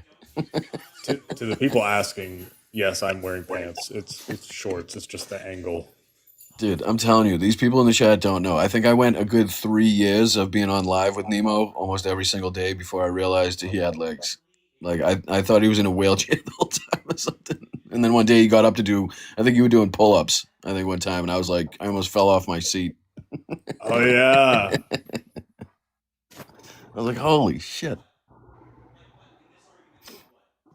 What's your escape from politics method? What do you do to it? Gaming? I'll watch like deep dives into like different movies and stuff, like the lore behind I don't know, different franchises. So for a minute it was Lord of the Rings, then I got into like the Alien franchise, like all of the stuff behind that. So not watching the movie, but all the stuff that went into making the movie, you mean? Exactly. Yeah. Gotcha. What about you, Erika? What's your get away from politics stuff? Oh, I listen to music and go to concerts. Anything in particular? The music I listen to is. Are you a Swiftie? Oh, God, no. I listen to a lot of old school R&B, funk, and soul. So like that. Mm-hmm. You have that vibe. Yeah, I can see that. Yeah. So that's it. And lots of concerts. And shit, you must be minted. Concerts are fucking one of the most expensive things in the world now, I think. It's ridiculous. Expensive. So stupid. Like the resale on these tickets is like, and not even the resale, like even just going to whatever websites are affiliated. Craziness. Crazy. You look at a ticket, it'll say, "Oh, this ticket is $80," and you're like, "Whoop whoop, awesome!" And then by the time you go check out, it's $185 because you're like, "What the fuck?" Yeah, $80. That you're watching the concert from the janitor's ass crack if you're paying $80 to go to a concert nowadays. you're watching that from inside the fucking concession stand. Pretty much. When I was younger, I cared about being like up front. When I was younger. Now that I'm old, I'm like, you know what? I want to have a seat. So there's that. Hey, what was your first concert that you went to ever? The Hard Knock Life Tour. It was Jay-Z, DMX, Ja Rule, Method Man and Redman, Memphis Bleak, and like basically all of Rockefeller. It was pretty awesome. It was 1999. Dude, I think that was the same year as the Family Values tour, right?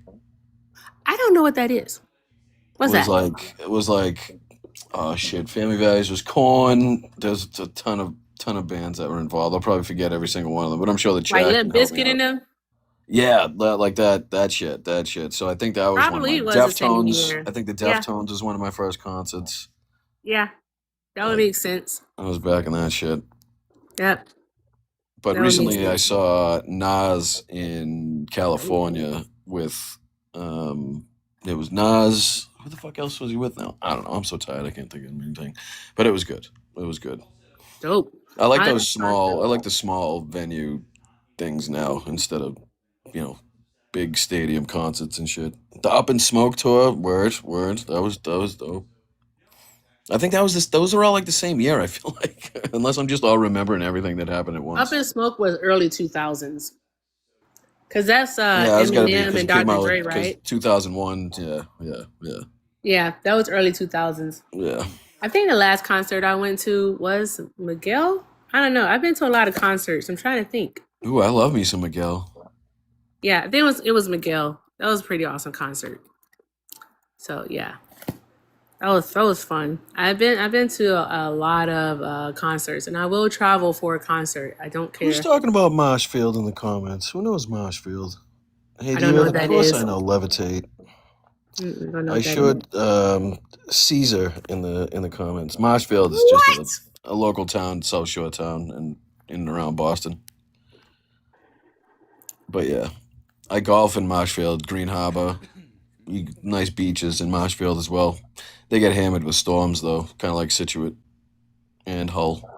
Yeah, when I was younger, I thought I wanted to do stuff like Lollapalooza. I do not. I've been to a festival one time. It was with my friends, some festival right outside of Chicago. I don't remember the name of it at all, but it was fun. But I wouldn't do it again. I went to one of Black Sabbath's last concerts at an Ozfest in Massachusetts with Rob Zombie, Godsmack. Damn, some good shows back then too. Good shows back then. I almost got kicked out for lighting some paper on fire, but I was just killing some time. I wasn't trying to burn the place down or anything. I got kicked out of a Ludacris concert one time. That was fun. Jane's Addiction, love me some Jane's Addiction. Little steel drum. That's all I could hear in my head when I heard Jane's Addiction. Some steel drum. Yeah.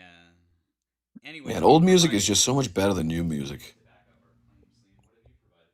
You sound old. I've officially turned into my father. I've officially turned into my father by saying that. Back in my day. All this new shit. Can't understand the word these kids are saying. No, it's crazy. What's going on, Nemo, with the Syed race? Any hoopla? Let me check. Hold up.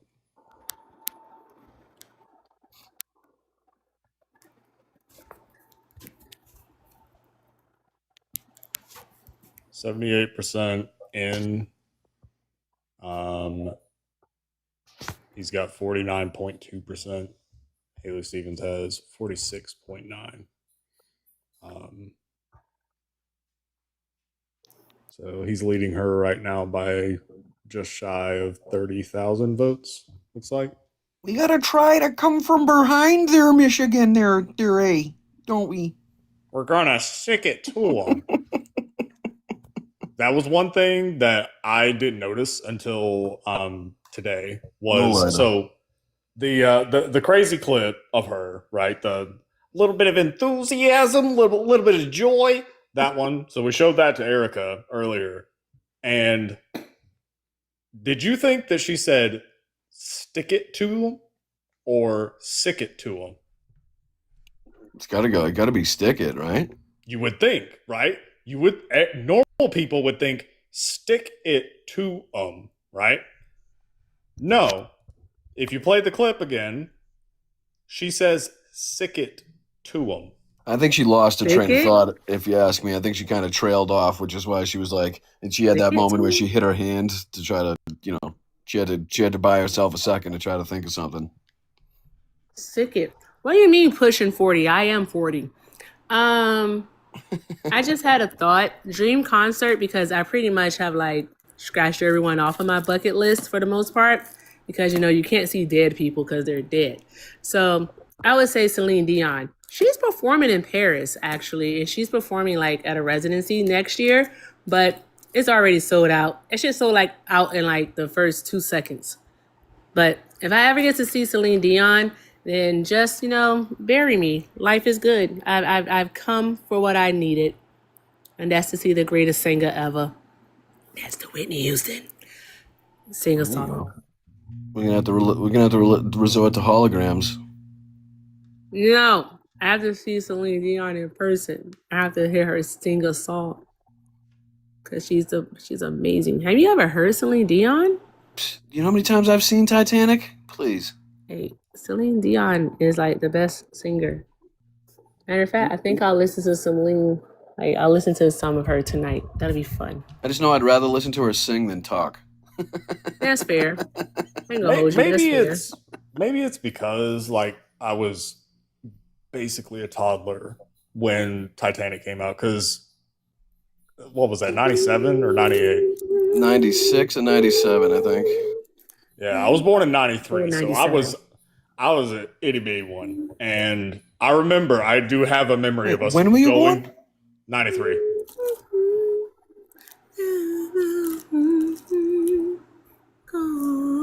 Yeah, I'm 33. Yeah. Al Saeed is speaking right now, Nemo. Oh, fuck. Okay. Oh wait, Matt is the one that has studio fudgesicles. Was that you singing, Erika, or was that Matt singing? That was me. Oh, all right. I thought you were talking. How are you talking at the same time? That was crazy. I know it's a talent. 80% in. I'm gonna tell you all what Matt was doing. I don't know why he would go and do something like this. He must have been getting called out. That's my guess. He must have been getting called out. He needs to go. No call out. Defend he was himself talking in to some other live. the dead fish eyes guy. Fish eyes, dead eyes. You don't know who that is, do you, Brian? Who? No, if it's somebody on TikTok, I probably don't know. I'm not up to my. Okay, don't worry about it. They'll tell you in the chat. I won't say their name. That person's a piece of poop. TikTok doesn't like me anymore, so I don't utilize it as much. That makes sense. I'm suspended till 2034. Bruh. Which is somehow a real thing. I'm not even. That's so ridiculous. This fucking place. Wait, no, like what? You're suspended from like doing what until 2034? Like going live? Like no, for them to like boost my boost my videos, or basically for them to promote my videos in any way. Whatever that thing's called. Good grief, put you in an algorithm. And it's not like I'm out there like there's. Believe me, it's not deserved. I have I've been asked about my algorithm, and my algorithm has been carefully curated. Right? We never leave the door open. The door is locked tight, and I'm very very particular about what I engage with. See, I would happily go back to the Chinese seeing everything through my camera if I had the option. Like sell it back to China.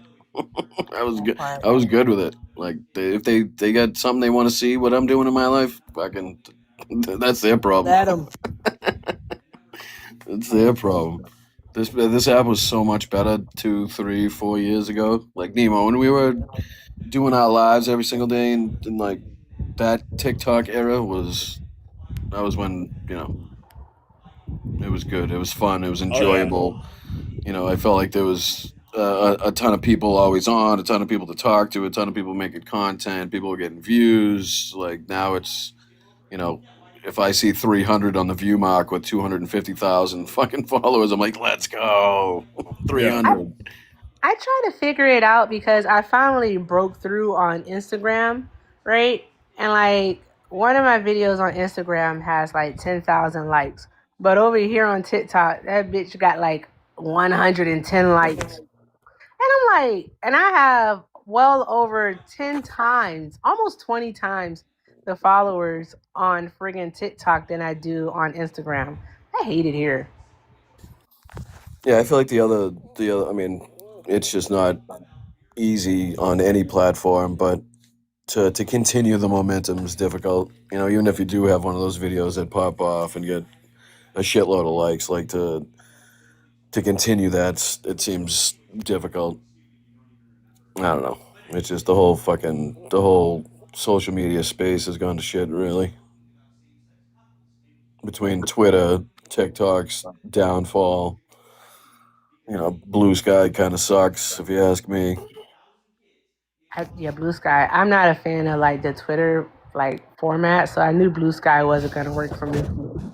Well, the problem is that like it wasn't that total shift. You know what I mean? It was like a lot of people made the shift, but like news, like if you want to follow these news agencies or news accounts, like you have to go to Twitter, unfortunately, because even the news accounts that have both Twitter and Blue Sky don't post consistently the same thing on both platforms. You know what I mean? So it's like as a content creator, somebody that does a political podcast, if I want the information, I need to go to Twitter, unfortunately, as much as I despise Twitter and Elon and fucking everything it stands for. It's like I can't leave myself in the dark and rely solely on Blue Sky or whatever to get the news, because they just don't post consistently to all platforms.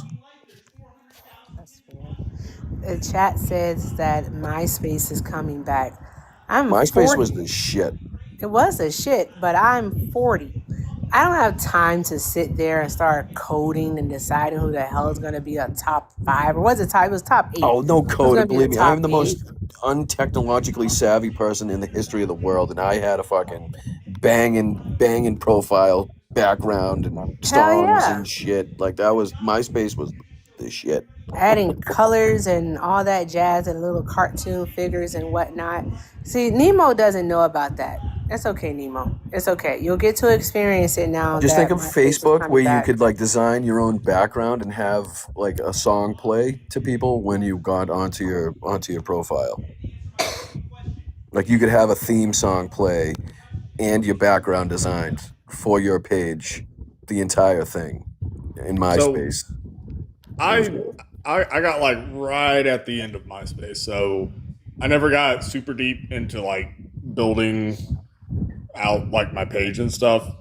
I got into like where it would, play whatever song. But I think it what came after that? Like what was your first? It was Facebook. Like it was, I think. Wasn't there one other thing? Like there was another one in there. There was MySpace, and then there was like fucking something. There was one other thing. What the hell was y'all doing on darn going MySpace at 11 and 12 years old? Go get your mothers. Let me talk to them, please. Thank you. I was born in '85. No, not you, Brian. Talking to the chat. All these kids. Well, don't act like you know I'm old, for Christ's sakes. At least sound surprised. Fuck. Nah, I knew you were old. I can't pretend. My apologies. Damn. I need a new skincare routine. Tumblr? I don't know what it is. No, there was another one. It wasn't just MySpace. There was another one, and it wasn't Facebook just yet. I don't think. It was like MySpace and one that didn't have. This is like when LimeWire. Remember LimeWire and Napster and shit. It was Black Planet. Like I can't tell you how many computers I went through because I had about 20,000 different songs downloaded from LimeWire, Napster, and every other illegal site you could think of. I broke my computer doing LimeWire. Was it AIM? Maybe it was AIM that I'm thinking about. AIM. It wasn't AIM. It's called AIM. No, it's AIM. That's always and forever AIM. It's AIM. I don't know what Friendster is. It sounds familiar, but doesn't ring a bell as far as that. But it might be AIM. Because that was when you could hear the door. When you knew your friend came on and you could hear the door open, and when they left, the door close. That was via AOL because we had like away AOL messages first, and shit was great. And AIM was a part of AOL. I was just a degenerate as a kid. My constant away message was taking a shower, getting dressed, getting drunk. In high school. It's just consistently the same thing. What a douche. Oh man.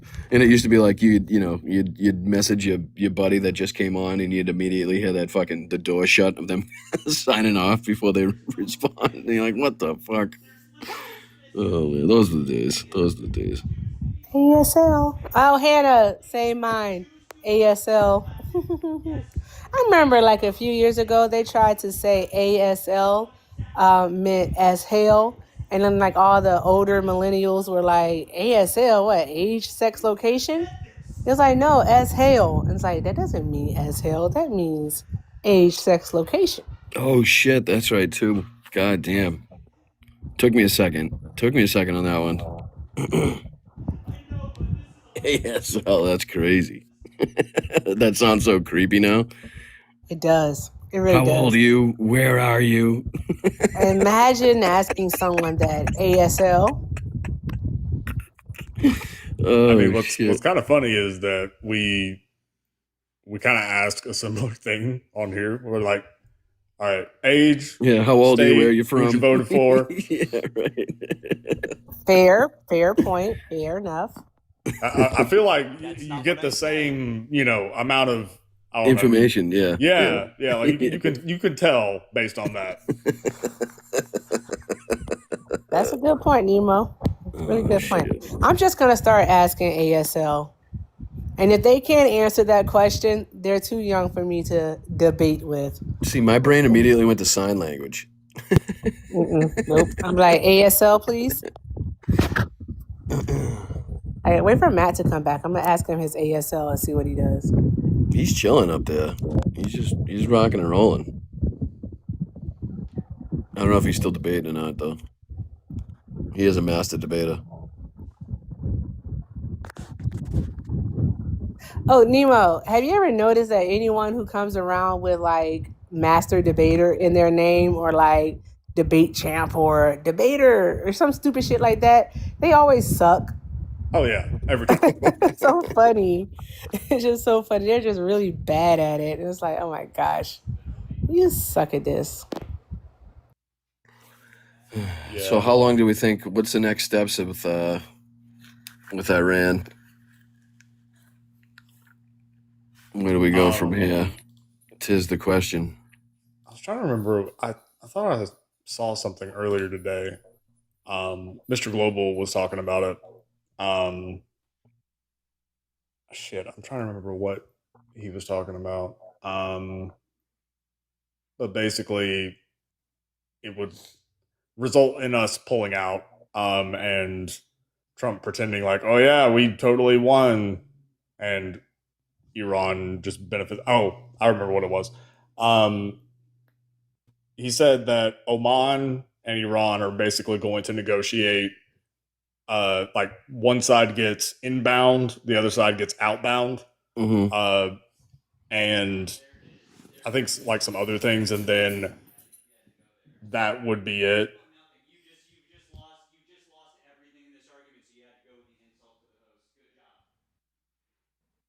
What, like charging tolls, you mean?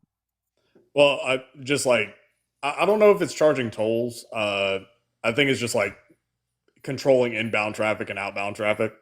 And so like the idea is that, Oman would control one, Iran controls the other. And I guess that's a make nice and everybody goes home or whatever. I think that there was more to it, though. I think that Iran gets some extra, like, benefits. Like, I feel like we're at the point right now where Hitler was in the bunker just trying to maneuver armies that no longer existed. You know what I mean? Like, when the Russians were closing in on Berlin, you had the Russians on one side, the Allies on the other, and he's just in the bunker, just like, yeah, send the Sixth Army this way. We'll take them out, and yeah, we'll reverse this attack. It's like, and no generals had the balls to be like, well, they don't exist anymore. Like they're all dead. Exactly. Yeah. I mean, like right now, MAGA is dead as we know it. Like, I don't know if anybody's aware of that. That doesn't mean the cult doesn't exist. That doesn't mean that we're not under and facing dangers because of Donald Trump's presidency and based on the fact that he's commander in chief. But MAGA is dead right now. Like it's got no teeth. It's got no more legs. Donald Trump doesn't have the cognitive ability to control the audience, to control his cult like he once did. Like he doesn't have the ability, if there's bad press or something going bad in the economy or militarily, to get out there and command them to believe another thing. Like he just doesn't have that ability anymore. So MAGA, as we know it right now, is dead. I feel like we are in the position where, like Hitler kind of locked himself away at Berchtesgaden and removed himself from reality. Didn't want to see it anymore. Now that's why Donald Trump's worried about building shit. He's off winning his 43rd golf championship apparently at one of the courses. You know what I mean? It's like, I feel like we're in that moment right now, and the only people that are left are the Joseph and Magda Goebbels types who are so heavily attached to MAGA and the MAGA movement that they can't possibly envision a world without without MAGA, much like they couldn't envision a world without National Socialism. So it's like, as soon as that happens, like their grip on power has failed, and now it's just basically whoever's left in the cult is left in the cult, and they're gonna ride it down with like the Titanic. It is kind of crazy how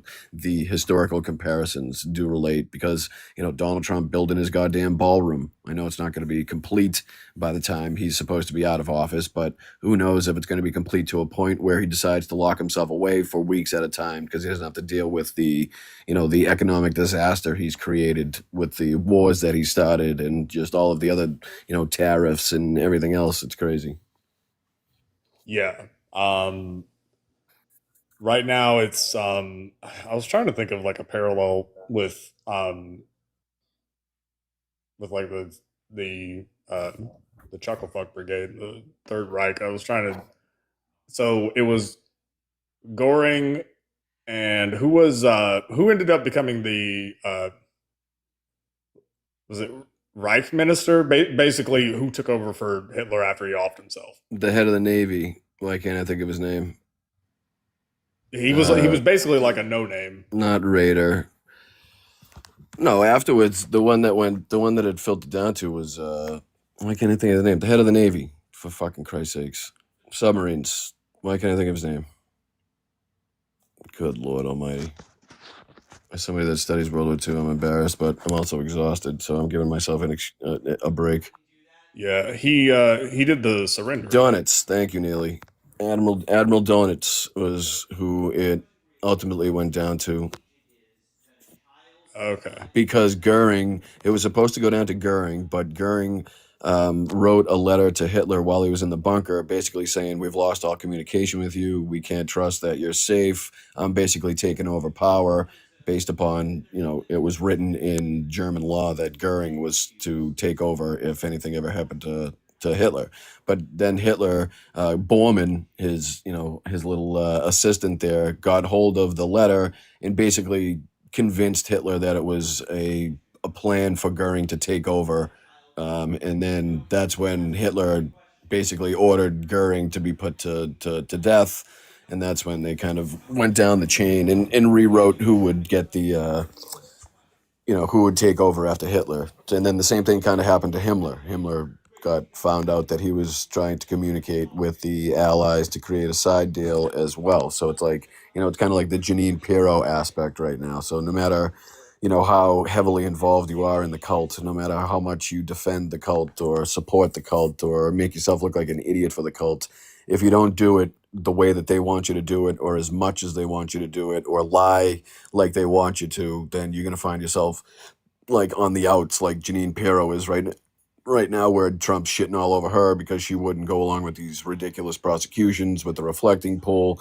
So same thing, you know what I mean? I mean, Goering and Himmler, you couldn't be any closer to, the leaders or, the founders of the group, and they still found themselves on the outs at the end of it. Yeah. I was trying to think of who I would, I guess, assign to each one. Cause Himmler was very much into the woo the occult shit. Yeah. So check out check out Wewelsburg Castle, WEW. You've probably seen it, right? Yeah, that one is. So they basically redesigned the whole thing to be the headquarters for the SS, and that's where the Black Sun comes from. That you'd recognize it in one of Ron DeSantis's campaign ads that he did, where he had the Black Sun in the background. So they had that on the floor in the basement of Wewelsburg Castle, and I believe it had 13 points on it, and they were trying to mimic or recreate the what's the people that I'm looking for? The Knights of the Templar or something like that, and they had 13. There's a whole history behind it that I'm definitely fucking up at this point, but it's an interesting. He was deep into all sorts of occult shit. The chicken farmer. yeah. Which that castle isn't that it's a triangle, right? It's a funky shaped one, right? Or am I thinking of a different I don't necessarily think it's a funky shape. I know they redesigned all the inside. I don't know if they did anything to the outside. I'm sure they did to some extent, but I think it's just a big ass cave. It's basically in the middle of the town. You know what I mean? It's just perched up on a huge ledge, basically, but it's basically in the middle, overlooking the entire town.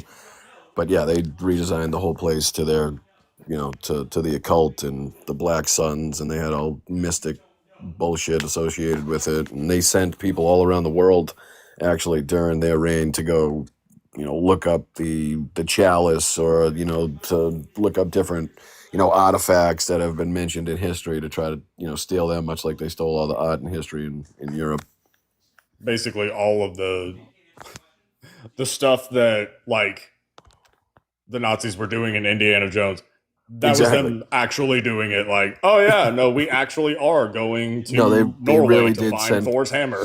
yeah, like they really did send people to like South America, Africa. You know what I mean? Like they had little excursions all over the place to try to basically gain any knowledge or power to substantiate their claim of the Aryan race being the the greater race, the most powerful. So they wanted to go out and find anything they possibly could that would kind of back that up or show their prominence.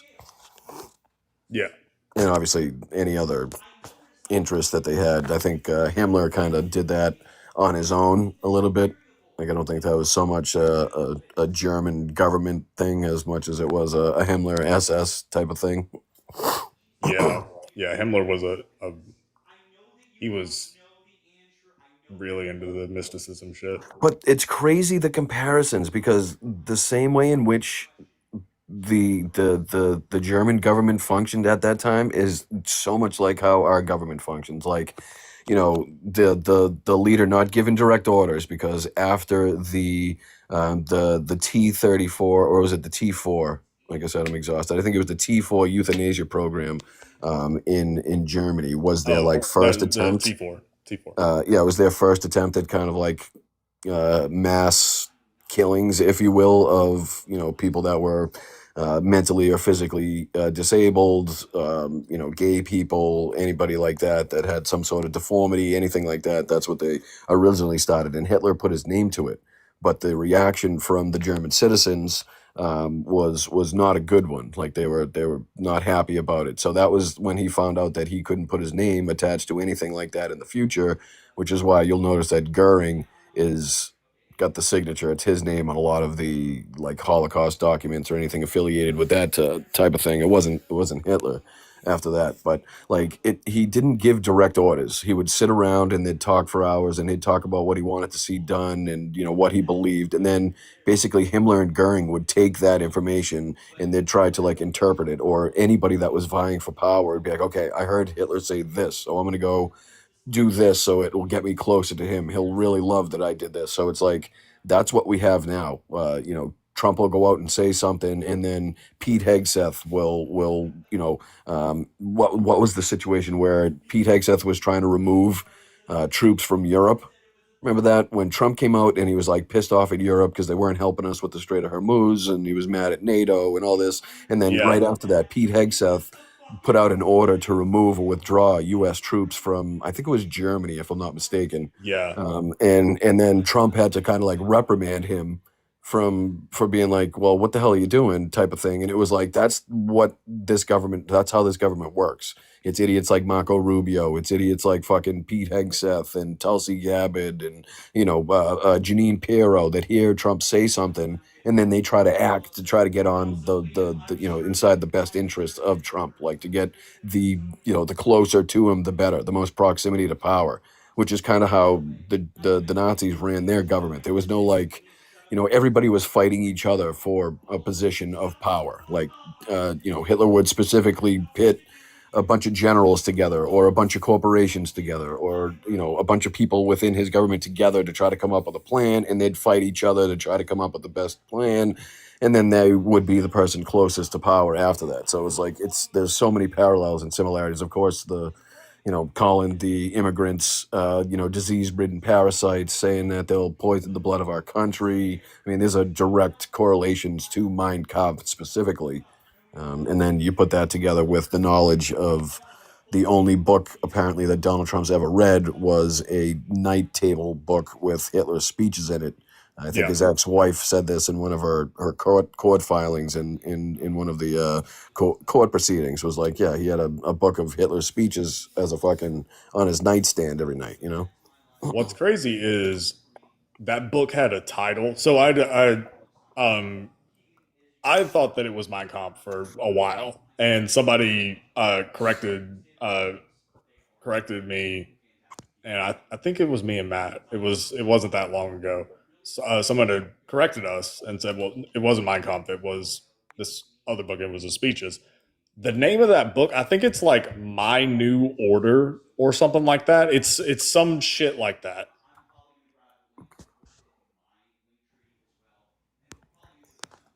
Well, they had the Die Wokenschau, which was their kind of news agency back then, and they'd play these press releases in the theaters and stuff like that. That's basically the Fox News of today.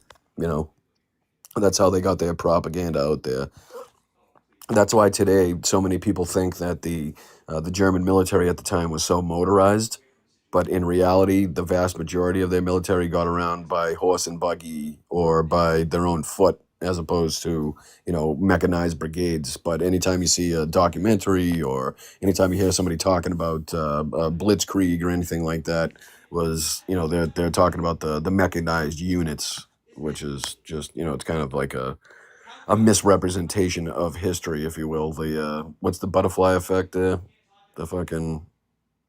where you misremember something from your childhood and you feel like it was different, but no, it's not butterfly effect. It's Mandela effect. Yeah, that one. Yeah. One thing that I noticed, because one really easy one that I picked up on pretty quick was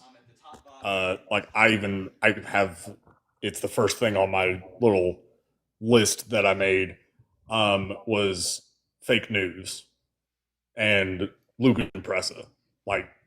That's almost a one-to-one. Mm-hmm. And so for anybody that is interested, Lucan Pressa is a German compound word, I guess. It's all one word. German is weird. You can cram all the words into a single word. It's weird like that. But Lügenpresse directly translates to lying press, and it became like a slogan for the Nazis. Like they would use that slogan the same way that MAGA uses fake news. Like, oh, this is an inconvenient headline, fake news. Same idea with what the Nazis did with Lügenpresse. Another one that it's like a weird similarity is, do you remember this was probably 2 or 3 years ago when there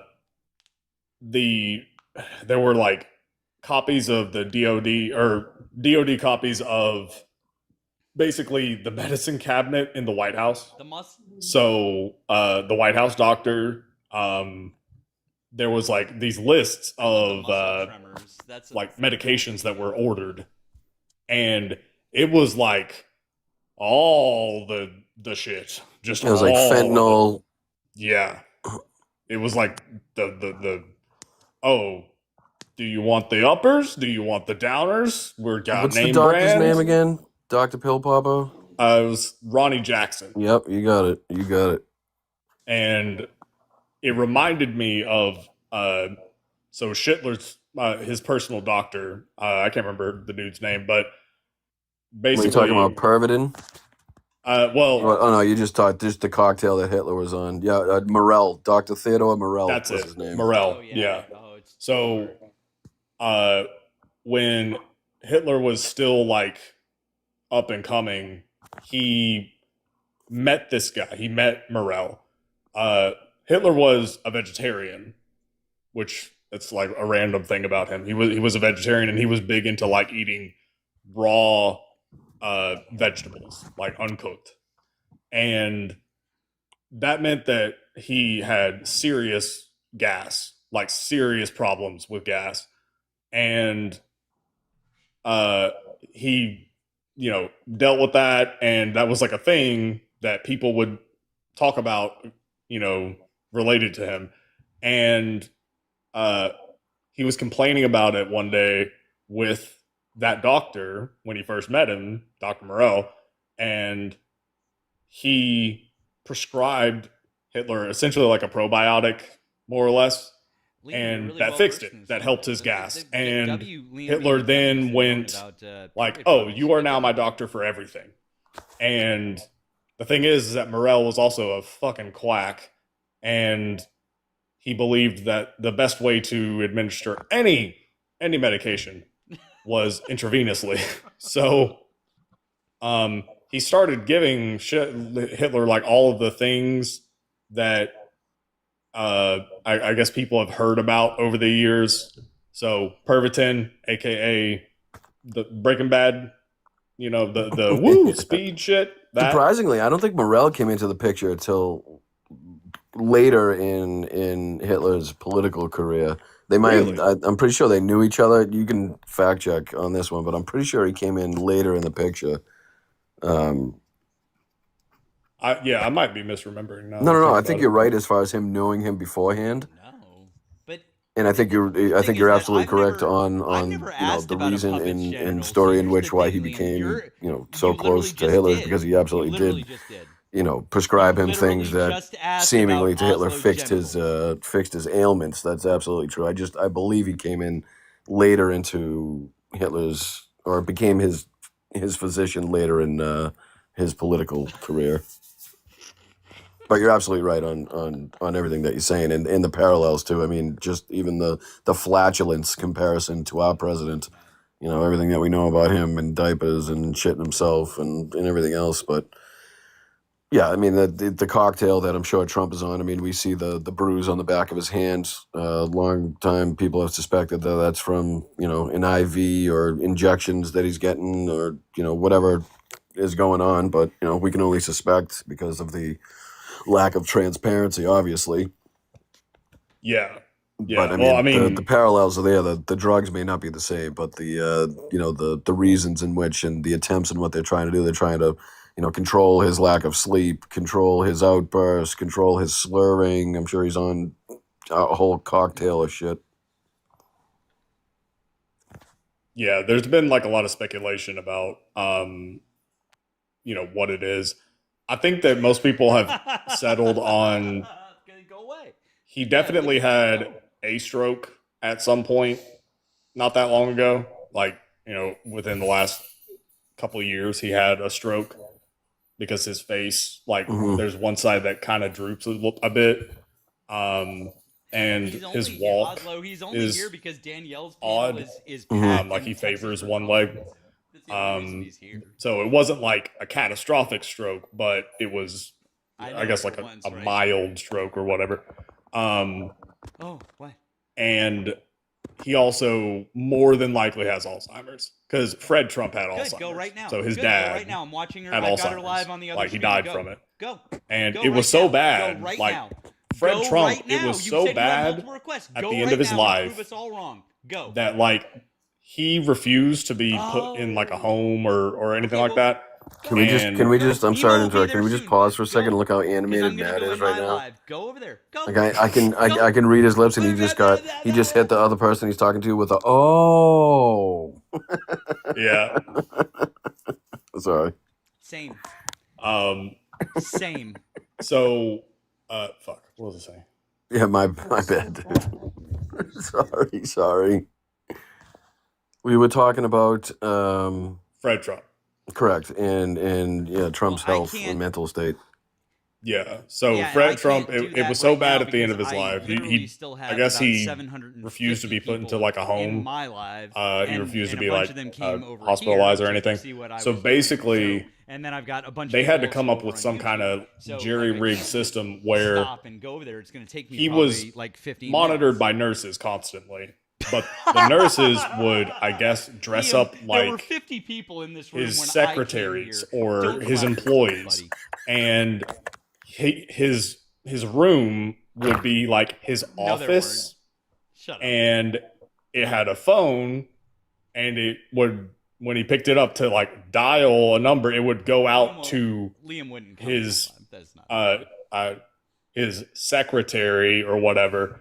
And she would route the call, and like he would basically be repeating the things that he used to do throughout his life, which it's normal for people with really bad Alzheimer's. You can so see this happening to Trump, though. Like this is basically what's happening right now at the White House. Like, I mean, just for example, his post of saying that he has the best polling numbers that he's ever had. Meanwhile, he's got worse polling numbers than he did after January 6th. After a literal insurrection, you know what I mean? Yeah. Like we saw people being beaten, deaths, destruction, people shitting on. Like after that, he's got lower poll numbers than he does now, and he's putting up on True Social that they're the best poll numbers. Or, when he's at the White House talking about the reflecting poll. Janine Pirro literally carried 2 boxes worth of fucking evidence into the White House to try to convince him that he was wrong. And he's still shitting on her afterwards. You know what I mean? It's like, and the people behind him are like, nodding their heads like, yep, you got it right, sir. Yep, it is. Yep, you're right. Yeah. And I mean, he's slurring his words a lot more. Like, I mean, I feel like with Biden, I think that Biden, it was more visible just because, like, oh, really? Awesome. You sing right now and I'll sing. You're in like that old man stage, there's like 2 speeds. There's loud old man, no filter, and then, kind of quiet old man. And I think that like Biden was more like quiet old man, and so he seemed more frail or whatever. Trump is just fucking loud, but he's like, if you listen to him talk, just listen to him talk, like, I don't know, whenever there's press at the Oval Office and they're, just listen to him. He's talking, he's slurring, he's doing, like, he's doing that a lot. United States. Yeah, like it's constant now. And I mean, I feel like that's definitely, I mean, that's Alzheimer's. Well, that's what I mean when he doesn't have the cognitive ability anymore to command the MAGA cult. You know what I mean? Like when, for example, he goes out and says that the Epstein thing is a hoax, right? Like he doesn't have the mental fortitude to go out there and convince them of, either that or to believe something else or to forget about it. Like that he doesn't have that ability anymore, whether that's cognitive or just, people are seeing through his bullshit that have been propagandized for so long, whatever it may be. Probably a combination of the two. He doesn't have that ability anymore, which is, we saw that at the White House Correspondents' Dinner with him trying to do comedy or just trying to read that speech in general. You know what I mean? It's like he doesn't have that luster. I mean, as much as I despise the guy, like to some extent, you have to recognize his ability to, I don't want to say command a room, but to read the room and to be able to manipulate the room. Like he's a great actor.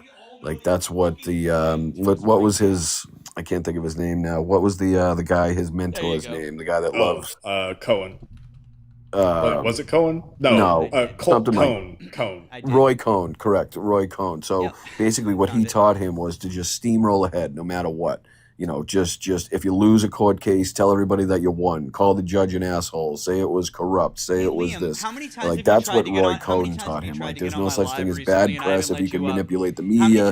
Then you can manipulate anything. Doesn't matter what the outcome is as far as that. Not only that, but how to wield his power and money and influence as far as that's concerned, which is what he's carried on throughout his life. How to pretend to have won something or how to pretend to be the best at something. You know what I mean? So he's just he's an actor that knows he's insignificant, that knows he's So leave. He knows that he's a weak, insignificant man, and he's done everything in his life to try to give everybody the illusion otherwise. This big alpha, strong, rich guy, everything's gold. And by the way, I'm looking at the concert. saying where By the way, I'm looking at he's the what concert a under rich the, person in the believes. park there. He's what a poor person believes a rich guy would live like. You know what I mean? Like if you're a poor person, you would. This is how you believe it's a Trump a rich person 20,000. lives. Yeah, exactly. If in fact you had the money to do so. It's just, you're just a pompous asshole at that point. There's a lot of people out there with money that don't need everything in gold. Boy, yeah, that's amazing. Liam. One thing with Roy Cohn that I learned that, I mean, that he liked little people. Well, that. Right, like so, it's like this is in like the tinfoil hat territory. I literally don't have anything, but still not. But like it's related lied about this, to the tinfoil hat territory. So Roy Cohn, when he was younger, I mean, like he's been in Washington forever. What are you talking about? So I don't know. Well, he did. Doesn't know. Well, I mean, yeah. Liam, what do you do for work? Like, what this do you is do back for when J. Edgar Hoover just out of curiosity, was what do you do? the head of the FBI. Now, J. Edgar Hoover infamously Liam, closeted. what do you do for work? Like, What's your job? Homeboy was Simple definitely. Can you just answer a simple question? Wearing women's what clothes. Do you do for work? What do you do? He was into sure. cross But I mean, dressing, like, come on, and he was for fucking real. What do you? He was definitely gay. And to each his own. No, yeah. no, I'm not yucking anybody's yum. This is history. Yeah, and so J. Edgar Hoover, head of the FBI and like the motherfucker at the time, the way that he did everything was through like, blackmail. And so there was this particular suite in, I think it was New York. I can't remember if it was called like the Blue Room or it's something like that. They called it, they had a name for it, but it was like this really fancy suite. Come on down to the boom boom room. Basically. I mean, yeah, like they had this really high-end suite in some fancy hotel in New York City, and J. Edgar Hoover would invite over whoever, like powerful people, and they would get freaky in that place. And it was a way of basically mutual blackmail. Roy Cohn was involved in that. Very Russian. Like. Yes, exactly that. But Epstein-esque.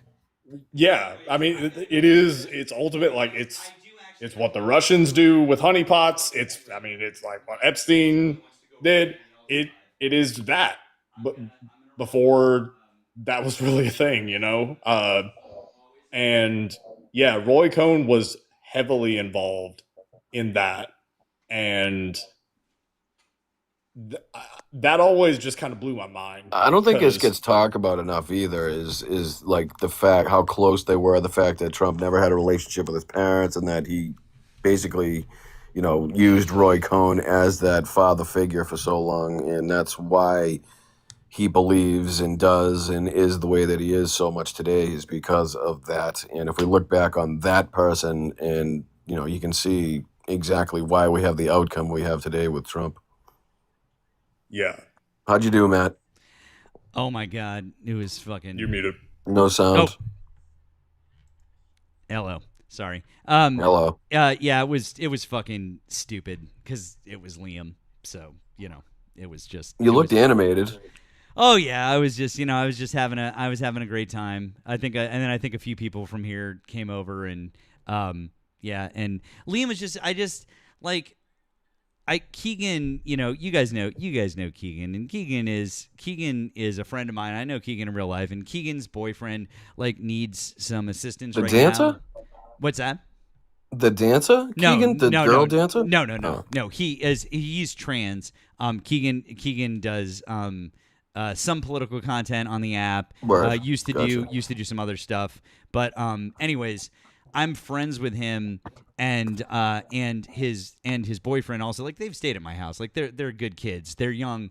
But his boyfriend needs some help getting out of a bad situation at home, and he's just trying to do a GoFundMe, and Liam was just being his normal shitty self, and I don't like him being a piece of shit to my friends. So I just and he's just a good dude, and I just not that he couldn't handle himself, because he absolutely could, but I just wanted to.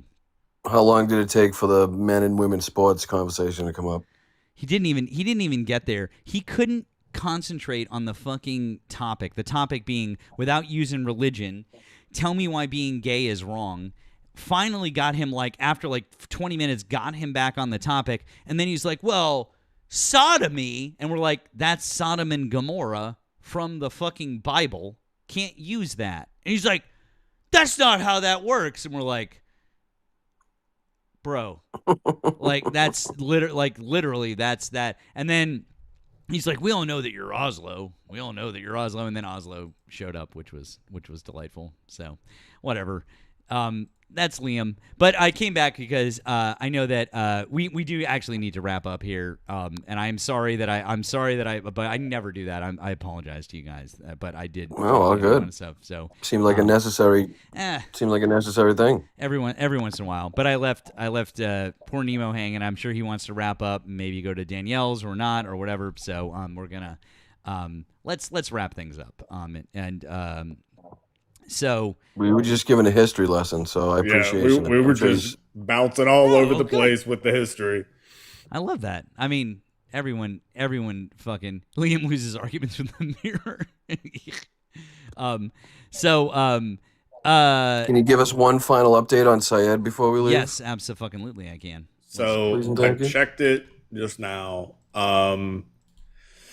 Okay, so 89% in, and this is from AP. He's got a 2-point lead right now. Yep. It's too close to call right now.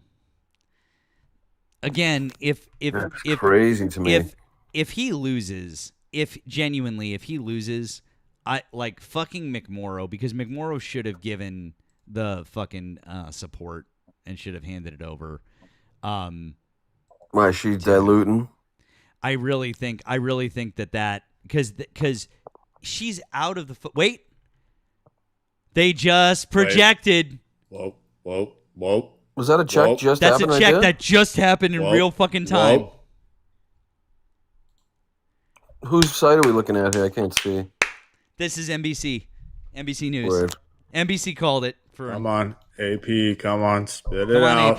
Come on, AP. Let's go. Well, I appreciate you checking that, dude. No, I'm glad you guys mentioned it. Let's fucking go. Bro, 46 million from AIPAC and fucking Israel. Fucking 46 million. Such a wild amount of money. In a fucking primary. That's a wild amount of money just in a regular fucking Senate race. Right. W Syed, baby! Oh. Woo! What, Jacob, you weren't pulling for Haley Stevens? Israel comes into my dreams. My God. I legitimately think she is less charismatic than JD Vance. Oh. And that's really saying something. I really do. That might be one of the most insulting things I've ever heard you say. So what do we need? Just a couple other spots now to kind of confirm as well before we start actually counting chickens? Yeah. I'm waiting on AP. I'm a whore for AP. Hey Shay, how are you? Let's see. I feel like Kornacki honestly was like trying to really call this, like not call it as much as possible, but I've been watching it all night. I ordered. Somebody said NBC. Is that what we were just watching? We were just AP. The number ticked over for AP. 90% of votes in. So if they're going to project, it'll be now. All right, well, let's stay on for a second, and let's see if we get a full-on official call all the way. Michigan results. I'm on MS now. I am curious to see what Kornacki says. Still says too early to call there. Let's see who else. Come on. Well, this would be a good way to return from, Russian missile attack. Come back to a progressive victory here. Yeah. Or should I say another progressive victory here? 90%. Inshallah. Come on, bro. Come on, 90%. 90%. I know NBC called it. It's like one of those things where you're like, you hope that it's like the domino falling. It's like the one calls it, and then like maybe everyone else will. I wonder what's left to count. What did Nemo say? It went to 90% in as far as what's been counted already? Yeah. So on AP, they've got 90% of votes counted.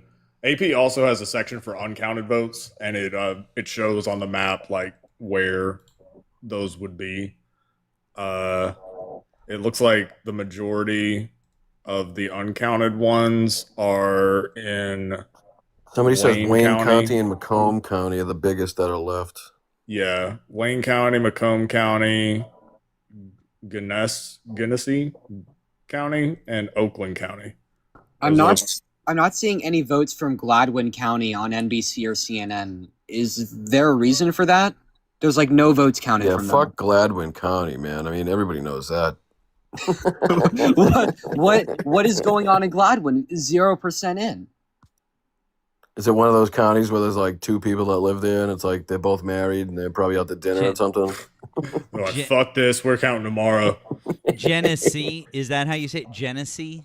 Genesee? That people in the chat are calling it Genesee. Like, isn't there a county in New Hampshire or something like that? Somewhere in New England where they're always first to vote and it's like 3 people, they're all in one family. And it's in fucking it's that place in fucking New Hampshire. The fuck is that place? Yeah, I know exactly what you're talking about too. Right? The fuck is they're that like place? Always, I think they're always first. It's either in a primary, I forget what it is, but there's like 3 people in the town, they all vote, and it's like everybody watches where they're voting first. I was saying this, but while I'm obviously super excited about Notch. Abdul, there it is. Yeah, okay. Yeah. Abdul winning, right? Like, and I really do think he is. But like, this symbolizes that AIPAC and corporate interests and special interests have not fully taken over our elections. That if we do try hard enough and there is enough public support, those special interests can be overthrown as long as, enough people come together. And that, I feel, is honestly the bigger win overall here. Yeah, I feel like this is also evidence against the voting is dead. Nobody should go vote. We need to, act as fucking as crazy as humanly possible at this point in time. I think this gives a little bit. I mean, has done the special elections we've seen in recent months. You know what I mean? It's been pretty clear and concise what the sentiment of the American people is, even in different states down south. We've seen special elections all over the country, Georgia, everywhere, that have pretty much shown that people aren't too happy. And if you go out there and you speak for the working class and you talk about healthcare and you talk about getting billionaires to pay their fair share money out of politics, that it resonates with people. Yeah. By the way, thank you, DeBlues over on the tube. DeBlues said a little while ago. He said, "Yup, my new order." Thank you, DeBlues. Appreciate you. My new order. What's that again? My New Order. That's the name of that. It was the name of the book, the Hitler speech book. Yep. Oh, gotcha.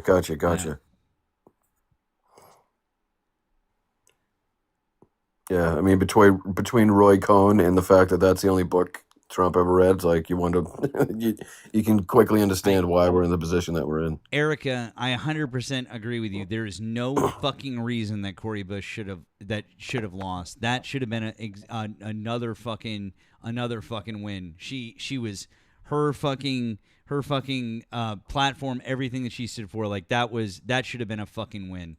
What do we know about her opponent in that one? Wesley Bell, Bell is fucking supports Israel and like very fucking centrist Dem. Yeah, exactly, Cindy. Very fucking disappointing. He gets AIPAC money. Like Cori Bush was pulling for her so hard. She's an amazing woman, great progressive candidate. Super fun. I just. Exactly. So clearly, it's not. What's it called when you turn something into something you don't want to touch? Like as soon as you touch it, things go to shit. That clearly it's not a hot enough topic, at least in that portion of the country. Third rail. Yeah, correct. Yep. Yeah. We need to make it a larger third rail for these candidates to even associate, use the word, talk about, say we're going to spend money on that place. I just think it sucks because I feel like in a number of other places she absolutely would have fucking won. In fucking Missouri, like that was the best that they could fucking do, was a fucking centrist Dem. And that's literally the opposite of the sentiment of the world, basically. I mean, CNN just had a thing where they were talking about the support for that country Republicans, Independents, Democrats, the whole 9 yards, and it was down huge. I mean, that's what we've seen around the world basically in recent months at least. So it's basically antithetical to what we're seeing. I love. By the way, this is the Times of Israel. That's their headline. Yeah. Yeah. The $46 million headline. They're coping, bro. They're coping. Oh, I bet they are. Bell absolutely did a smear campaign against Cori Bush. Like, really, genuinely, it's bullshit. We need, it just sucks. Didn't Wesley used to work for a Republican a while ago? I thought I saw something about that. Hold on, let me double check. Now, who will he be running against? Remind me again in the... Erika says yes. Yes, okay. So he was that guy. It's fucking ridiculous. How did he get 60% of that vote? I don't know. I mean, it's Missouri. I think, like I said, I guess that was maybe the best that they could do in Missouri was to get a fucking centrist Dem, but that's still disappointing. Who does he run to unseat now? That is... Hold on. That is... Missouri would be... Yeah, one sec. Missouri... Come on. God damn it, AP! Come on. I know. I'm like. That's not Holly, right? What state is Holly? Holly is Iowa, Nebraska. Was it? Was one of those? Yeah. Yeah. No, this is the House though. Oh yeah, that's right too. That's right too. My apologies. No, My no. apologies. It's so hold on. It's I just need to see which. I forget which district. I thought Holly was Missouri. Oh, Josh Hawley is Missouri. Yeah. So this is Missouri's first. Crazy. Wesley Bell is the incumbent, and Paul Berry will be who he's running against. Gotcha. Paul Berry. This is, by the way, this is for those of you wondering, this is Paul Berry. This is Paul Berry. Chuck. That's him. Hey, I don't. He's no one's up.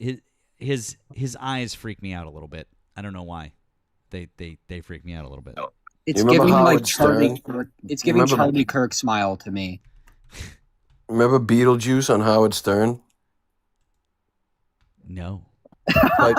No, that's Brian. That's great. I'm not saying. It was just a thought that popped into my head. It had absolutely no relation to what we're talking about. Wesley whatsoever. Wait a second. Wesley Bell attended... Type it into your computer, Matt. Just don't put it on screen. Okay.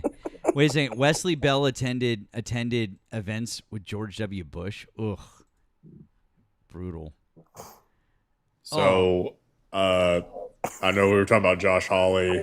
I feel it's necessary for me to share these images of Josh Hawley kissing his lovely wife that he definitely loves. Fucking. Like you look God, what the fuck? They definitely. He loves her in a biblical way. Absolutely. Tough to kiss while you're sprinting out of the Capitol building, though. Do they like sleep in the same bed with a pillow in between? Like what? Bro, that is not that. Okay, can we just take a moment real quick for fucking Hunter Biden and what he said the other day? He name dropped Josh Hawley. Oh yeah, 1,000%. Oh yeah, no. So like that picture of him, like those pictures of him kissing his wife, those have circulated for a while. And, I mean, that's the biggest giveaway. The biggest giveaway. Hunter Biden's on a tear, side note, by the way. And he's been... I don't think there's a podcast he hasn't been on. I think mine's the only one he hasn't been on in the world. I was... Listen, I'm glad he went, but I was deeply disappointed with his performance on Nick Fuentes, unfortunately. I have to admit, I did not see. I didn't see any of that. I think the only part that I saw was him saying something about Trump and his family, like, he went after my family. What do you expect me to say? I think it was the only clip that I've seen. But did he not? I thought I saw a headline where he did call Fuentes a bigot or something like that. Did he not? Yeah, no. So you remember when like Gavin Newsom went on Charlie Kirk's podcast? It felt kind of like that. It wasn't as bad, but like it just felt a little bit too he didn't feel combative enough. I don't know. I don't really like hit on him for that. Or like I'm not like upset. My only thing is like, I don't know, just like shouldn't be ignored. Like we should not be nice to these people, you know what I mean? No, yeah, definitely should normalize sitting down with these people. I get that part. No, it was just a thing that came to mind. But yeah, he's been like, it's very hard not to have like some respect for him considering like all the stuff that he's gone through. And I remember seeing a clip recently of Joe Biden talking about him, like during the debate when Donald Trump was trying to go after him, and like it was just so beautiful. The way that Joe Biden treats his kids versus how Donald Trump treats his kids is so noticeable that I think it says a lot about each of their characters. Oh No yeah, doubt. No doubt. Like there was this one video of Hunter Biden, which Don Jr. So Don Jr. he posts a lot of very sus videos on Instagram all the time of him just like, I don't know, sharing his thoughts. And it's abundantly obvious that he ripped a big fat rail of just the best snow right before getting on camera most of those times. Like most of the time that he puts a thing on there, his eyes are bloodshot. He's going 100 miles a minute. He's on that Pablo Escobar train.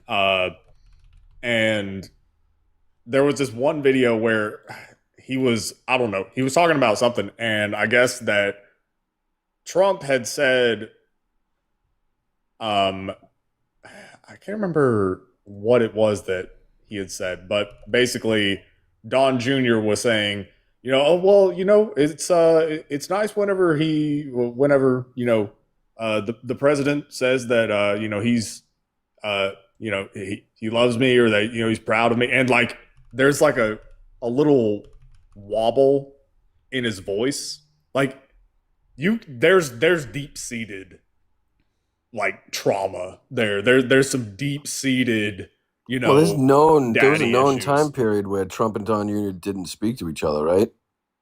I think that's been pretty well documented, and then they got back into good graces.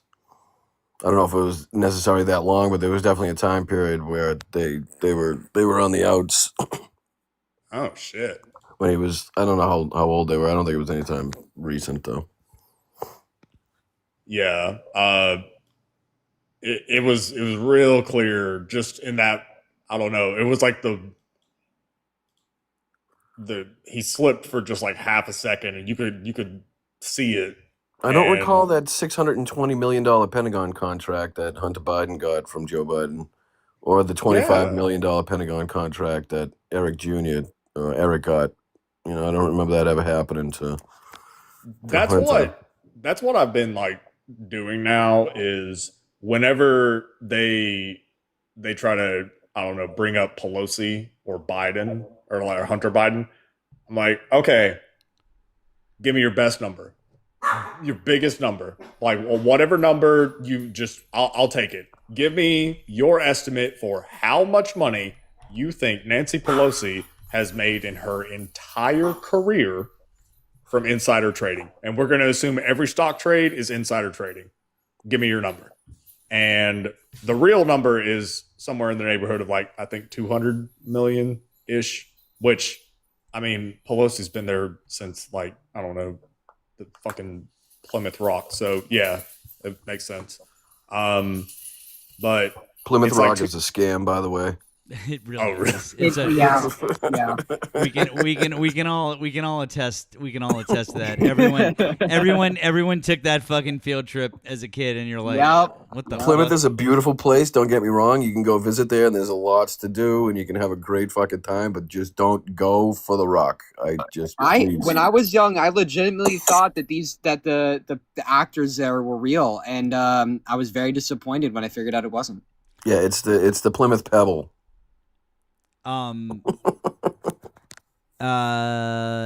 It says No other calls yet, Matt? No. I was looking at. Worried about that? No, not necessarily. I mean, you guys know sometimes that's how it goes. He's still holding the lead.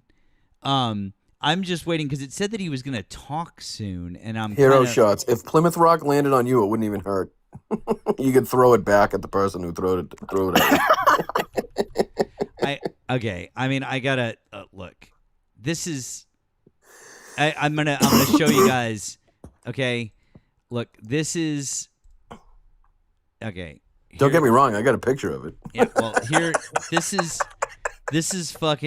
the entire look. All right. So you guys know this is it. That's it. Oh, that's some bullshit.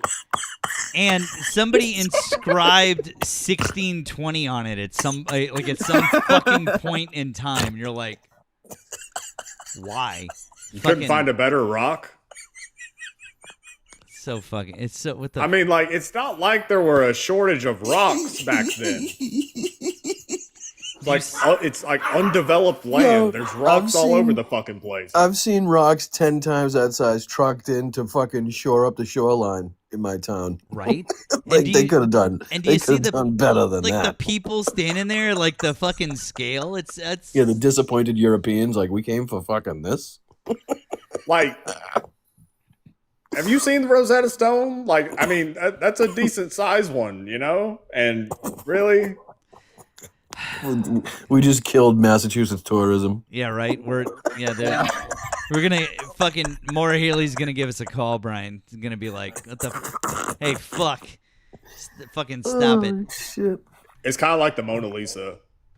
Like if you everybody thinks of Mona Lisa, right? If you the first time you see the Mona Lisa in real life at the Louvre, the framing is fucking terrible because it's just that one painting on a big ass wall, nothing else, and it's a small-ish painting. I don't know. It's like maybe a couple feet by foot and a half. It's like this. It's not. Yeah. It's not. Bro, people the Nina, made the it out Pinta, to be. and the Santa Maria could have hit that rock. They wouldn't even have known. The Nina, the Pinta, the Santa Maria. I mean, but like the fucking Mona Lisa, people were like, "Oh my god, it's so small," and I was like, "All right, fucking relax. Like, it's not that small, but it's like you're like, okay, it's definitely smaller than I thought it was, but I was like, all right, fine." Yes, but Plymouth Rock is bad. I don't know, guys. Reaction we're all used to. I don't know if we're gonna get another call. I don't know. I need to. No, I'm gonna head out. Now I gotta wrap up too. I really should. NBC did call it, guys. NBC called it. They just really wanted to be. I guess they just really wanted to be the fucking first. Well, if I wake up to see a big ballot dump, they dumped him in the middle of the night. They trucked him in, and then we see a big massive dumps. Yeah, it's all changed in the morning.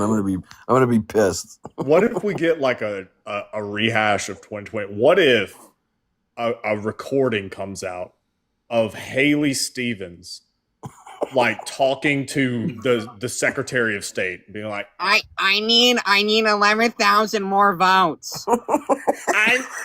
I need you to find 11,780 votes. We're gonna sick it to them precisely this much, and then like 12,000 votes came to me in my dreams last night.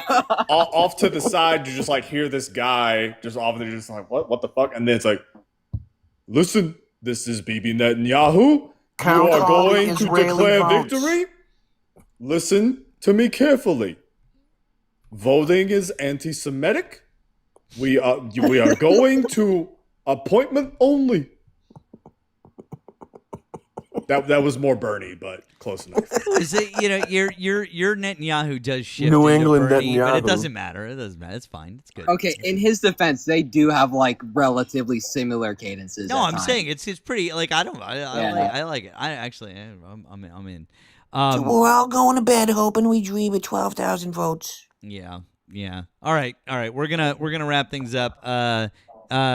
Later, Brian, brother. But we Appreciate you you. guys. I'm glad you're back. I'm glad you're safe, by the way, too, because I was Thank watching you. your videos and I was like, Brian better fucking come back safe, because holy fuck. Yeah, So- for operational security's purposes, I'm posting after I leave, obviously, those places. So good.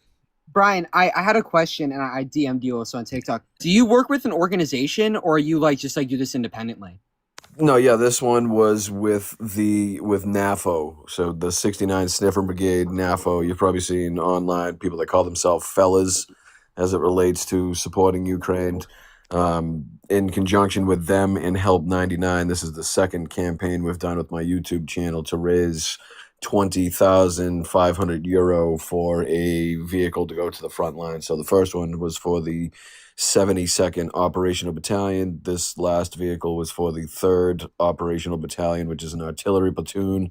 And this was the first time with this organization that I had the opportunity to go hand it over in person. So again, driving from Estonia through Estonia, Latvia, Lithuania, Poland, because obviously Belarus doesn't allow us to go through there, and then to Kyiv to ultimately hand it over to the military. So yeah, it's definitely with a lot of help. There's a lot that goes into it, and procuring the vehicles, getting drivers for the vehicles, the paperwork to get through the border. Like it took us 8.5 hours to get through the Polish border to get into Ukraine. So just to give you an idea of how strict and stringent and tough they are, and they kind of give you a more difficult time. But long answer, yes, it's affiliated with NAFO, the 69th Sniffer Brigade. Sorry. Yeah. But well, anyways, like I said, Brian, glad you're back, man. Good shit. I'm sure we'll. I appreciate catch you guys. I'm glad you're here, man. We'll catch you later on. Okay. Thanks, guys. Later, Nemo. Later, Jacob. Later, man. Thanks, Jacob. I appreciate you, bud. Keep an eye on things. We're gonna wrap up, okay, man? Yeah. Have a good night. We'll catch you I later. will send y'all a DM. Jubilee episode should be out in like 3 weeks. It got delayed, unfortunately. So, all right. Yeah, I don't know. We're all real excited, man. But we'll keep an eye on the results. We'll catch you later. All right. Bye-bye. Later, man. W's for our friends coming up tonight. We had Erika earlier. We had Brian. We had Jacob. We appreciate you guys being here. Appreciate you guys letting me go for a little bit. Thank you. Guys, if you're not following us on YouTube, please make up. Brian, would you post your tube down there? It's Blunt Politics. Brian will post his handle. Also, you can just click on his profile. It's over there too. Speaking of, we'd appreciate it if you guys would follow both of us over on the tube. We are slowly but steadily building up a great number of followers over there, and we really appreciate it. You guys helping us out hit these numbers. So thank you for doing that. We appreciate you, Kat. Thank you for already following us. But if you're not already following us, find our links in our link trees. Make sure that you're following us over here. Make sure you're following our backup accounts. Make sure that you're doing all of the good things. We really appreciate your support. Also, if you want to offer additional support, you can find links in our bios or links down in the description of the tube video. So I'm good on my end in terms of thank yous. Neo, do you have any left? Yes. 1 second. Pamela, thank you for the 5 on Venmo. You said buy some sunflower seeds. You mean sunflowers? Thank you very much. Thank you, Tammy, for the 10 on Venmo. You said, okay. Oh, wait. I don't see a message. Okay. All right. There was not a message on that. Never mind. Okay. Anna, thank you for the 2 on Venmo. You said, call me crazy. I'm more concerned about the cyclospora and other bacterias that are now spreading in our healthy food than the processed foods Maha complains about. Well, Trump and RFK Jr. suck down Big Macs and fries, but it's cooked in beef tallow, so it's healthy. It's like, Diet Coke. It's Coke, but it's diet, so it's fine. Yeah. And thank you for the second one, Anna. You said, FYI for all watching, Politico and Business Insider have a segment on Ukraine's drone academy called Kill House Academy. That's metal as fuck. Ukraine's ingenuity is amazing while actively in war. Give it a watch. I am totally about to watch that. Thank you, Anna, for those, and Slava Ukraine. Daniel, thank you for the 3 on Venmo. You said, Trump's build-up being similar to Mustache Man's, basically at 4x speed, seems to be working for the tail end of the mid-1940s. Hopefully the end is just as swift, and this will probably be a full semester in its own in the history books. Oh, definitely. Definitely. And finally, thank you, Daniel, for the other one. You said, it's ironic that both Hitler and Trump had some type of bowel issue. The amount of parallels are egregious at this rate. Oh, yeah, that's right. Yeah, Trump sharts himself all the fucking time. I never thought about that, but that's wild. That's wild. Nemo, are you gonna end up on? Are you gonna stay up? Or are you gonna end up on Danielle's? Or are you gonna crash? What do you think? So, she texted me. So I think Slayer is the one that's hosting. Okay. He is ending soon, Okay. and yeah, so she won't be on tonight. So I'll probably end up passing the fuck out. Okay. I am fried. I know you had mentioned earlier. By the way, Nemo, I want you guys to know that Nemo had told me earlier. He's like, I'm tired. I don't know. And this motherfucker just powered all the way fucking through for 4 hours and 20 minutes for you guys. So like, respect. You guys should like.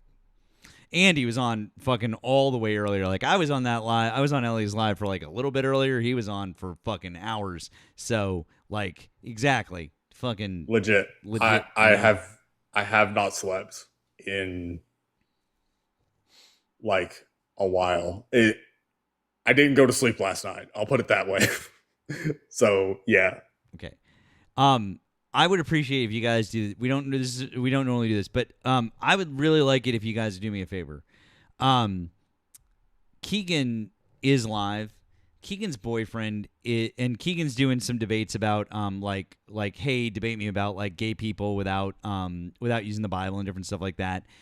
Keegan's boyfriend is in a rough situation at home and lives in the UK and is trying to get out and different things like that, and Keegan's running a GoFundMe and different things. If we could go raid Keegan, I just put his @ down there and like offer some support, even just like showing up there for a few minutes and some heart me's and even a few coins, or if you want to contribute to the GoFundMe, that's fine. Like any support would be really helpful. I mean, you guys know I am legitimately like personal friends with him. He's a good kid. He's a good guy, and I really like his boyfriend too. I hosted them when they came to Boston, and I just think it would be nice. So if you wouldn't mind, let's go over there, show them a little bit of support, and then if you guys want to make your way to other places, but that would be great. Let Nemo go get some sleep. I'm gonna go get some sleep too, and then we will come back tomorrow rested and ready to go. 4 more on Wednesday night, so 10 p.m. Eastern time, just like normal. So let's go do that, and then we'll catch you guys tomorrow. Sound good?